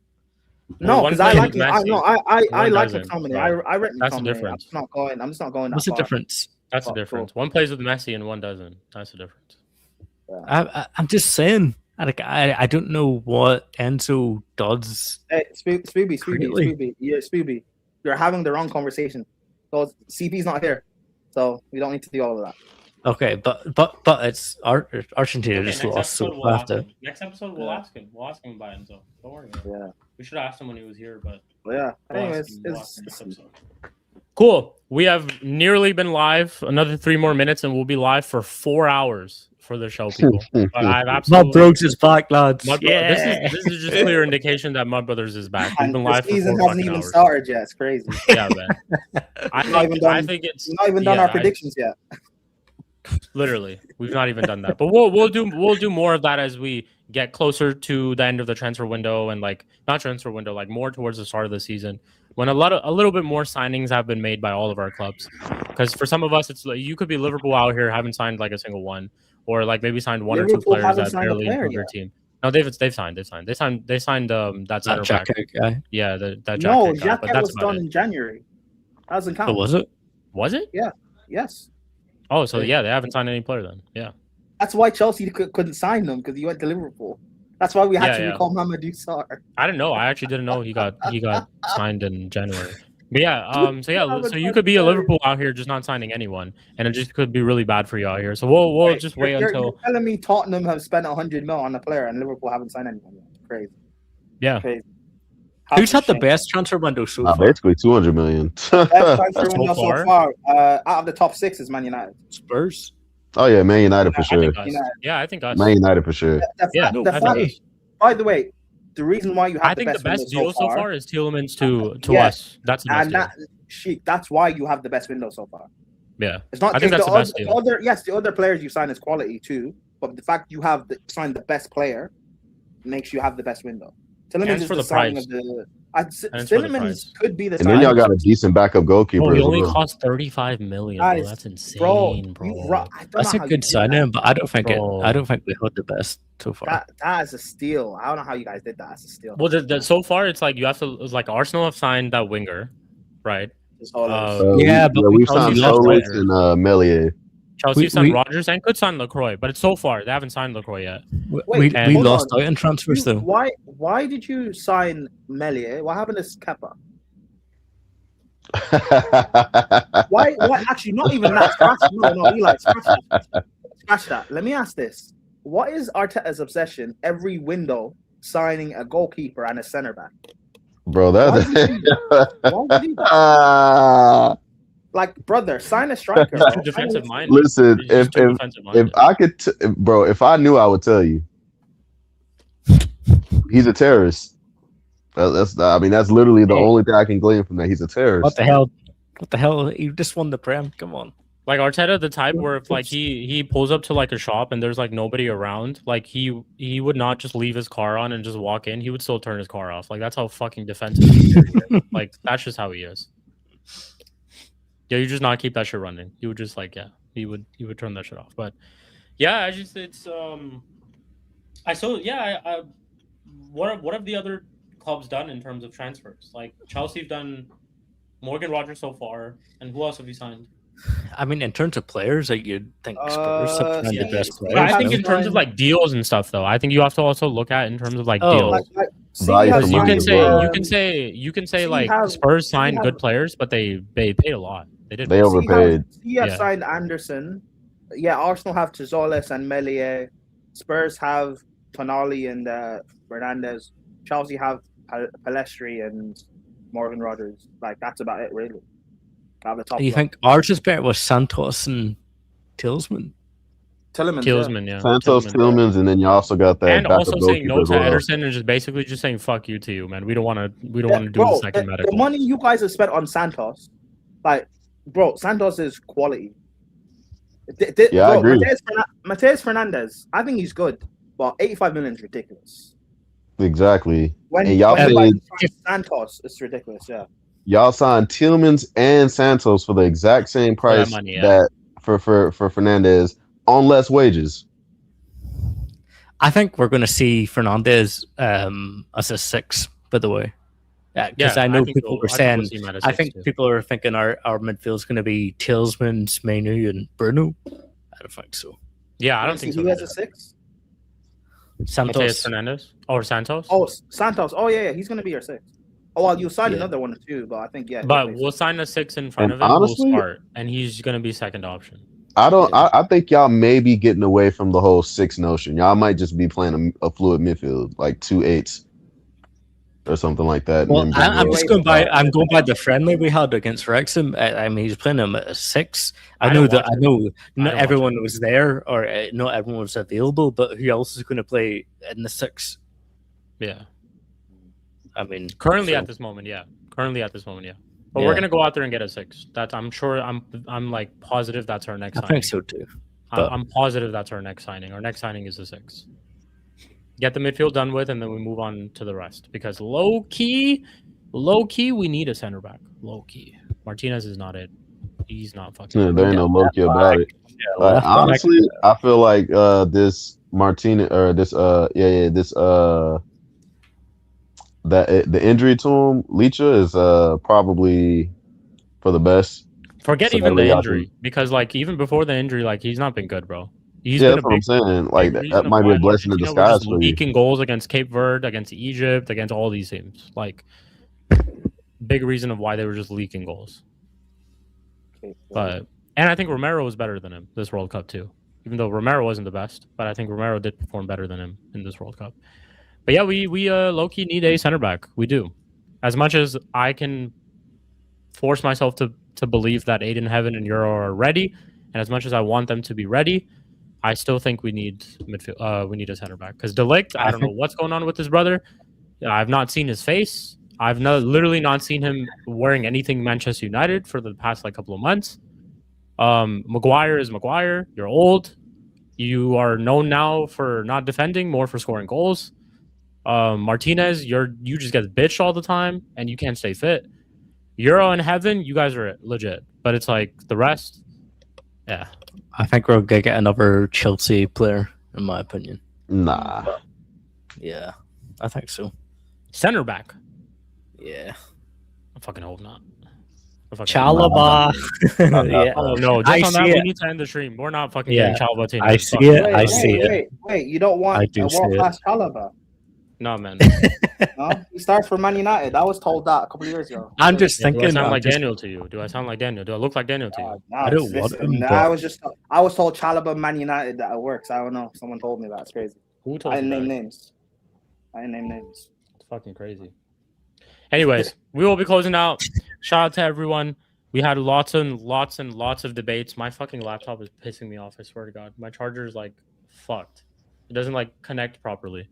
But anyways, so if you guys hear just like this random noise, it's just my charger connecting to the laptop. But yeah, shout out to everyone. Thank you to the panelists as well. Shout out to the chat. You guys definitely made our welcome back for sure. You guys were very engaging in the chat, so shout out to every single one of you with your great questions and all the comments that you made. Shout out to the rest of the panelists too. It's been a long break, but I fully enjoyed speaking to every single one of you, and to the ones who were not here today. I look forward to speaking to them as well. Don C, Mdinero.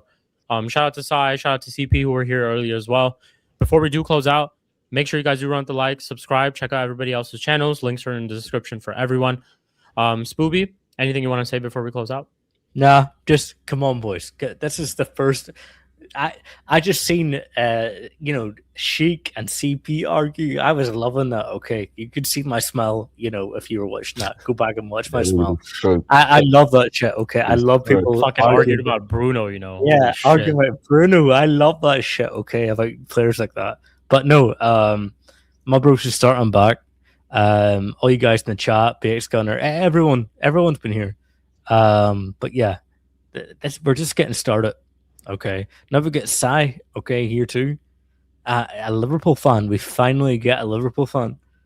And if they do shit, oh my god, we can actually crash on them. So just come back next week. Okay, come back the whole season. Okay, but we love you guys. Everyone that watches us, we appreciate it every single time. Eli, same thing for you as well, bro. Hey, big up everybody, big up the chat, you know what I'm saying, every single time. It's gonna be an interesting transfer window. Like me, I'm just gonna chill. I'm not stressed at all. You know what I'm saying? I know who my manager is, so what's the point of stressing when I can't change anything? You know what I'm saying? That's not happening. That's not happening. I don't know why you keep putting it up there. It ain't happening. I hear it, man. But yeah, I'm just gonna sit, relax, and then I'll make my judgments at the end of the transfer window, you know, and then I will better be able to give my opinion on how the season's gonna go. You know what I'm saying? So hey, it is what it is, but good to be back, you know, chatting up with the boys, and next Monday is gonna be a treat, man. 100%. I'm still waiting to hear from that fraud Don C. He thinks he's safe. He's not safe. We're gonna ask him the same questions. We're gonna press him about Morgan Rogers as well. Okay, Spoops and Prime. Wait, did he think? Wait, was he a Rogers fan going to Arsenal?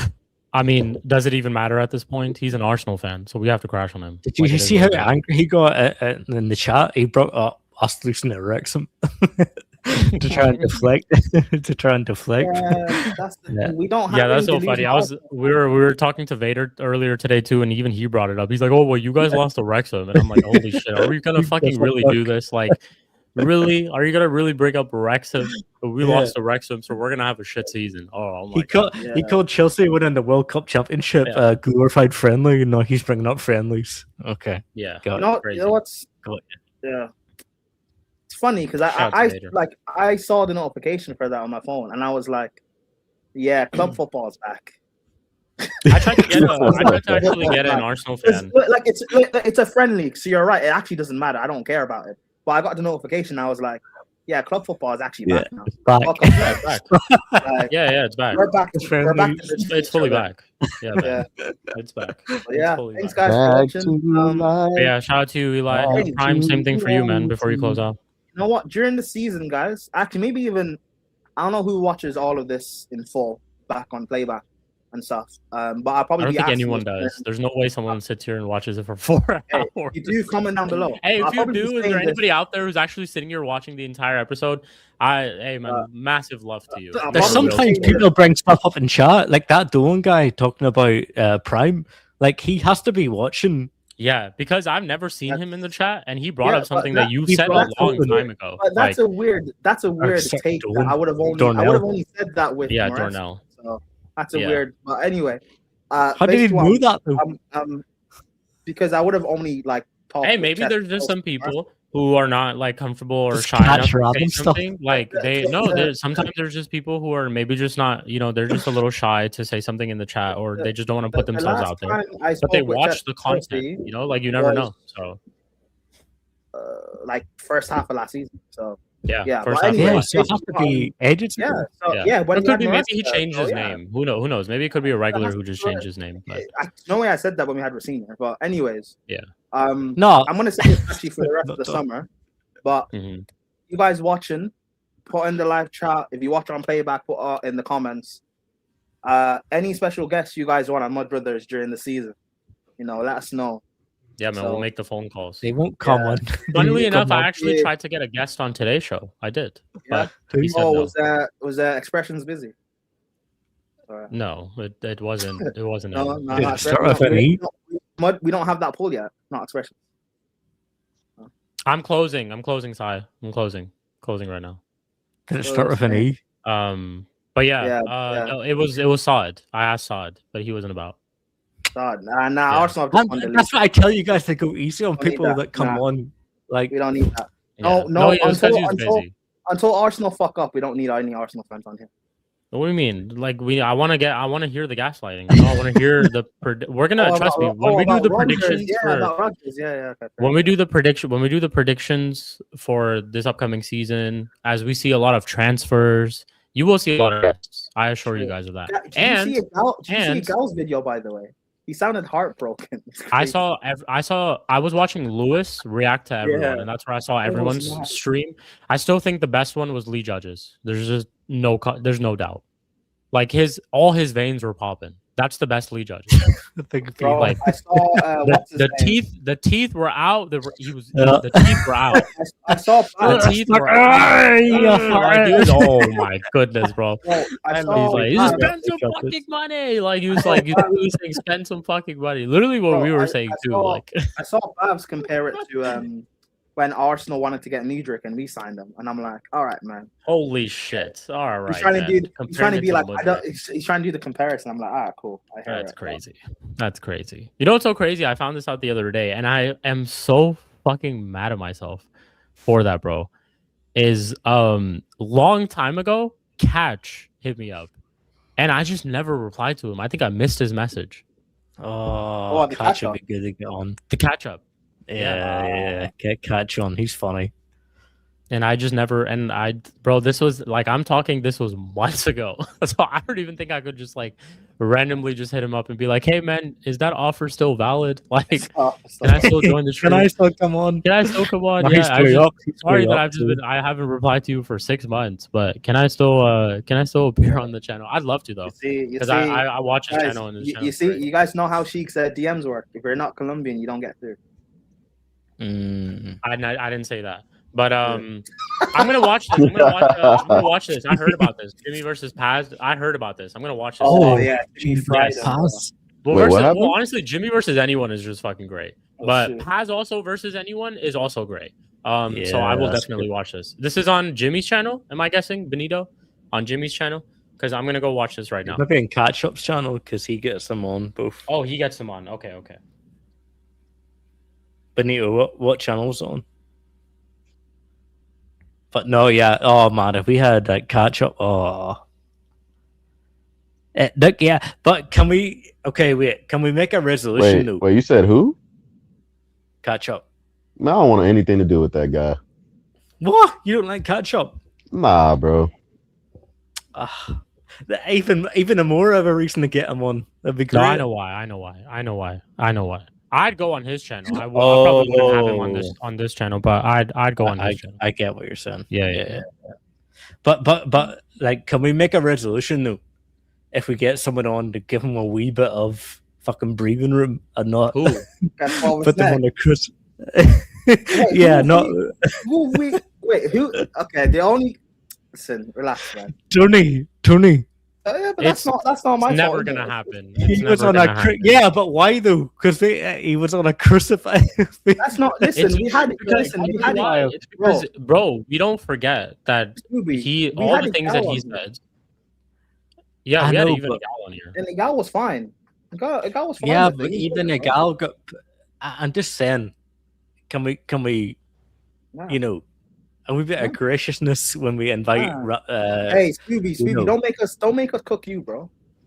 No, I'm just saying we want other people. Listen, if I'm okay, no, Prime, put your like self in a other YouTuber standpoint. You come on here and the people put you to the sword. Do you want to come back on again or no? Look, I'm with you. Right.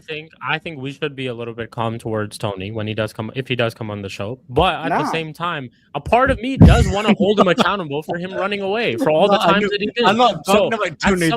At some point, I will be nice to him. But I also will tell you at some point, I will call him out. And it's not, that's just me. There's a lot of other people on this very show who want to call him out way more than me. So I don't think it's going to be a good idea. My other guests we get on, you're right. But with Tony, look, listen, if Tony wants to get back here on the show, first of all, we need an apology. He should know what he's expecting. That's what I would say. Hey, to be fair with Tony has priors. Tony has priors. First of all, yes, Tony, right? First of all, Tony example. Hold on. First of all, Tony needs an apology. Second of all, he cannot mention winning the league. He cannot talk about it. He cannot get gassed. He can't mention it on the show. And you think he won't? And you think he won't? He will. Exactly. That's why he's not allowed on here. Side. That's not true. Side. One, you think he won't. Two, he will. Three, the moment he does, it's gonna be it's gonna be like the Dudley Boy setting. Bring the tables, like it's fucking end from there, bro. Like it's the fucking Dudley Boy settings from that point onwards. Like Mdinero's pulling up with a steel chair, hitting him at the back. Like Don C's pulling out a barbed wire baseball bat, and he's like, it's just all guns blazing, bro. Like at that point, everything's just there's gonna be no discipline, nothing on this channel. It's you've never seen Spooby being diplomatic. Spooby's only diplomatic when Tony's on here and Egal. That's the only time he's like, guys, Sad, Egal, and Tony were on here, and I was diplomatic. The Arsenal boys. The only time you're like people that aren't regulars on the show. You will be this is the thing, Spoobs. You will be diplomatic. Regular people. I can't speak for myself. I'm not speaking for myself. But then why say I'm asking for that? Look at Prime. Prime was like a fucking shark when these people come on. Okay. No, but I don't listen. If Tony gets back, we need to do it for the clips, though. We need to do it for the clips. I'll be real. I know, but we want people to come on. On here, I'll be real. I won't even cook him. I swear, because it's gonna be Mdinero and Don C and Eli. I won't say nothing. I'll just sit and relax. I'll just enjoy it. Yeah, but you're like a fucking great shark. You can literally play the Jaws music when you can just hear it. Okay, I'm cordial. Yeah, but you guys don't people don't know this. I've known Tony longer than all of you. That's really Prime. I've known Tony longer than all of you guys, so I know when he's but he's not a regular on the show though. So I don't care. I don't care. I mean, if that's what you. If this was anybody else, listen. If this is anybody else, I'm with you. I will be. We will be nice to them. We will allow them to cook all of that. Tony though just does not get this because of what he's done. He's ran away way too many times, especially when things weren't going well. And then if he wants to decide to turn up here and flex a Premier League trophy when he wasn't there at the times when we were trying to cook him, I just don't respect that, honestly. Yeah, but come on. Can I make a prediction? Tony will never be on the show again. No, I think that's wrong. I mean, I think he will be here one time. I don't think he will ever. I don't think so. No, I agree with Spoobs. He's ran this long. He's gonna keep running, bro. Maybe. I'll be real. I'm surprised he never contacted you to come back on after winning the league. I did reach out to him. He did, so I reached out to him. Maybe because they lost the final, but no. I'll tell you when. I reached out to him because I have messages. And by the way, he still messages me, and I still message him. It was his birthday on the 12th. I said happy birthday to him. When I posted a picture of me, Flawless, and TJ, he literally messaged me and said legendary link up. So it's not like he hates us. It's like if he hates us, he wouldn't have talked to us. No. It's not that he hates us. He just don't want to get pressed. That's all it is. Last time I messaged him for a show was April 20th. Last time I messaged him for a show was April 20th. He hates me and Mdinero. Yeah, he hates you. Yes. Sai, you know what you should do? Sai, go back and watch the show Tony was on, right? Go watch that. You'll see Diplomatic Spooby. You'll see what he's actually. I know. I'm just trying to. And that's why Spooby's a fraud, by the way, because the way he could have actually rattled Tony and Saad and Nikal, and he didn't. He wanted to play the nice guy. I don't know them. Okay. I know you guys. I can be a horrible bastard to you. Because we're friends, you can't be nice. Yeah, I can be horrible to you. We know each other. No, I'm just saying.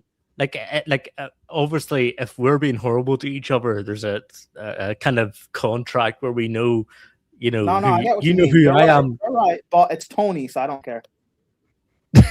But I do care. Though. We just need to stop crashing on Tony. We're just dedicating the last. Hey, Tony, if you're watching, Tony, come back on. Okay, I'll defend you. Shout out to Tony, man. Every single time. Is crazy. Cool. Anyways, we are gonna close out. This was episode number 107 of the Mud Brother Show. Crazy as fucking always. You guys already know this, and it's just gonna get crazier and crazier. And a little hint, I might say. And I think I maybe have mentioned this to the rest of the guys, but we might be looking at 2 shows in a week. So you guys might see 2 Mud Brother shows in a week, either on the Friday or like on the Thursday or something like that. But basically, a preview to the weekend games and then a reaction to the weekend games. So the show's just going to get better and better. Are we saying Mud Brothers in the Champions League? Is that what we're doing? We're in Europe. We might.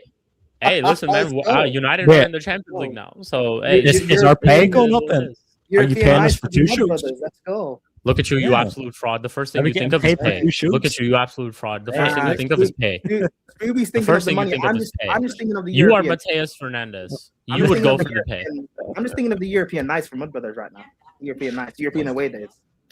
Mud Brothers at the Bernabeu. Mud Brothers at the Bernabeu. Let's go. Holy that's a double shit, chance for us to get cooked. Fucking hell. We can get cooked twice now. Jesus Christ. Oh, no. Yeah, season starts and then this show will be crazy. And I'm telling you guys, man, you're going to see a lot of guests, a lot of stuff this season. One thing you'll see is me posting a lot more content. So just be definitely tuned into that. But cool. Episode number 107 of the Mud Brother Show. We catch you guys all next week. Up until then, stay safe, stay healthy, And as always, who's a manager? Who's a fraud now? Nobody, Oh, I can't even say Arteta. Hey, I'm gonna still say Arteta out, man. Yeah, I can say Arteta in because he just won the league. So who's Liverpool's manager? Iraola in. Yeah. Yeah, and Maresca out. Maresca out. But yeah, big up to everyone. Love every single time. Love. Big up. Arteta Wait, out. before you